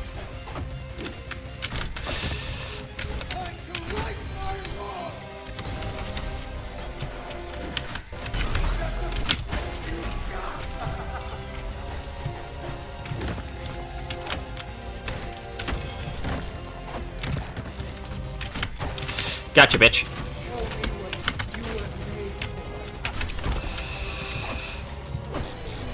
Oh, ignore that. Acknowledge that.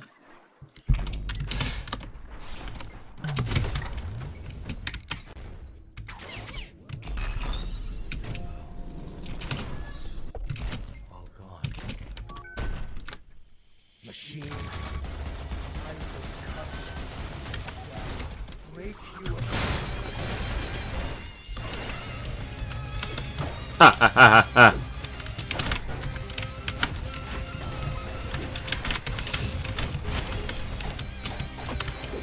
And it's delaying my... Oh my god, stop it! Stop! What is with this game, and whenever I play modded, it decides to delay my inputs by like a full 500, like, seconds out of absolutely nowhere. Just no warning at all. Suddenly, hey... Do you just not want to be able to move at all? No. Because this game certainly does not want me to move at all.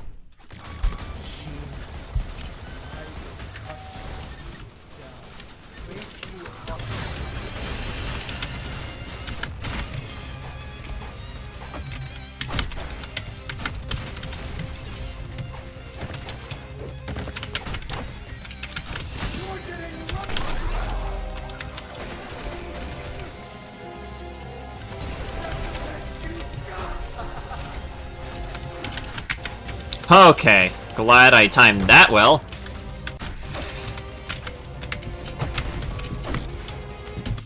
God fucking damn it. It doesn't even affect the bosses. Why are they so much more difficult now?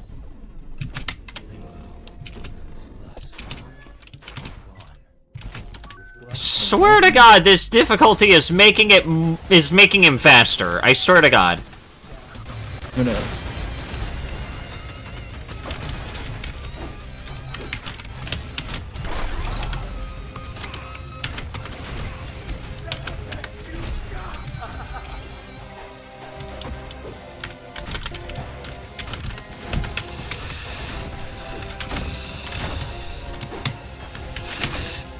Can you, like, not do that for, like, 5 seconds? Like, can I not be more fragile than fucking ceramic?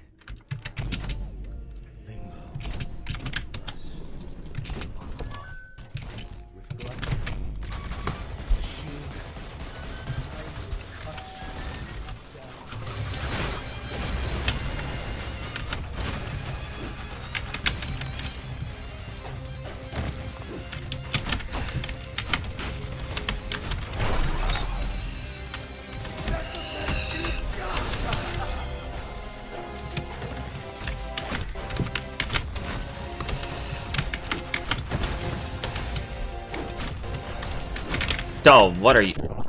There we go, done.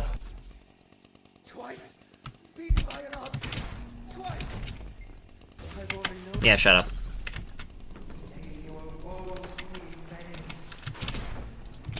Okay. There we go.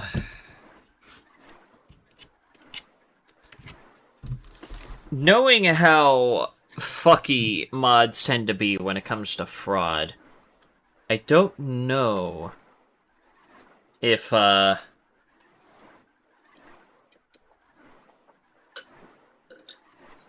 don't know if I'll be able to go through fraud on this, but we'll see. We'll go through violence. Fine, you'll be fine. We'll go through violence, and then we'll see what happens.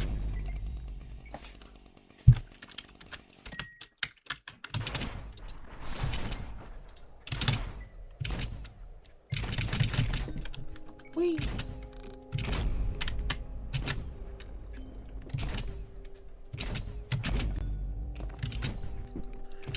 Okay, and now grab that. The game is already jittering a bit. That is not filling me with confidence. Sorry about it. Ah ha ha! Yep, that didn't last too long, now did it? Let the fucking commence!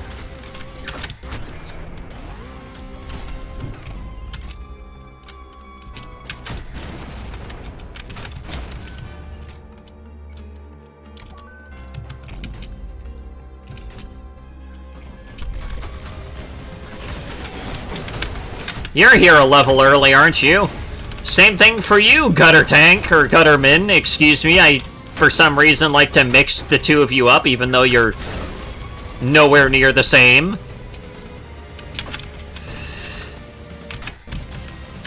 They both have Gutter in the name, close enough. No, that's not... Whatever. Sure, yeah, we'll go with that. There's a province!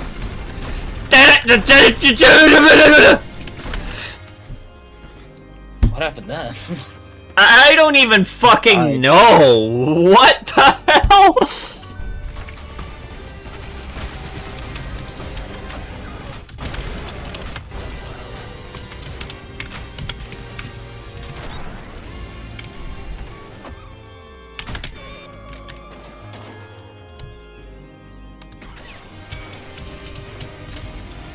Okay, please let there just be one virtue. Thank you. See, I can parry while in the saws. You can parry while you're in the saws. I'm telling you, that's a thing that you can do. What enemies are what the fuck?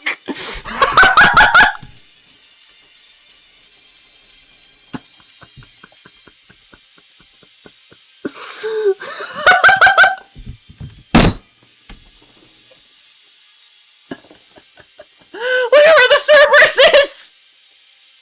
Look where this fucker is! Look at him!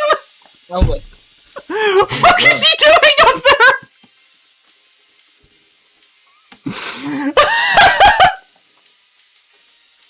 Someone help him. Fuck is he doing up there? There's also just a Cerberus on his side!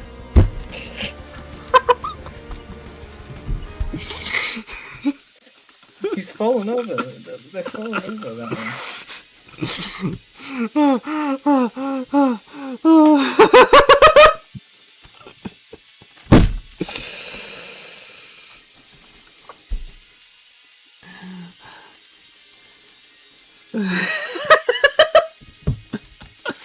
How does that even fucking happen?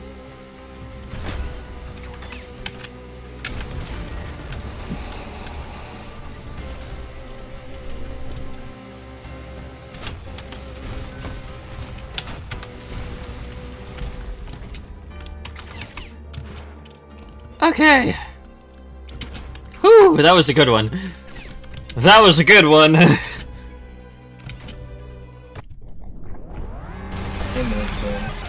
Oh, fucking!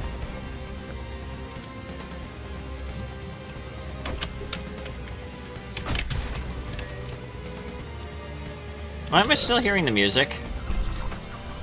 Probably because an enemy clipped into the ground. Probably. I wouldn't be surprised.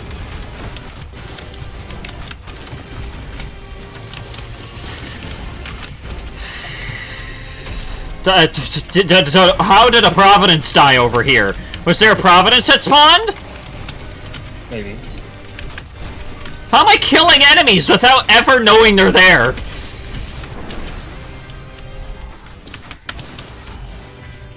I have a very specific set of skills that allow me to have dementia, apparently. Alright, there we go. So far, it's being a little bit kinder to me than it has been. I say with all too much confidence.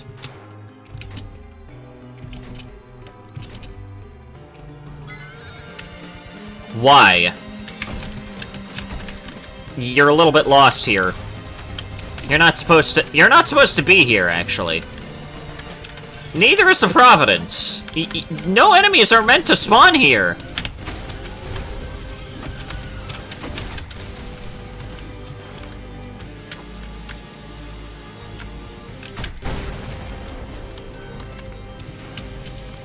Die.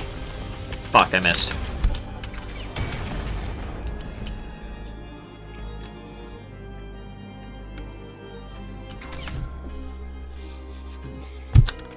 Okay.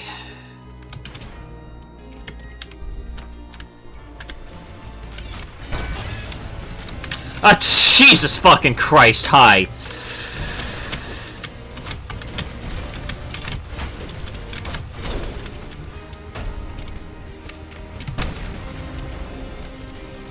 I've never realized just how terrifying an enraged Gutterman is.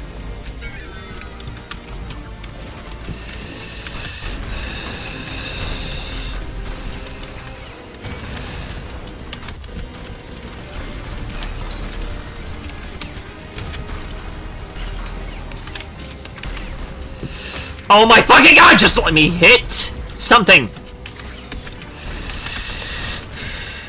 Preferably an enemy, please.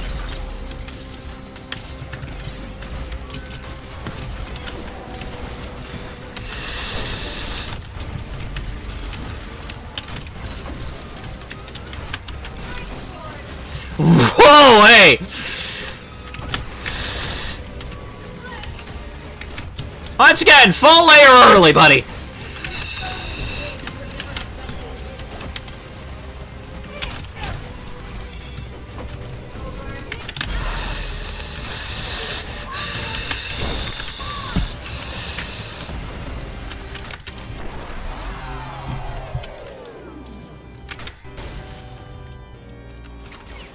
Okay, the fact that I somehow survived that is surprising. I should have died there. I genuinely should have died there. Oh, whoops,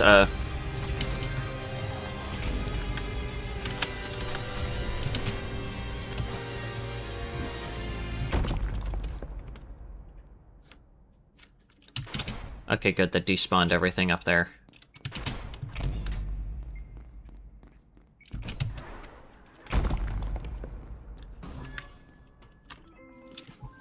Alright, be simple with me, Minotaur.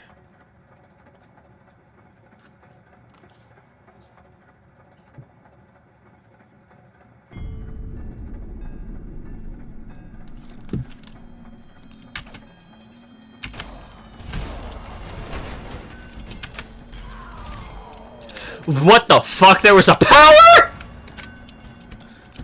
Not anymore. That's why I said there was a power. There was also Radiant Sentry there. You know what? That's not my problem anymore.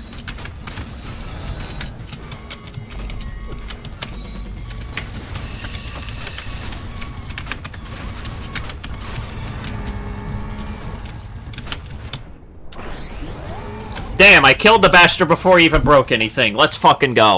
New record on the Minotaur right there. Why did they turn... He's dead. Why did they kill John Stray? That wasn't a stray there. There's usually a stray there. What happened to him? Because I killed him before any of the, carts broke. Fair enough. Poor John Stray. Dead. That has to be a new record for me killing the Minotaur. Jesus Christ.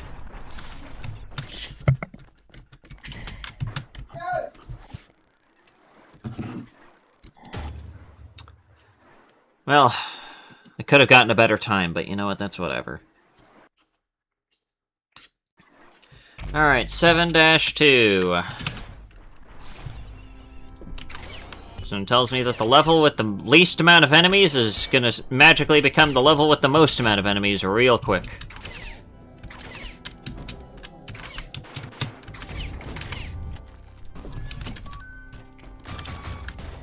What will you throw at me? Ah. You'll make the Gutterman Radiant. That's what you'll do.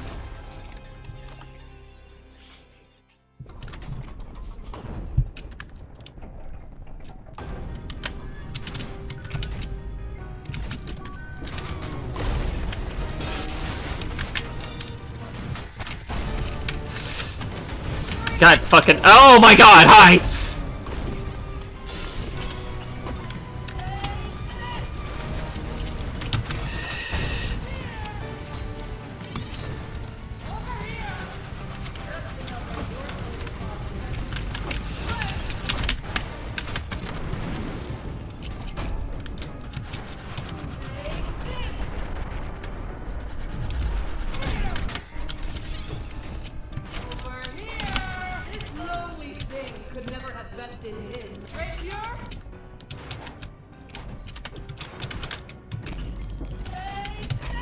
Yeah, go ahead. Oh, you little...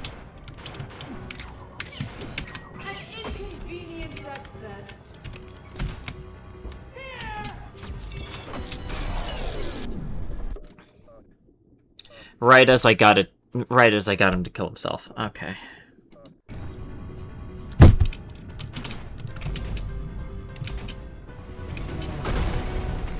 Why is the checkpoint there?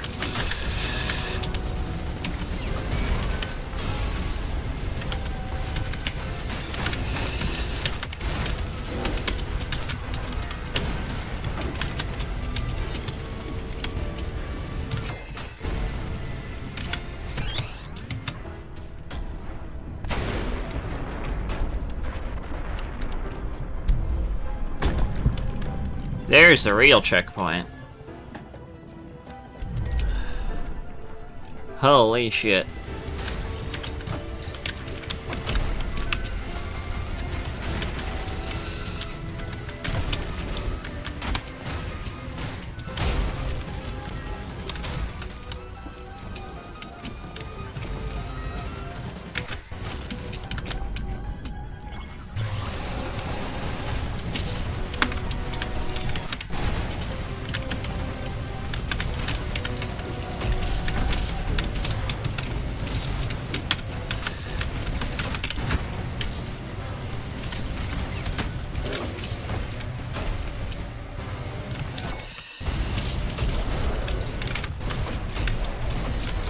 Ah. Alright.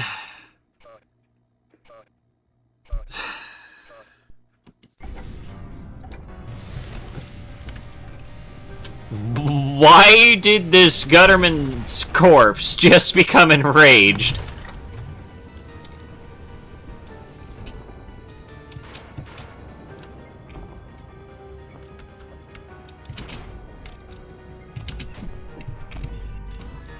No, we'll just skip all of that and just go straight to,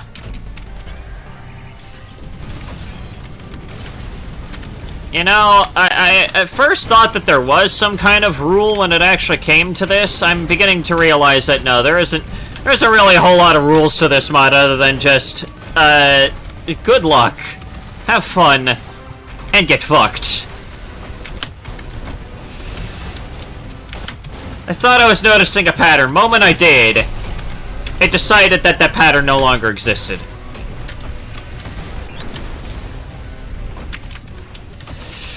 And there I go dying again. Okay.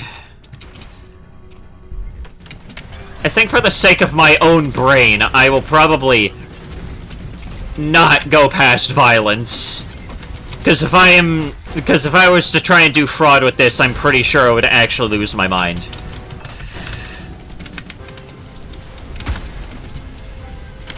Nice aim there. Matter of fact, that was actually really helpful there, Sentry. Can you, like, keep killing every enemy in the room?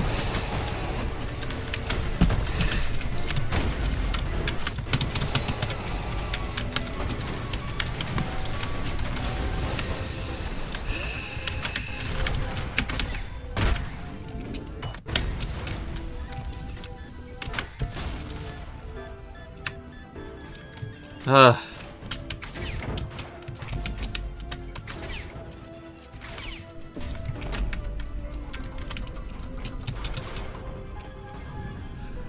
Grab the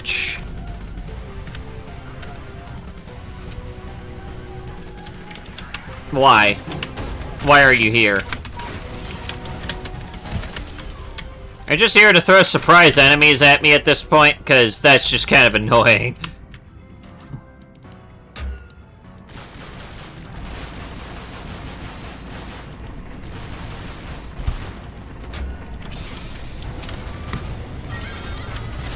Ah, yes. Okay, I'm glad I started off with this side, because otherwise it would probably just be...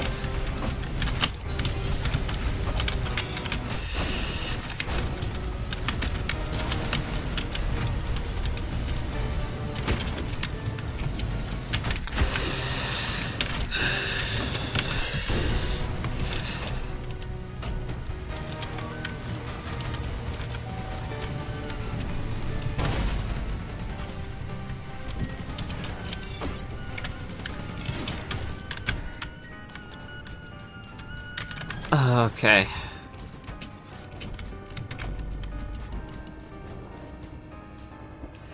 This whole entire... Oh my god. Ugh. Oops, I accidentally lowered my headphone volume. That's not what I wanted to do. Boink! Boink!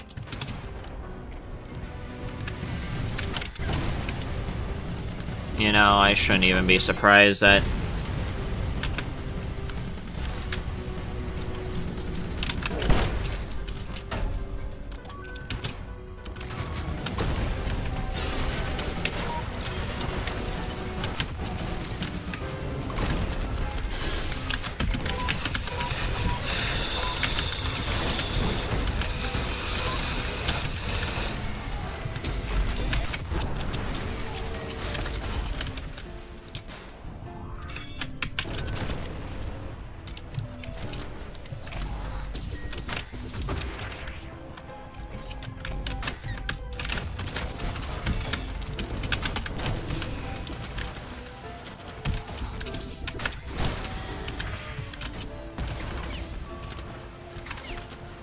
Oh boy. Sorry that I haven't had a whole lot of, like, crazy commentary or anything along those lines. This is just so much to try- What spawned in now?!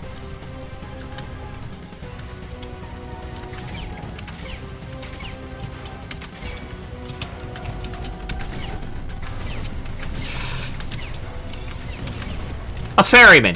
Why is there a ferryman? Where is there a ferryman?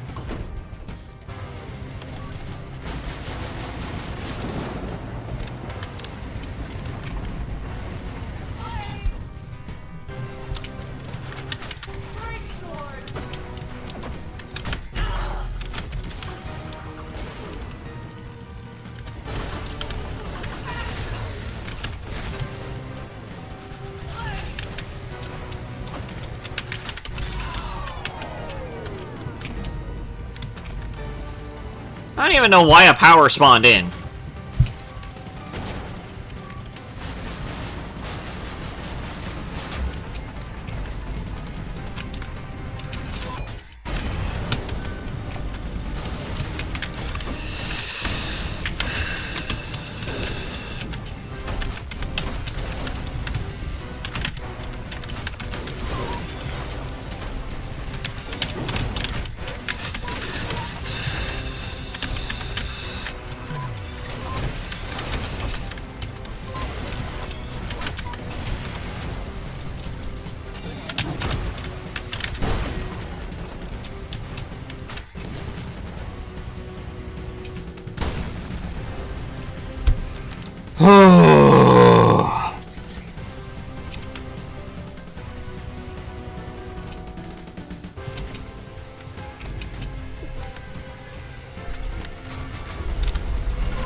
Whoa! Whoa!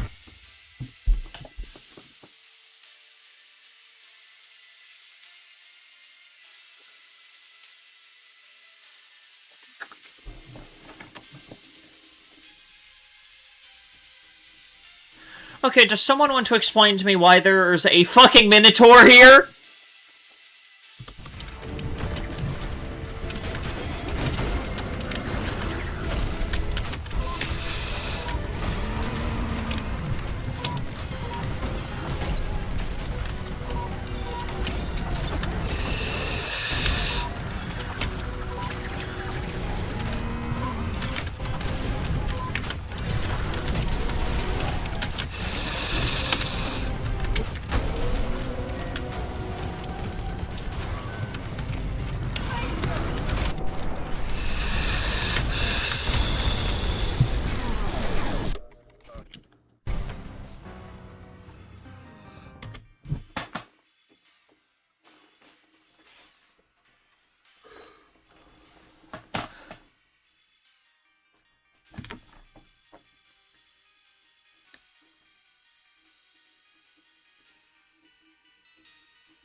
And I think to give my brain a break.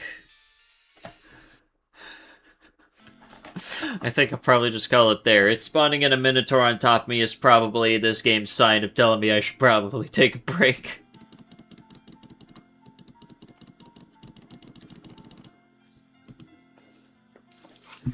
Probably this game's way of saying, you know what, Stealth? Hop off, take a break, rest.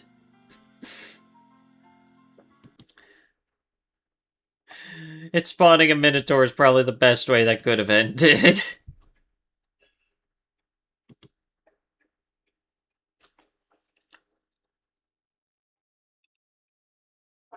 God, that's a fun mod, but God, does that get chaotic real fast.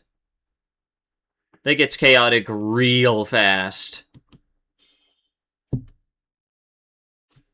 You could probably modify it in a way so that way it's not that chaotic, but dear God. It goes ham real fast, but it's really good. If you guys want to know what that mod is, it's called the Level Death mod, I think.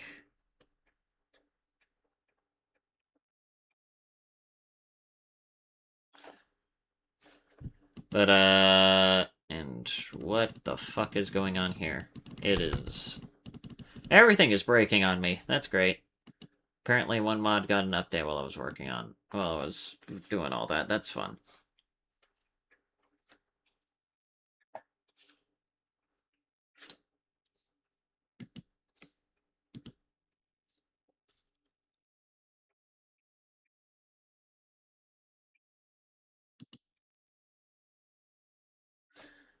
Cool, that's great.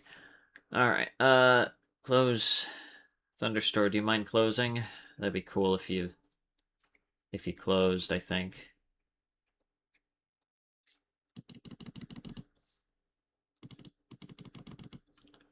Fine, I'll just force shut down. I don't fucking care. Oh boy.